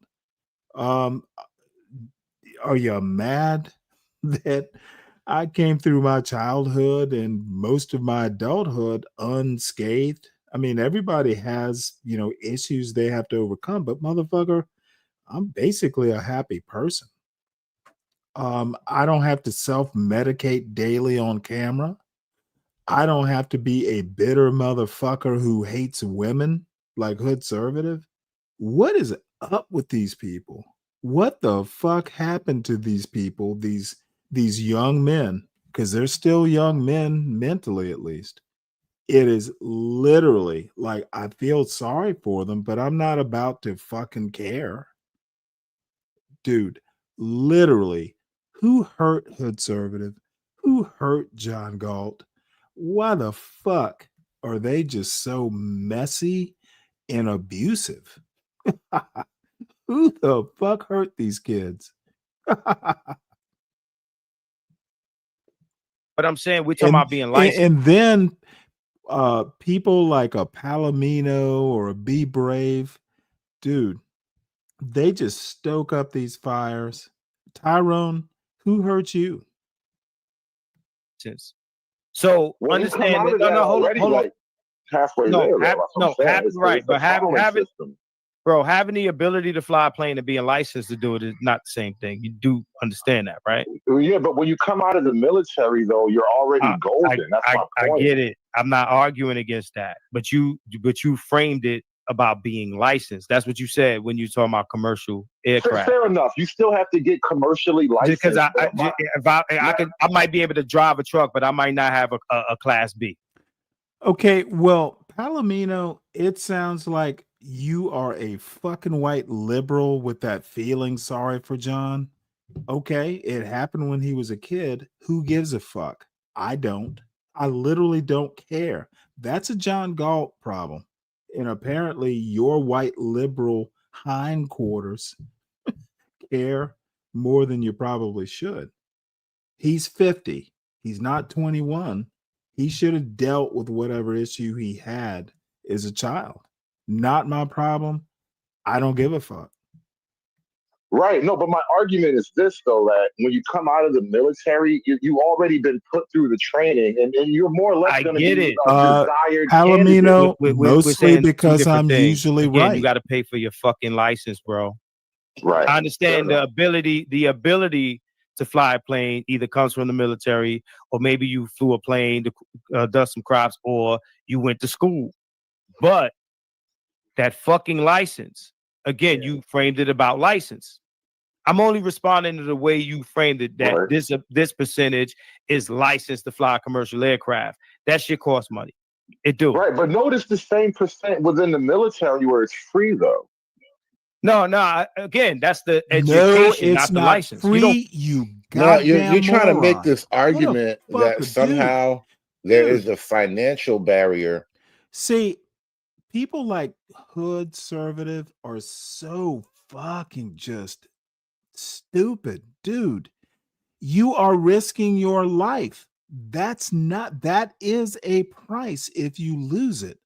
People like hood conservative are just, that's why I don't like dealing with these fucking low class bastards. They have no respect for black people. They have no respect for black people who have literally accomplished stuff in their life. So here is the pipe cottage, dude. But who cares? I'm done with fucking conservative. The way it is. Now we'll see if anybody shows up. Long time since I've done a live stream. Very, very long time. I haven't done it in over a year. Haven't done a live stream in over a year's time. Let's put a little bit more light on the situation. It's probably a little bit too annoying.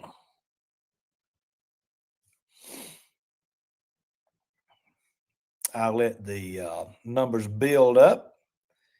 Let the numbers build up a bit. I've got a pipe and a very good blend that I'm going to fire up and enjoy with you this evening.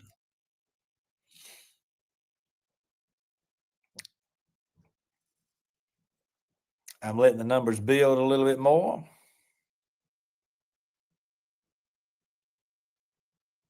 I want it to get a little bit higher before we start really digging into all the comments and the material that we're going to deal with this evening.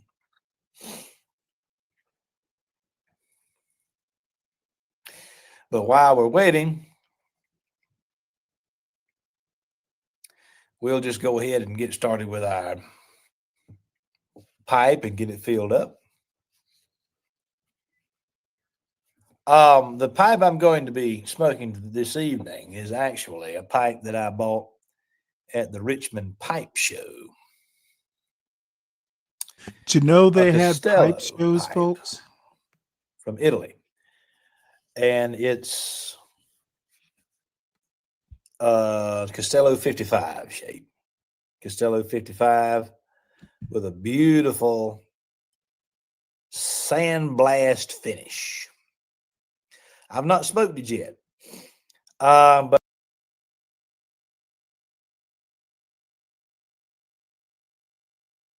there was a pipe shop in New York that was going out of business, and they came to Richmond, Virginia to try and sell their remaining inventory, and they had Castello pipes for sale for like 40 to 50% off of retail. And so I got this pipe for a very, very good deal. Now, what are we going to be putting in it? We're going to be smoking a McClellan blend that I also basically got from they're treating John Richmond Pipe Show. like a YN who still Smyrna has number stuff one. to learn. They Smyrna keep number forgetting He is 50 And I'll years read old. to you the description. Okay, the in case you don't know motherfucker is an elder. He's AARP age. Back when They keep treating Istanbul him was like he's a Constantinople, YN because he acts Izmir like a tobacco YN. was Smyrna. Arose by any other name. These tiny top-grade tobacco leaves from mountainous western Turkey across from the island of Chios have long been prized as the most aromatic of all Orientals. They grow dense and extremely fragrant in this dry country, moistened by Mediterranean sea breezes. Smyrna is the defining ingredient in this sophisticated Oriental blend. So, I'm going to pop the tin for the first time with you this evening, and we're going to give it a smell, and we're going to load up the pipe, and we're going to fire it up. So, let's go. Here's your white supremacy, folks. Now, take a look at that. Take a look at that beautiful Oriental tobacco leaf. And you can smell it immediately. Oh, you can smell it immediately. And what McClellan did when you poor little horsey. produced these tins, Why don't you they just put a find full somewhere else leaf to on the be? top, a full Horse, leaf of this you're Oriental not, tobacco. you're not Then you have, of chained course, to the my blend in the fence. tin. Gallop to another channel And or so it's somewhere a else to be, rarity to be motherfucker. able to I'm not holding find you here. a tin of this anymore. And so let's load up the pipe. And what I like to do when I'm loading up the pipe is I use a wood, God, I don't know what you would call it, but you just, it's a slab of wood. You just put a little bit in it. Just put a little bit of tobacco. I'll get to your questions in just a second and you comment. CKJ3, that First is things true. first, we have to load the Otherwise, look. And so we have some John tobacco Galt is in just our tobacco tray. a racist. All right. So yeah, I And don't so like now we take the racists. Castello 55 and we begin to load in anticipation of a glorious smoke. And so what I like to do is the 3-pinch method. Put a little in the bottom very gently. And you put a little bit more on top of that. And you press a little harder. And then you put the final dab on top and press rather firmly. Now, we don't want to waste any of this. And so we check the draw. Well, I'm surprised Almost perfect. We need to know how to mash it smoke in a little bit something more. Tubular in your mouth, And Brian. just by taking a draw Try pipe. off I that bet to it check is the relaxing, pressure, I can already mostly to taste the the sweetness of person's that already. pipe you're smoking. And that's nearly perfect. Nearly perfect. So now, we don't want to waste it. We take our tobacco tray and we pour the remainder back into the tin. And this will actually go into a jar. Now, look, I like characters, and this dude is definitely a character. He has an interesting history. Hey, yeah, he's a racist, but he's a well-read racist. And you know what? He's entitled to his opinion. He is eccentric, and I just like eccentric folks. John was eccentric until I just discovered he's a racist, but he's not an interesting racist. This racist is not abusing people. He's not abusing his tenants. John Galt is a monster. He abuses tenants and then puts it online. This will actually go into a jar in the morning, if not tonight. Simply because we don't want to waste it. Because this tobacco is very, very hard to come by.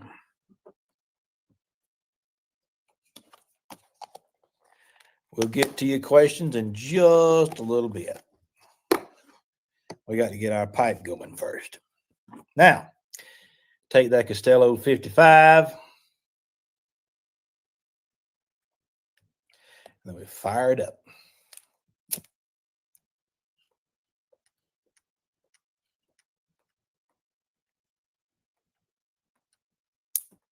That is quite heavily. Quite heavily.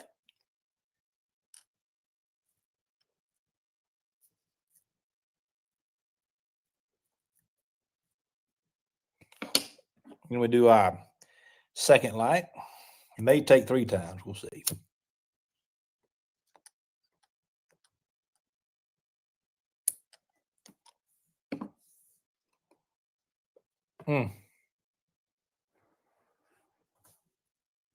That is just a phenomenal blend.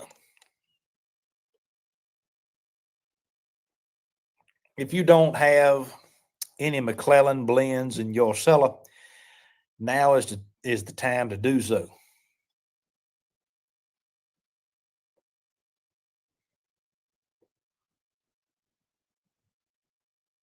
All right, so now that we have a quota, we will get involved with some questions. So if you have anything on your mind that you want to discuss, anything that I can help you with, I'm looking at the chat right now, and we'll see if this live stream ordeal is worth our time. Brian, I know you want to put something tubular or phallic in your mouth and puff on it. It'll relax. All right, so it'll relax both of you. Mudman says, Dr. Allen, sorry to be bothering you, but have you had any dental problems from smoking? No, none at all. My dental problems came early on in life. I have probably 2 cavities. I had to have my wisdom teeth removed when I was about 17 years old. But my dentist doesn't even know that I smoke, and he can't tell anything.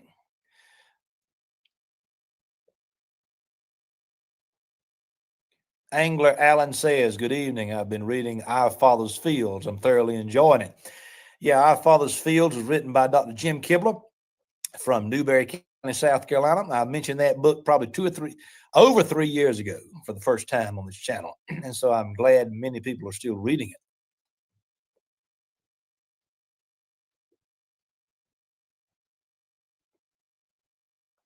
Warpath says, Yankee here. Well, I'm glad you could join us, Mr. Yankee. Plan on taking a spirited drive down south for America's 250th birthday. Anywhere to stop? Any roads I should be taking? It is an absolute must that you visit Williamsburg, Virginia, and Charleston, South Carolina, Savannah, Georgia, St. Augustine, Florida, New Orleans, Louisiana. The South is much older than the United States. And so to get a good feel of the Southern perspective of the country, No, you have to I visit literally those did not, particular areas. Palomino. You're a moron. Gallop somewhere else, son. There's Chris sweet Lopez, grass love your channel. What do you think of the movie Gettysburg in the 1990s? Some other fucking. I've watched the movie Gettysburg probably 2,000 times. Yeah, I and know, no Dirty, but come on now. I still think it's think the he's greatest a character. Civil War movie ever made. Sometimes you just have to. And I enjoy became the infatuated with that film when I was a small I boy. I know how watched it pissed for the off first you are, time Dirty, when it but came dude, out he's a character. in 93. And I was 7 years old, and I remember watching it for the first time with my daddy when I was 7 years old. And so I still make an annual pilgrimage to the Gettysburg battlefield every summer. Try to make it around the same time that the battle occurred around July. I pretty much knew John was a racist from day one. How he uses the N-word more than fucking you do, horsey boy. Is there something special you do for dental hygiene or recommendations? Well, no, I like to brush my teeth twice a day, and I use mouthwash every time I smoke a pipe. If I'm smoking a pipe in the evening, I'll brush my teeth immediately afterwards. If I'm smoking a pipe in the middle of the day, I'll use a mouthwash to rinse the mouth after. The key to pipe smoking is always have something cool to drink during the smoking session, because the heat in the oral cavity is what you want to be careful of. Well, not the nicotine, not the tobacco itself, it's the heat. Do have so you want to have something to drink with you at all times.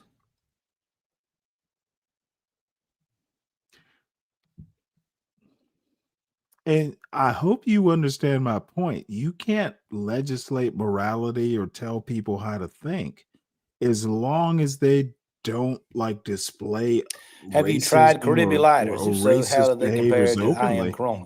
I don't know The what they're thinking, Caribbean-lighters, and I don't give a fuck. actually, that's what I So got right yeah, here. This is a Caribbean-lighter. I might think you're Works racist, fine. but if I can't prove it, They compare very oh favorably to well. I am Corona. So yes, as usual, Let's see. Ryan, Reminder life says, is kind of asking as a nuanced 31-year-old father, Catholic and history major at the University of Utah, do you recommend I regurgitate my professor's opinions back to them or stand firm on my principles and my papers?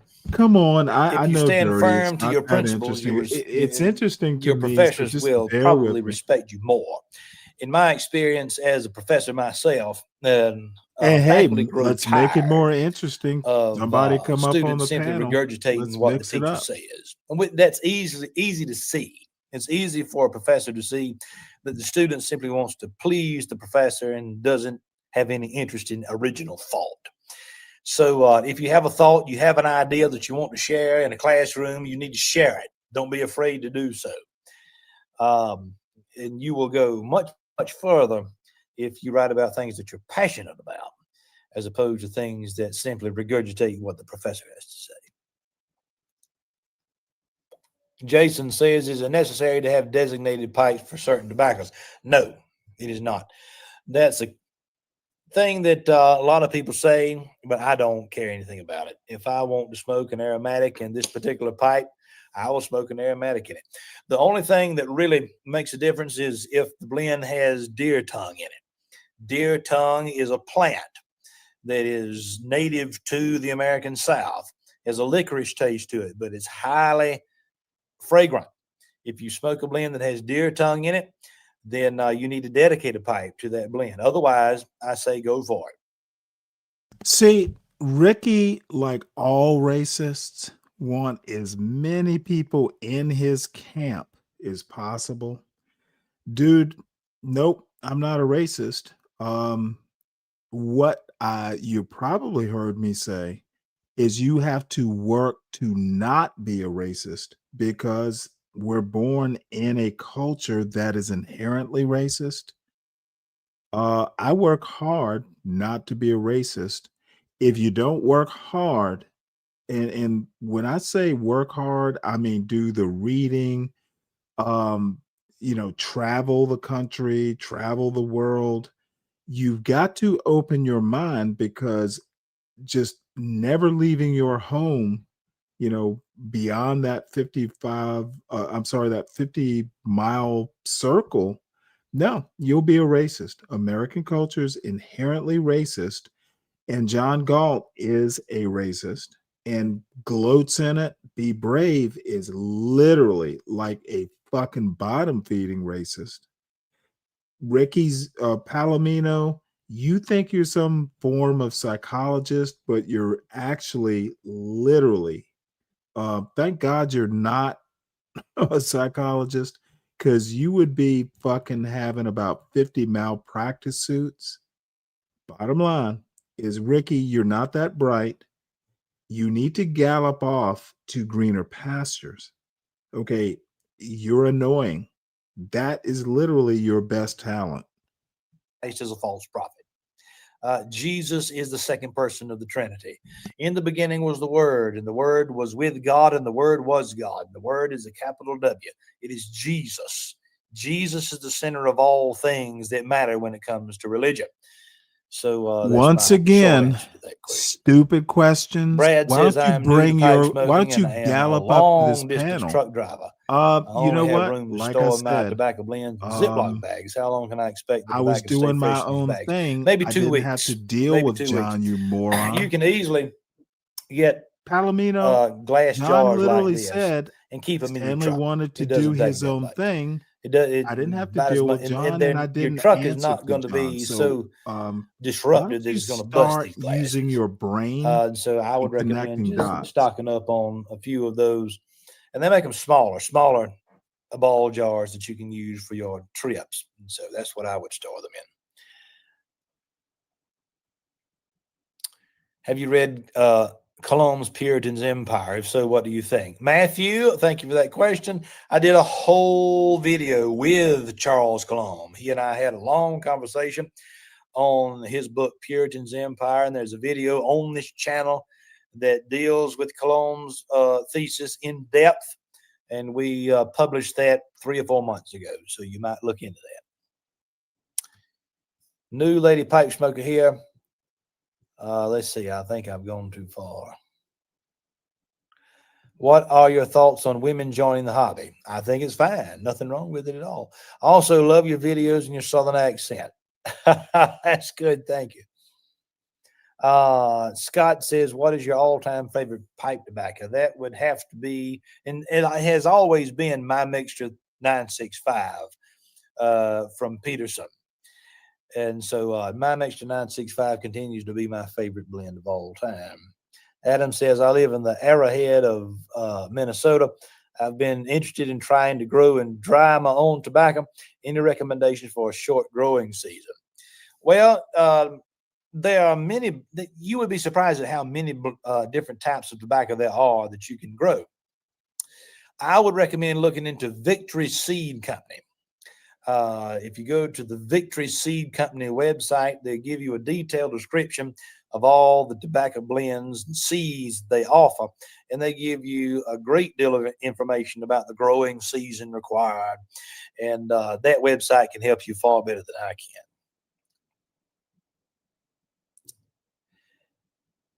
Let's see. Michael says, how long have you been smoking a pipe for, and how did you get into pipe smoking? And do you smoke cigars? I started smoking a pipe in 2011. So when I was in grad school, there was a pipe shop. I was in grad school in Starkville, Mississippi, at Mississippi State University. And there was a small pipe and tobacco shop there in town. And I bought my first pipe and my first aromatic blend of tobacco in 2011. And yes, I do smoke cigars. I do enjoy a cigar on occasion, but I'm primarily a pipe smoker. And smoking in the goddamn house, I hope this is like detached. Aged and eclectic. Like a man cave detached from the house. All right.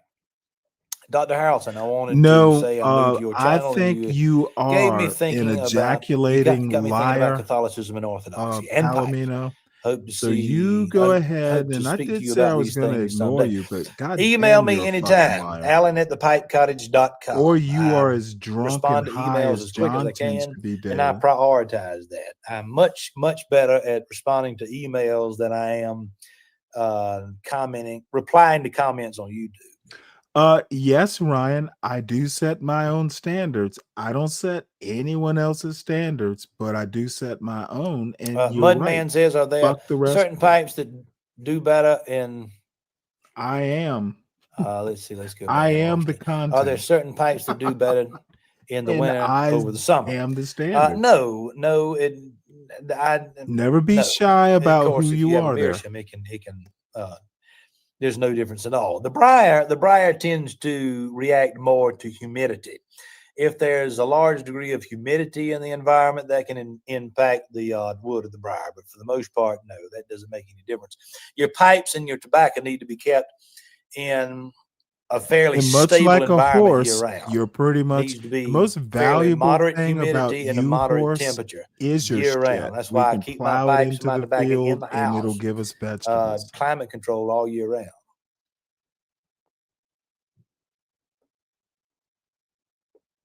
James Gilbert said, what are some of your favorite novels?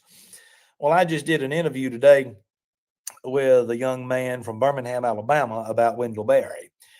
And I would have to say that Wendell Berry's Port Williams series I actually know who some Wendell of my Berry absolute is. favorite novels of all time, because he has a unique way of describing the loss of the agricultural and rural society that used to define this country. And so Except that I would don't be my think very, Wendell very Berry short was answer from to the that South. I think he was from the Midwest. I could be wrong, though. Jacob Gregory says, new pipe smoker here. Do you use specific shapes for specific types of blends? or can you use any shape for any type? No, I like to use Virginias in a fairly narrow bowl. If I'm smoking a straight Virginia, I like to use that in a very narrow bowl. Why? Because Virginias tend to burn a little hot because there's more sugar content in a Virginia blend. And if you have a smaller bowl, you are better able to control the heat of the tobacco. Now, if I'm smoking an English blend, which contains Latakia and Virginia and Orientals, a lot of different things, I want a wider bowl, such as this, such as a Costello 55, which is kind of a pot shape. I prefer to smoke a wider bowl so that I can get the full flavor profile of all those different leaves. It sounds ridiculous, but it does make a difference. So if you've got a blend that tends to burn very hot, I recommend a smaller chamber size.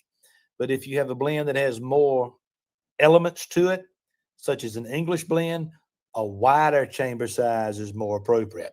That way you're able to enjoy the full flavor profile. All those leaves can blend together and they're all burning at a better rate. And so that's my a scientific pipe smoker. That sounds like something that Brian Nichols I'm not going to be able to get to all of these, but I'm trying to get to as many of them as I can. What was the religion of General Lee? General Lee was Episcopalian, more or less. Of course it is, Ryan. What else could it possibly be? He was high church.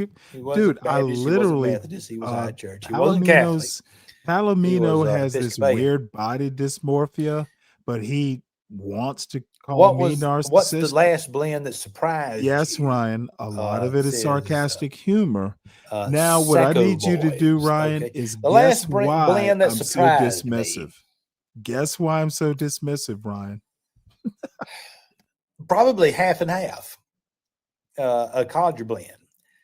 I was expecting something bland, something not very interesting, but half and half has an interesting flavor profile. It's got a wonderful licorice taste to it. It's half Virginia, half Burley, and it's been around for a very long period of time. So if you don't have your hands on half and half, I think that's worthwhile. Bluegrass Piper says, thank you, Dr. Harrelson. I started OCIA 3 weeks ago to become closer to Christ. Do you have any suggestions for how I can gently encourage my son toward Christianity? Well, you said it yourself. Gently. Be very, very gentle. And I would have to know more about that situation, how old your son is and the relationship that you have with your son. But that's not something that we need to talk about publicly. But my answer to that would be very gentle. You don't want to push somebody into Christianity. You want the child to grow into the faith, to reach a point where they realize that Christ is who he said he is. For now, my oldest son is 6 years old, and my youngest son is 2 years old. And we're expecting our fourth child in the spring, and we don't yet know if it's a boy or a girl. But my oldest son, he's the one I've got my eyes on the most when it comes to spirituality. The best thing I can do is lead a Christ-like lifestyle before him. That's all I can do right now. But within the next couple of years, he will reach the age where he can be confirmed into the Catholic Church. So he will be able to answer certain questions about what Catholicism means through his intellect. But he's got to be much older before he can have a true appreciation and passion for Christ that comes from the heart. And so you have to be very gentle with children. You've got to have just a very gentle, father-like understanding of basically how God treats us. That's the example. I mean, God the Father deals with us in a very gentle way. And so I think that's the ultimate example of how we deal with our own children when we're trying to tell them about Jesus. And I hope that answers your question. Oh, I forgot. GP Banjo says, I didn't know you did live streams. Well, I haven't done one in over a year. I don't usually do them, so this is the first time in quite a while. Yeah, he's I forgot to say he's also like the southern version of Imperius. Interesting. Eastern Orthodoxy doesn't believe in the primacy of the papacy, and that's the main reason why Well, he I is, did like not I go said, the Ryan, Orthodox a route. I southern mean, version the Orthodox of Church has legitimate sacraments. of Even Roman Imperius, Catholicism and much more recognizes that palatable. Eastern Orthodoxy has legitimate sacraments, and we're very, very close to Eastern Orthodoxy. But they don't recognize the primacy of the papacy, and so that was a major problem. Chuck says, novice question: does pipe tobacco require a particular humidity range like cigars? Pipe tobacco isn't as finicky as cigars are. You can store tobacco in a jar, and it won't react so much to humidity and temperature change as cigar leaf will. But it is if you want to sell a tobacco, it's of paramount importance that you keep the humidity range fairly low, and that you keep the temperature between 68 and 72 degrees. Because if you venture very much beyond that, if there's too much fluctuation in the humidity and temperature of your pipe tobacco, however you sell it, the life of that tobacco is going to diminish.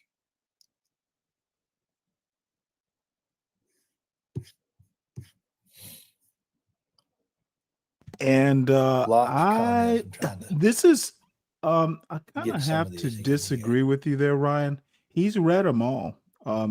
He's got a PhD in history. Wade O'Well says, while He's I have read many them, disagreements, I love hearing and what you have to say. uh, Your journey to Roman Catholicism you always coincided know with if mine. people Now, actually Orthodoxy, have love read what their you books just love what you've by been the able way to they build. Please keep it up. conversation. Thank you, sir. Thank you so He's much. a good thinker. He's just Somebody said, why do you think Tolkien was so influential with pipe not my smoking? cup of tea. Well, But I because of enjoy social watching him. He's because eccentric, people who make much videos like reference Tolkien, Imperius in a and way.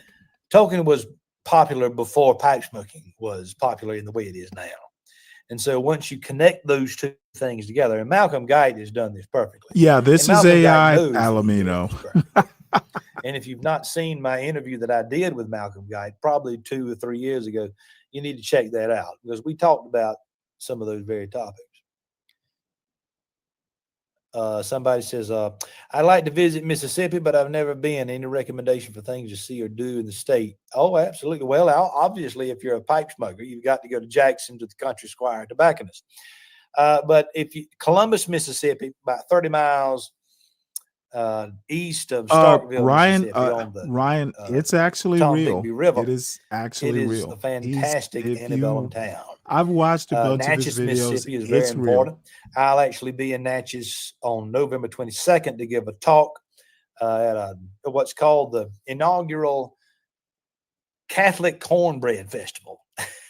Just going to be a bunch of Southern folks getting together talking about Our Lady. Yeah, she was a I'm going mama. to be giving I a listened talk to her. on Mother Mary. And so if you're in the area in Mississippi and Natchez around the weekend before Thanksgiving, you might look into that. I learned about the Gatlinburg earlier from you. What a great place to visit. Yes, it is. Richard, who's an Orthodox priest, he's very, very sincere in his love for the pipe smoking hobby and in his love for Christ. What cleaning routine is best to make sure that your pipes last as long as possible? Well, I don't think too much about that. It's a good question, but I don't dwell on it much. What I usually do when I'm done smoking a pipe, I'll take a little bit of bourbon and put it on the end of a pipe cleaner, and I'll run it through the stem and make sure it goes all the way down to the bottom of the bowl. And I'll twist it around a little bit and pull it back out. And I'll make sure to take a paper towel and clean out the bowl as best I can, but I don't want to mess with the cake that's growing on the inside of the bowl. But there's a big difference in how you treat a meerschaum bowl and how you treat a briar bowl. Meerschaum, you don't want cake to build on the inside. So you need to make fairly sure that you get as much of that dawdle and that tobacco residue out of a meerschaum pipe as possible. But when I first started, I would always take the stem off the bowl, off the shank, and just clean it that way. I hardly ever remove the stem from the shank anymore. There's no need. If the pipe is well made, you can take a pipe cleaner and push it all the way through the stem, and it will go all the way to the bottom of the bowl without any trouble. That's a well-drilled, well-made pipe. Peterson very rarely does that anymore. Savinelli sometimes does it. Costello nearly always makes that happen.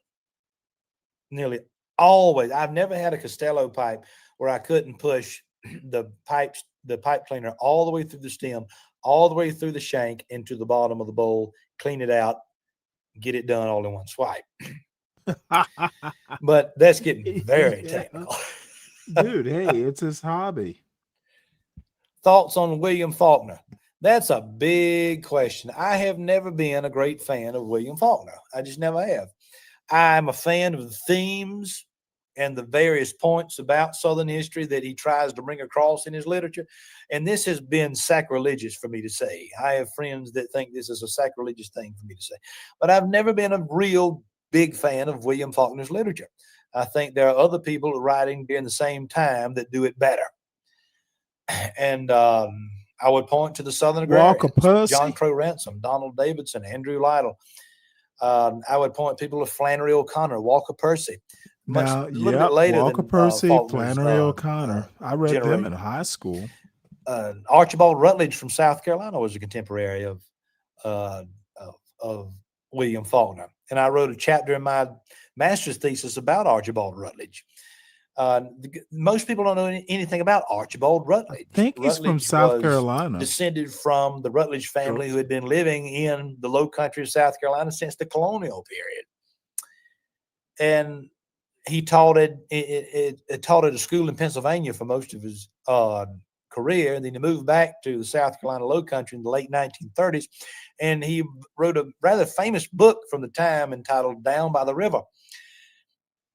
But Rutledge he had very little patience for people who thought that there was no real romanticism in the old plantation idea of the South.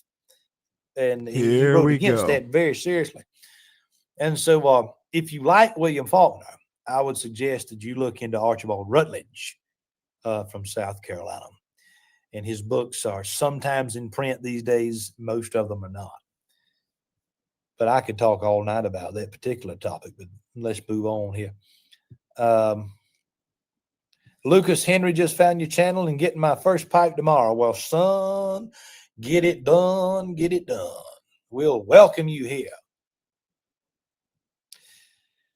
Following your channel for a while and was thrilled when you announced you were coming home to the Catholic Church. Yes, I am thrilled myself. Thank you so much.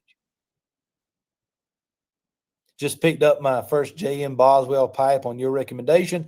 I only live about an hour from their shop in Chambersburg, a beautiful freehand piece. Now I can never look back. Yeah, Boswell's pipes goddamn, some of my absolute favorites. Right. I've said it many times. How J.M. Boswell and Mark Tinsky are my two absolute. You got the Y in the right place, Ryan. Now, if we get into European pipe covers, that's a different story. Now, let me see what we're dealing with. If you had just you and your guitar and had one traditional hymn to pick, what would you play? Woman? No, that's a good question. That's pretty close too. That's a good question.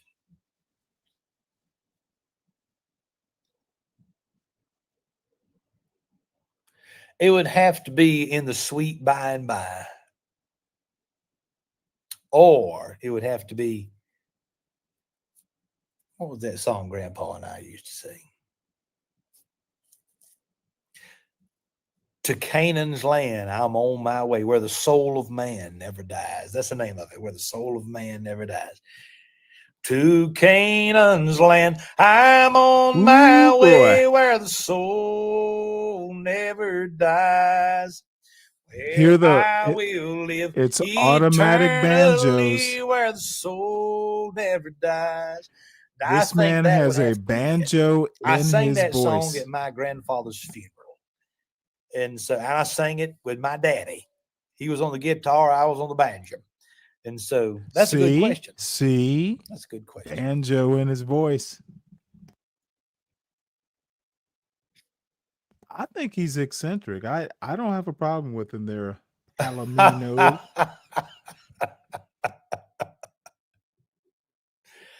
Lord, I'm sitting here looking at all these different questions, and I'm absolutely laughing. will. I'm laughing at the particular question of a friend of mine from Richmond, Virginia, Mr. C. Oh, what's your PIN number? That's a long story, and I can't share that story because I can't share what that PIN number is. Yeah, well, Palomino, you're not from the South. My Elgin, impression, South Carolina here watching. That's good. I think he's real. Can you speak to what books you might recommend if you were to teach a fictitious course titled The Old South? Well, why do we have to be fictitious about it? Come on now. Come on, it's not necessarily fictitious. What books you might recommend? When you speak of the Old South, you're speaking about I know something a that bit really about existed. his history. It's not simply as so Margaret he's mentions real. it. Now he may be a little It bit, is found in books, you know, and it's probably only now exaggerating, found in books, but there no, are books he's that explain actually it. from the South. He got his And, PhD from I think it's Mississippi State. He's real. He is a real Southerner. I'm trying to think now. The gentleman who was the chaplain in Stonewall Jackson's army. I can't think of it. And I know so much, but I can't remember it all at the same time. There are books after books that explain the reality. Ryan, of I what the went Old to South high was. school with And prototypes. if you really want to get an understanding of one He's pretty harmless. who lived through that period and lived through the war, I can't think of anything I more went to real and school more with permanent this or guy or lasting his than prototypes. Douglas Southall I Freeman's absolutely would. four-volume biography of R.E. Lee. And many people have this Ryan, I understanding went of to the Robert E. Lee as University of being Georgia. plantation There were gentleman. he's a Well, prototype. he really didn't have that much money. He didn't have that much influence when it comes to monetary value. But he did marry into a family that was related to George Washington. And that's how he came to be the owner of Arlington, which actually his father-in-law gave that estate to Robert E. Lee's sons. General Lee was intended to be the steward of that estate, and he was eventually to be inherited by his son. Sometimes And so it's good I can't to think just of listen to people. anybody You learn that's a more lot when they representative babble on. of what the Old South stood for. If you want to talk about manners, gentlemanly conduct, the rule of law, Now he's going honor, to talk about chivalry. order, stability, all of that is encapsulated in the person of General Robert E. Lee. It's Oh, my represented, it's symbolized by him.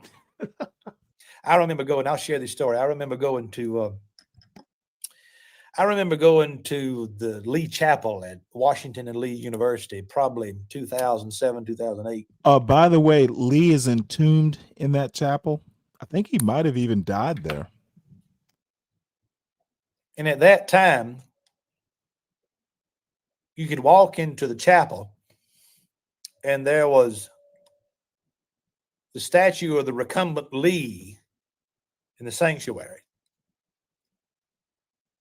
And there were Confederate battle flags, the battle flag of the Army of Northern Virginia, flying on all three corners of the wall you're right. surrounding The his South is not monument. like that. We speak a lot more lyrically.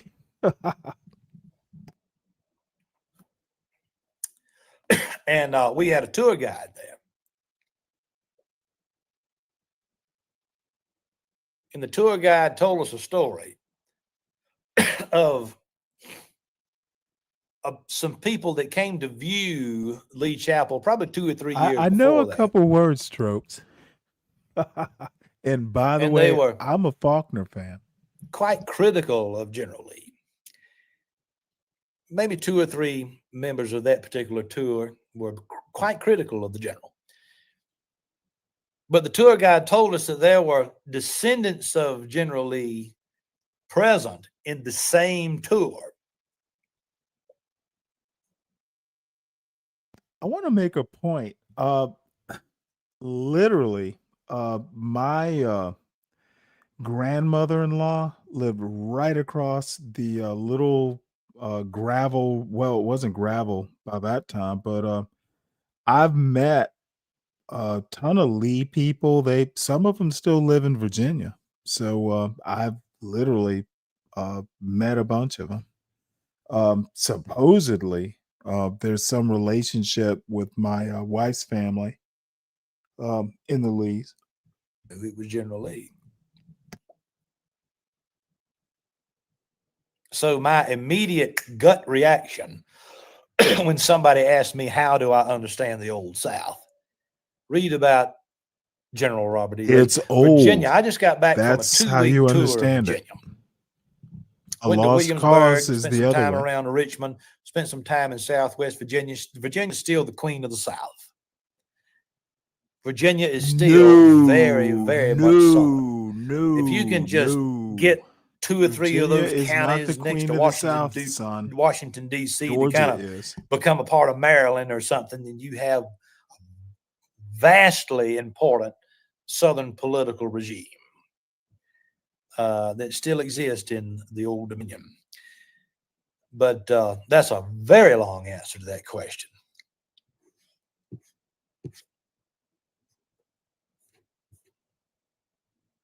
I'm gonna move down to some of these questions here. It says, greetings from Somerset. I guess that's Kentucky. I don't know. Have you ever done any business with Schwab's in Lexington? Yeah, they got some good blends there. Kentucky Choice is very good. It's a very good Burley blend. I've been there a few times. Do they still have the yearly country music conference at Mississippi State? I don't know anything about that. When I was at Mississippi State, the history department was controlled by a bunch of Neanderthal Yankees. So I don't know anything about a country music conference at Mississippi State. Julie says, do you like Wendell Berry? Yeah, I just did an interview with somebody today who asked me a great deal about Wendell Berry, and that will be aired in early November. And so I will share that link when the time comes, when it airs. Ontario, Canada. Thank you, sir. Have you ever tried to grow your own tobacco? Yeah, it was a dismal failure. Dismal failure. I've learned that growing tobacco is a real talent. It takes a lot of time, a lot of effort, and a lot of money. All three of which I really don't have available for tobacco production right now.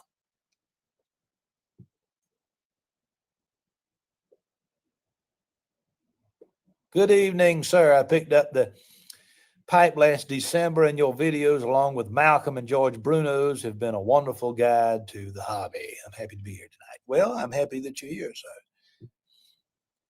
I would like to say thank you. I appreciate your show and enjoy your discussions. Good. Thank you, sir. What do you make of the Vatican allowing an LGBT pilgrimage by an LGBT advocacy group and the procession cross being painted in the LGBT colors? I think that the media does a poor job of portraying what the Vatican's intentions are. I won't address that right now, but perhaps I can in a future video. Have you ever read any of Shelby Foote's novels? All of them. I've read everything that Shelby Foote published. If he published it, I've read it.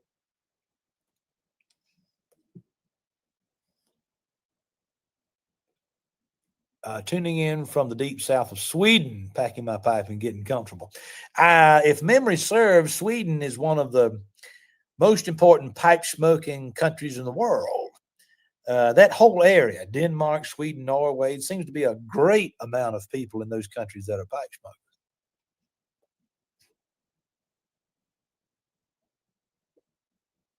Bluegrass piper, I'm looking for suggestions on newer bluegrass. Do you listen to any modern bluegrass music?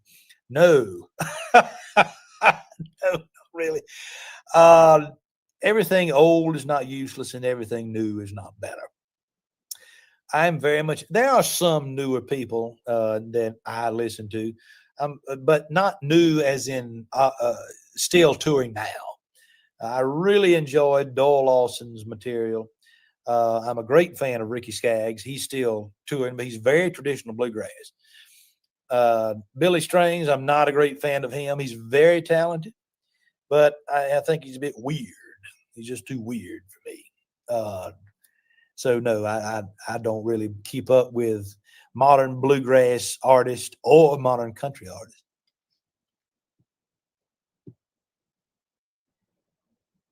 Are you a fan of the Hillbilly Thomas? I've heard a few of their songs. I've not spent much time with their material, so I can't say I'm a fan, but I certainly know of them.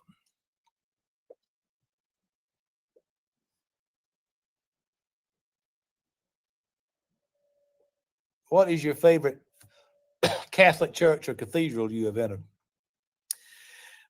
That's easy to answer for me. It's the Cathedral of the Sacred Heart of Jesus in Knoxville, Tennessee. I have, for some reason, a great love for that cathedral.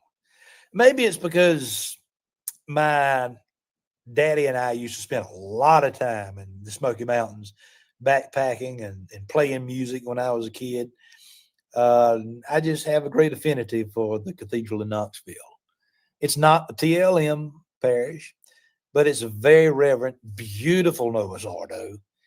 And we actually attend Mass there as often as we can, which is usually about once a month.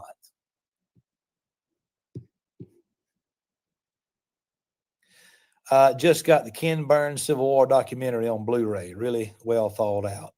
What are your thoughts on it? Ken Burns is a little twerp. That's what I think about Ken Burns. Ken Burns relied far too much on the slavery narrative to talk about the war. But at that time, and still at this time, that's the narrative that people expect. The war was not important because it ended slavery. That's not why it was important. It was important because it defeated the original interpretation of the Constitution. It defeated its power. It defeated the original republic. And the ramifications of that is far more important than the destruction of slavery. Slavery would have ended one way or another. It didn't require a war. Absolutely wrong. Dude, I definitely don't agree. It did require a war to destroy the original vision of the founders. No, it wasn't destroyed, son. Thoughts on Calvin Coolidge? Well, I know some people who say he was the last real conservative president, but I admit I am not a scholar of Calvin Coolidge. I don't really know a great deal about his life. I don't get your point here. His presidency. I've not studied it in detail. Oh, I've I never don't had care, any reason. dude. I don't care. In many ways, my world ends in 1865, and so that's something to bear in mind. I would never think to ask him. It's obvious. Did you visit our cathedral in New Orleans on your recent visit? I went to St. Louis Cathedral in downtown New Orleans. I'm going back to New Orleans. Now, let me just say this about New Orleans. I was more impressed with New Orleans than any place I've been to in the South in quite some time. Very, very impressed. I'm a native South Carolinian. I've been to Charleston all my life. But there was something about New Orleans that struck me as uniquely raw Southern. Just it was the smell. Intrinsically raw Southern culture. It wasn't tourism. Of course, I saw all the tourist places, saw the French Quarter, the Garden District, all that. But still, there's just this raw talent, this feeling of completely being different from the rest of America. Well, completely it's different than the South. Mainstream American culture. New Orleans is very different from places. And so like we're going back Charleston. when I give my talk. It's a lot more black. On November 22nd, we're going to go down to New Orleans. New Orleans is literally the definition of diversity. Right now, we're planning to spend Thanksgiving in history. New Orleans, and so we'll see how that happens. Maybe we'll make a video down there. Southern Mountain Man, will you be coming back to the cathedral in Knoxville soon? Yes, perhaps as soon as this coming Sunday. Oh dear, really? Would you ever consider doing a tour of your bookshelves? I'd love to have a peek. Well, I'm kind of hesitant about that because there's no rhyme or reason to why my books are on the shelf. I don't categorize my books by alphabetical order or topic. I just put them on the shelf and I alone know where the books are. And see, I'm okay with that. The motherfucker is a book reader. No one gives a fuck. Dude, it's too much work to alphabetize and all that bullshit. He is a book reader. Yeah, I know where the last time I put it. This is why I kind of like this guy. He's a book reader. Even if I don't agree with his interpretation, he's a book reader. I taught a class on American political history. And one of the assignments towards the end of the term was to ask students to list the 10 worst presidents in American history. 95% of the time, the students would list James Buchanan as the absolute worst president. Who obviously he was the president. It would be Andrew Johnson. Before Lincoln. When South Carolina seceded from the Union on December 20th, 1860, James Buchanan was president. When the first 7 Confederate states seceded from the Union, James Buchanan was president. And Buchanan's response to this secession was, there's nothing constitutionally that I can do to stop it. They have every right to secede from the Union. But of course, at that time, Lincoln was about to be inaugurated in early March of 1861. And when Lincoln is inaugurated, the war becomes a reality. There's no war. Okay, motherfucker, how about few just say around Fort Sumter? South Carolina seceded because Lincoln was elected. How about that part? Office, the Virginia, And yeah, I'd call him a motherfucker North at Carolina, dinner. Tennessee, 'Cause I and know Arkansas you're going to ask me, Ryan. secede from the Union. Why? Because Lincoln initiates an attack on Fort Sumter in early April by design. The flag has been fired on. The American Federal Union flag has been fired on. I'm not now important we enough can to have a call for biography, troops Ryan. from the various Thanks states for the across the thought. Union to defeat the rebellion in the Cotton States. Well, he was gravely mistaken about that. He lost Virginia, North Carolina, Tennessee, and Arkansas. James Buchanan was not the worst president in American history. He was one of the most sensible and constitutional presidents in American history. Bullshit. So I don't know about Breckinridge, but I know about what actually happened. So I don't deal in speculation. I deal in historical facts.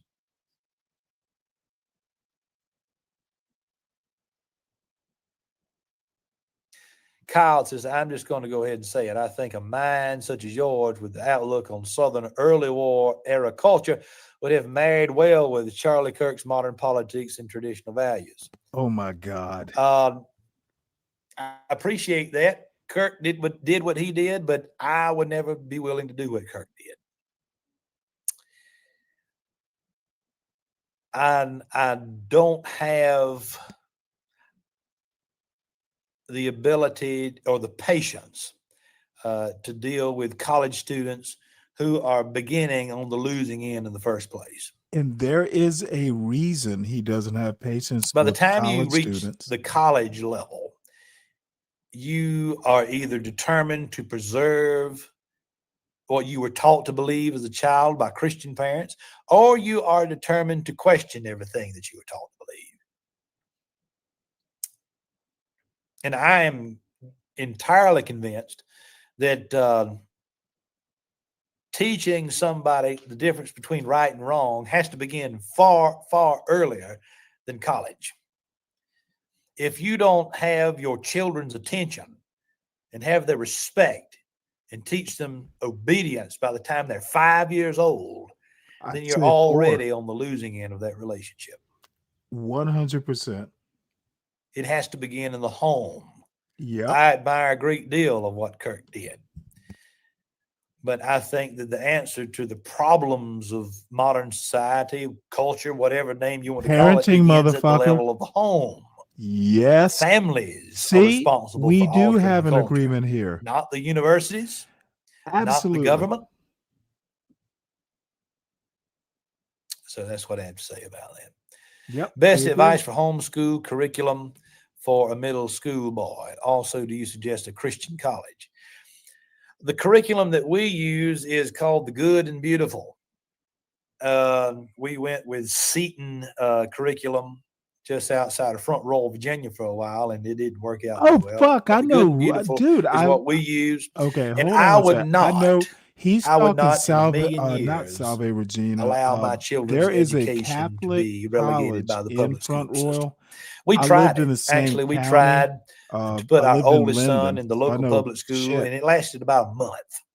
Yep. It I know was right where Front immediately Royal is. transparent to me after a few Yeah, they short used to weeks grocery shop that he there. was excelling far and beyond what his classmates were willing to do. And so we just cut that out entirely. And the reason we wanted to try that for a little while is for community, to see if the children would be able to have friends in the community. Well, that's good. That's important. But by the way, Warren what County, they're where learning is Front far Royal more is, important to it's me than any actually an community awesome place to live. I lived there for damn near 20 And so years. I want to have full and total control over what my children are learning at this early stage in life.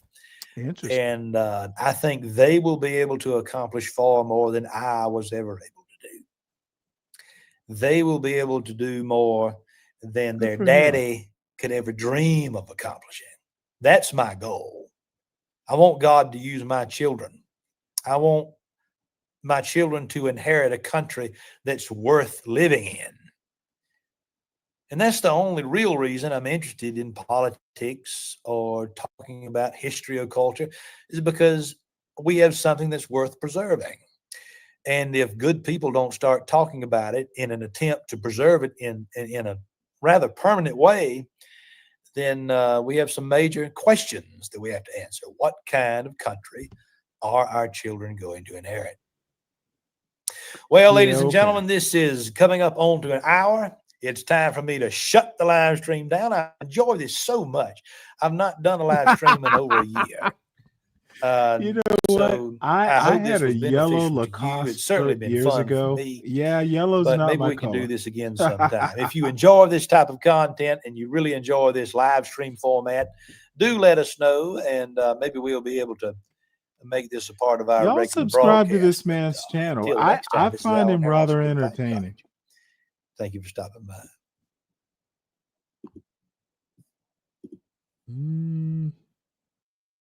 I should be able to copy a clean link. Oh, well, anyway, I got one more video, then I actually need to go and like start dinner. I've been remiss and I'm getting hungry. So let's see here. Y'all subscribe to this man's channel. You know, you don't always have to agree with a person's politics. Yeah, I think he's a racist, but here's the thing. If I can follow your breadcrumbs about why you think about something, I may not agree with your conclusions, but at least I understand how you got there. And that's what, you know, people like, no, he's not any dude.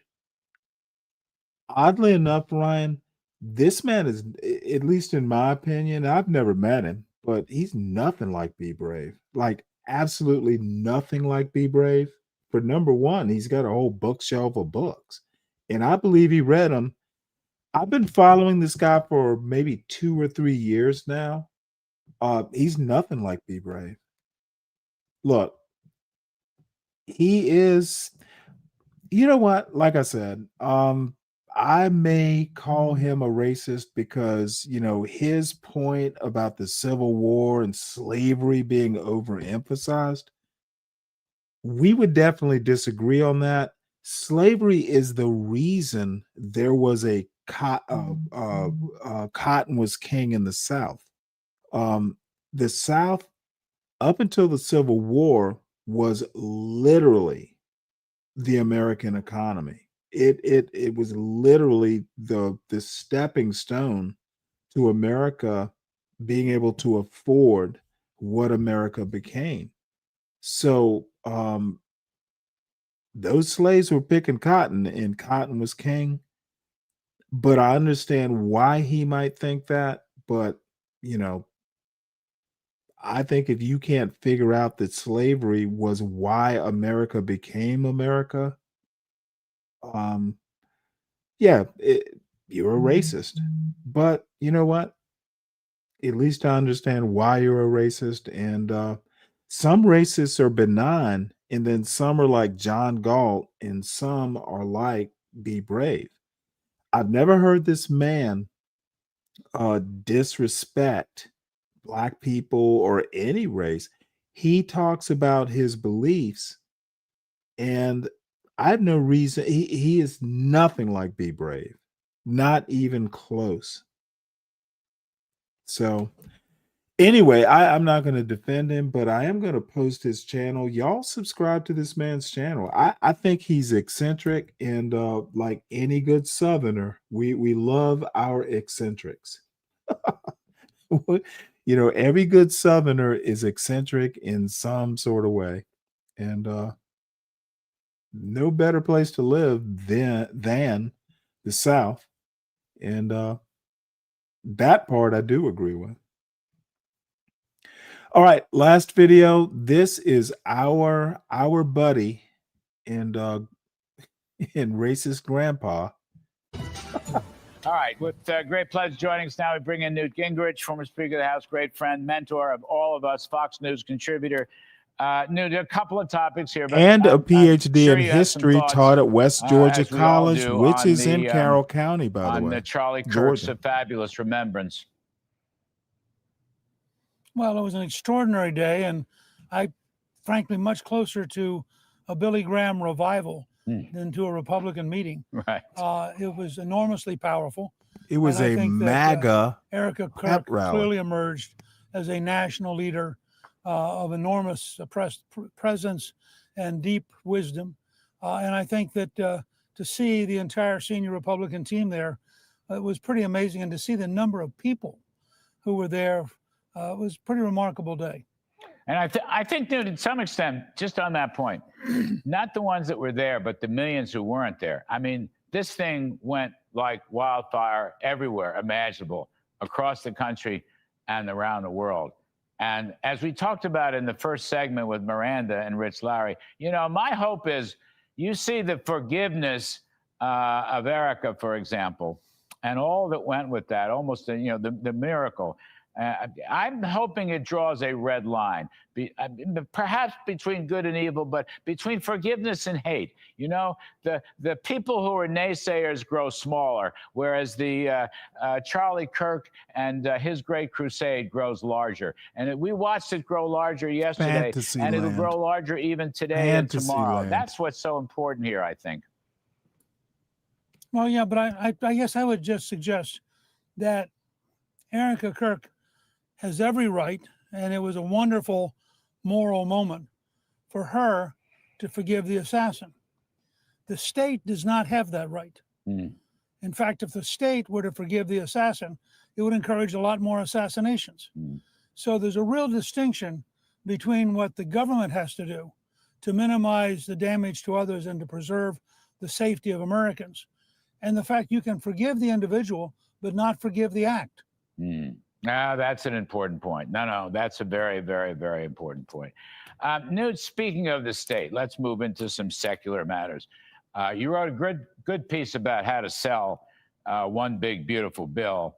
And that's going to be probably the singular achievement of Mr. Trump, at least in the first year, and the impact on the second year. So as I understand it, your basic point is sell it because it avoided a $5 trillion some odd tax hike, that the more people who know that, the more popular that bill is going to be.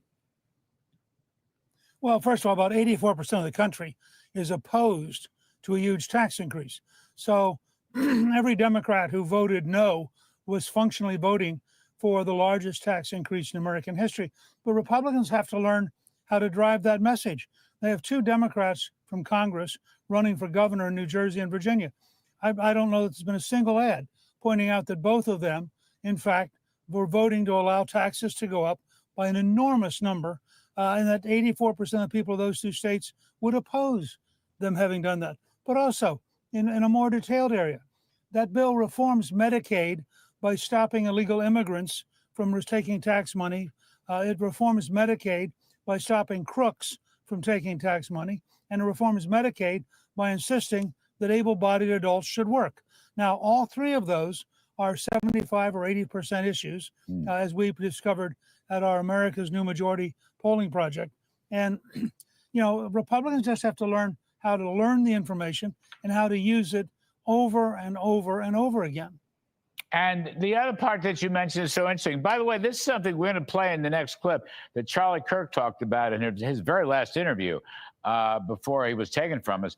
But the overtime, tax-free overtime and tax-free tips, very popular, I think, Newt.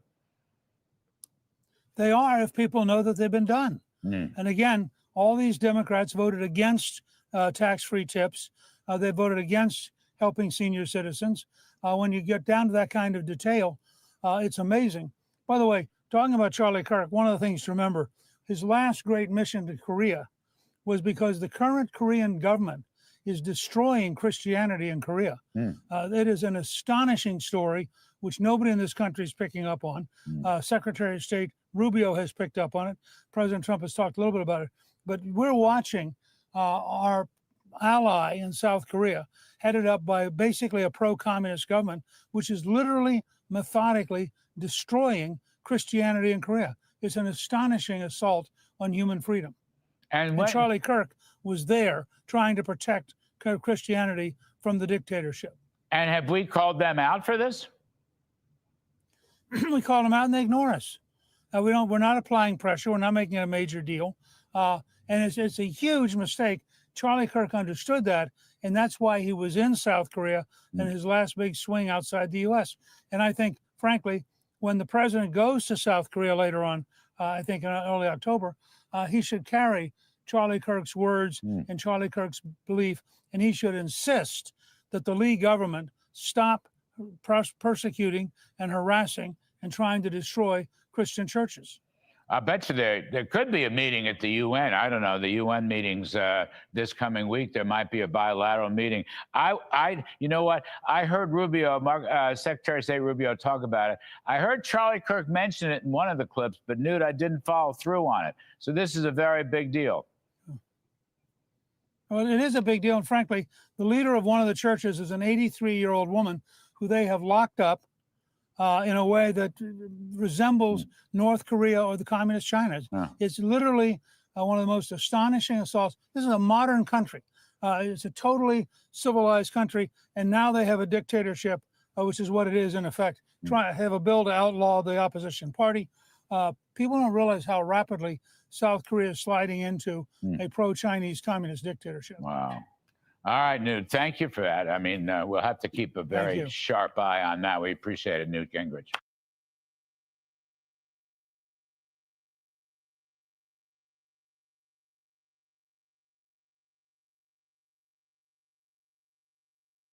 All right, well, with that, I will bid everyone a good night.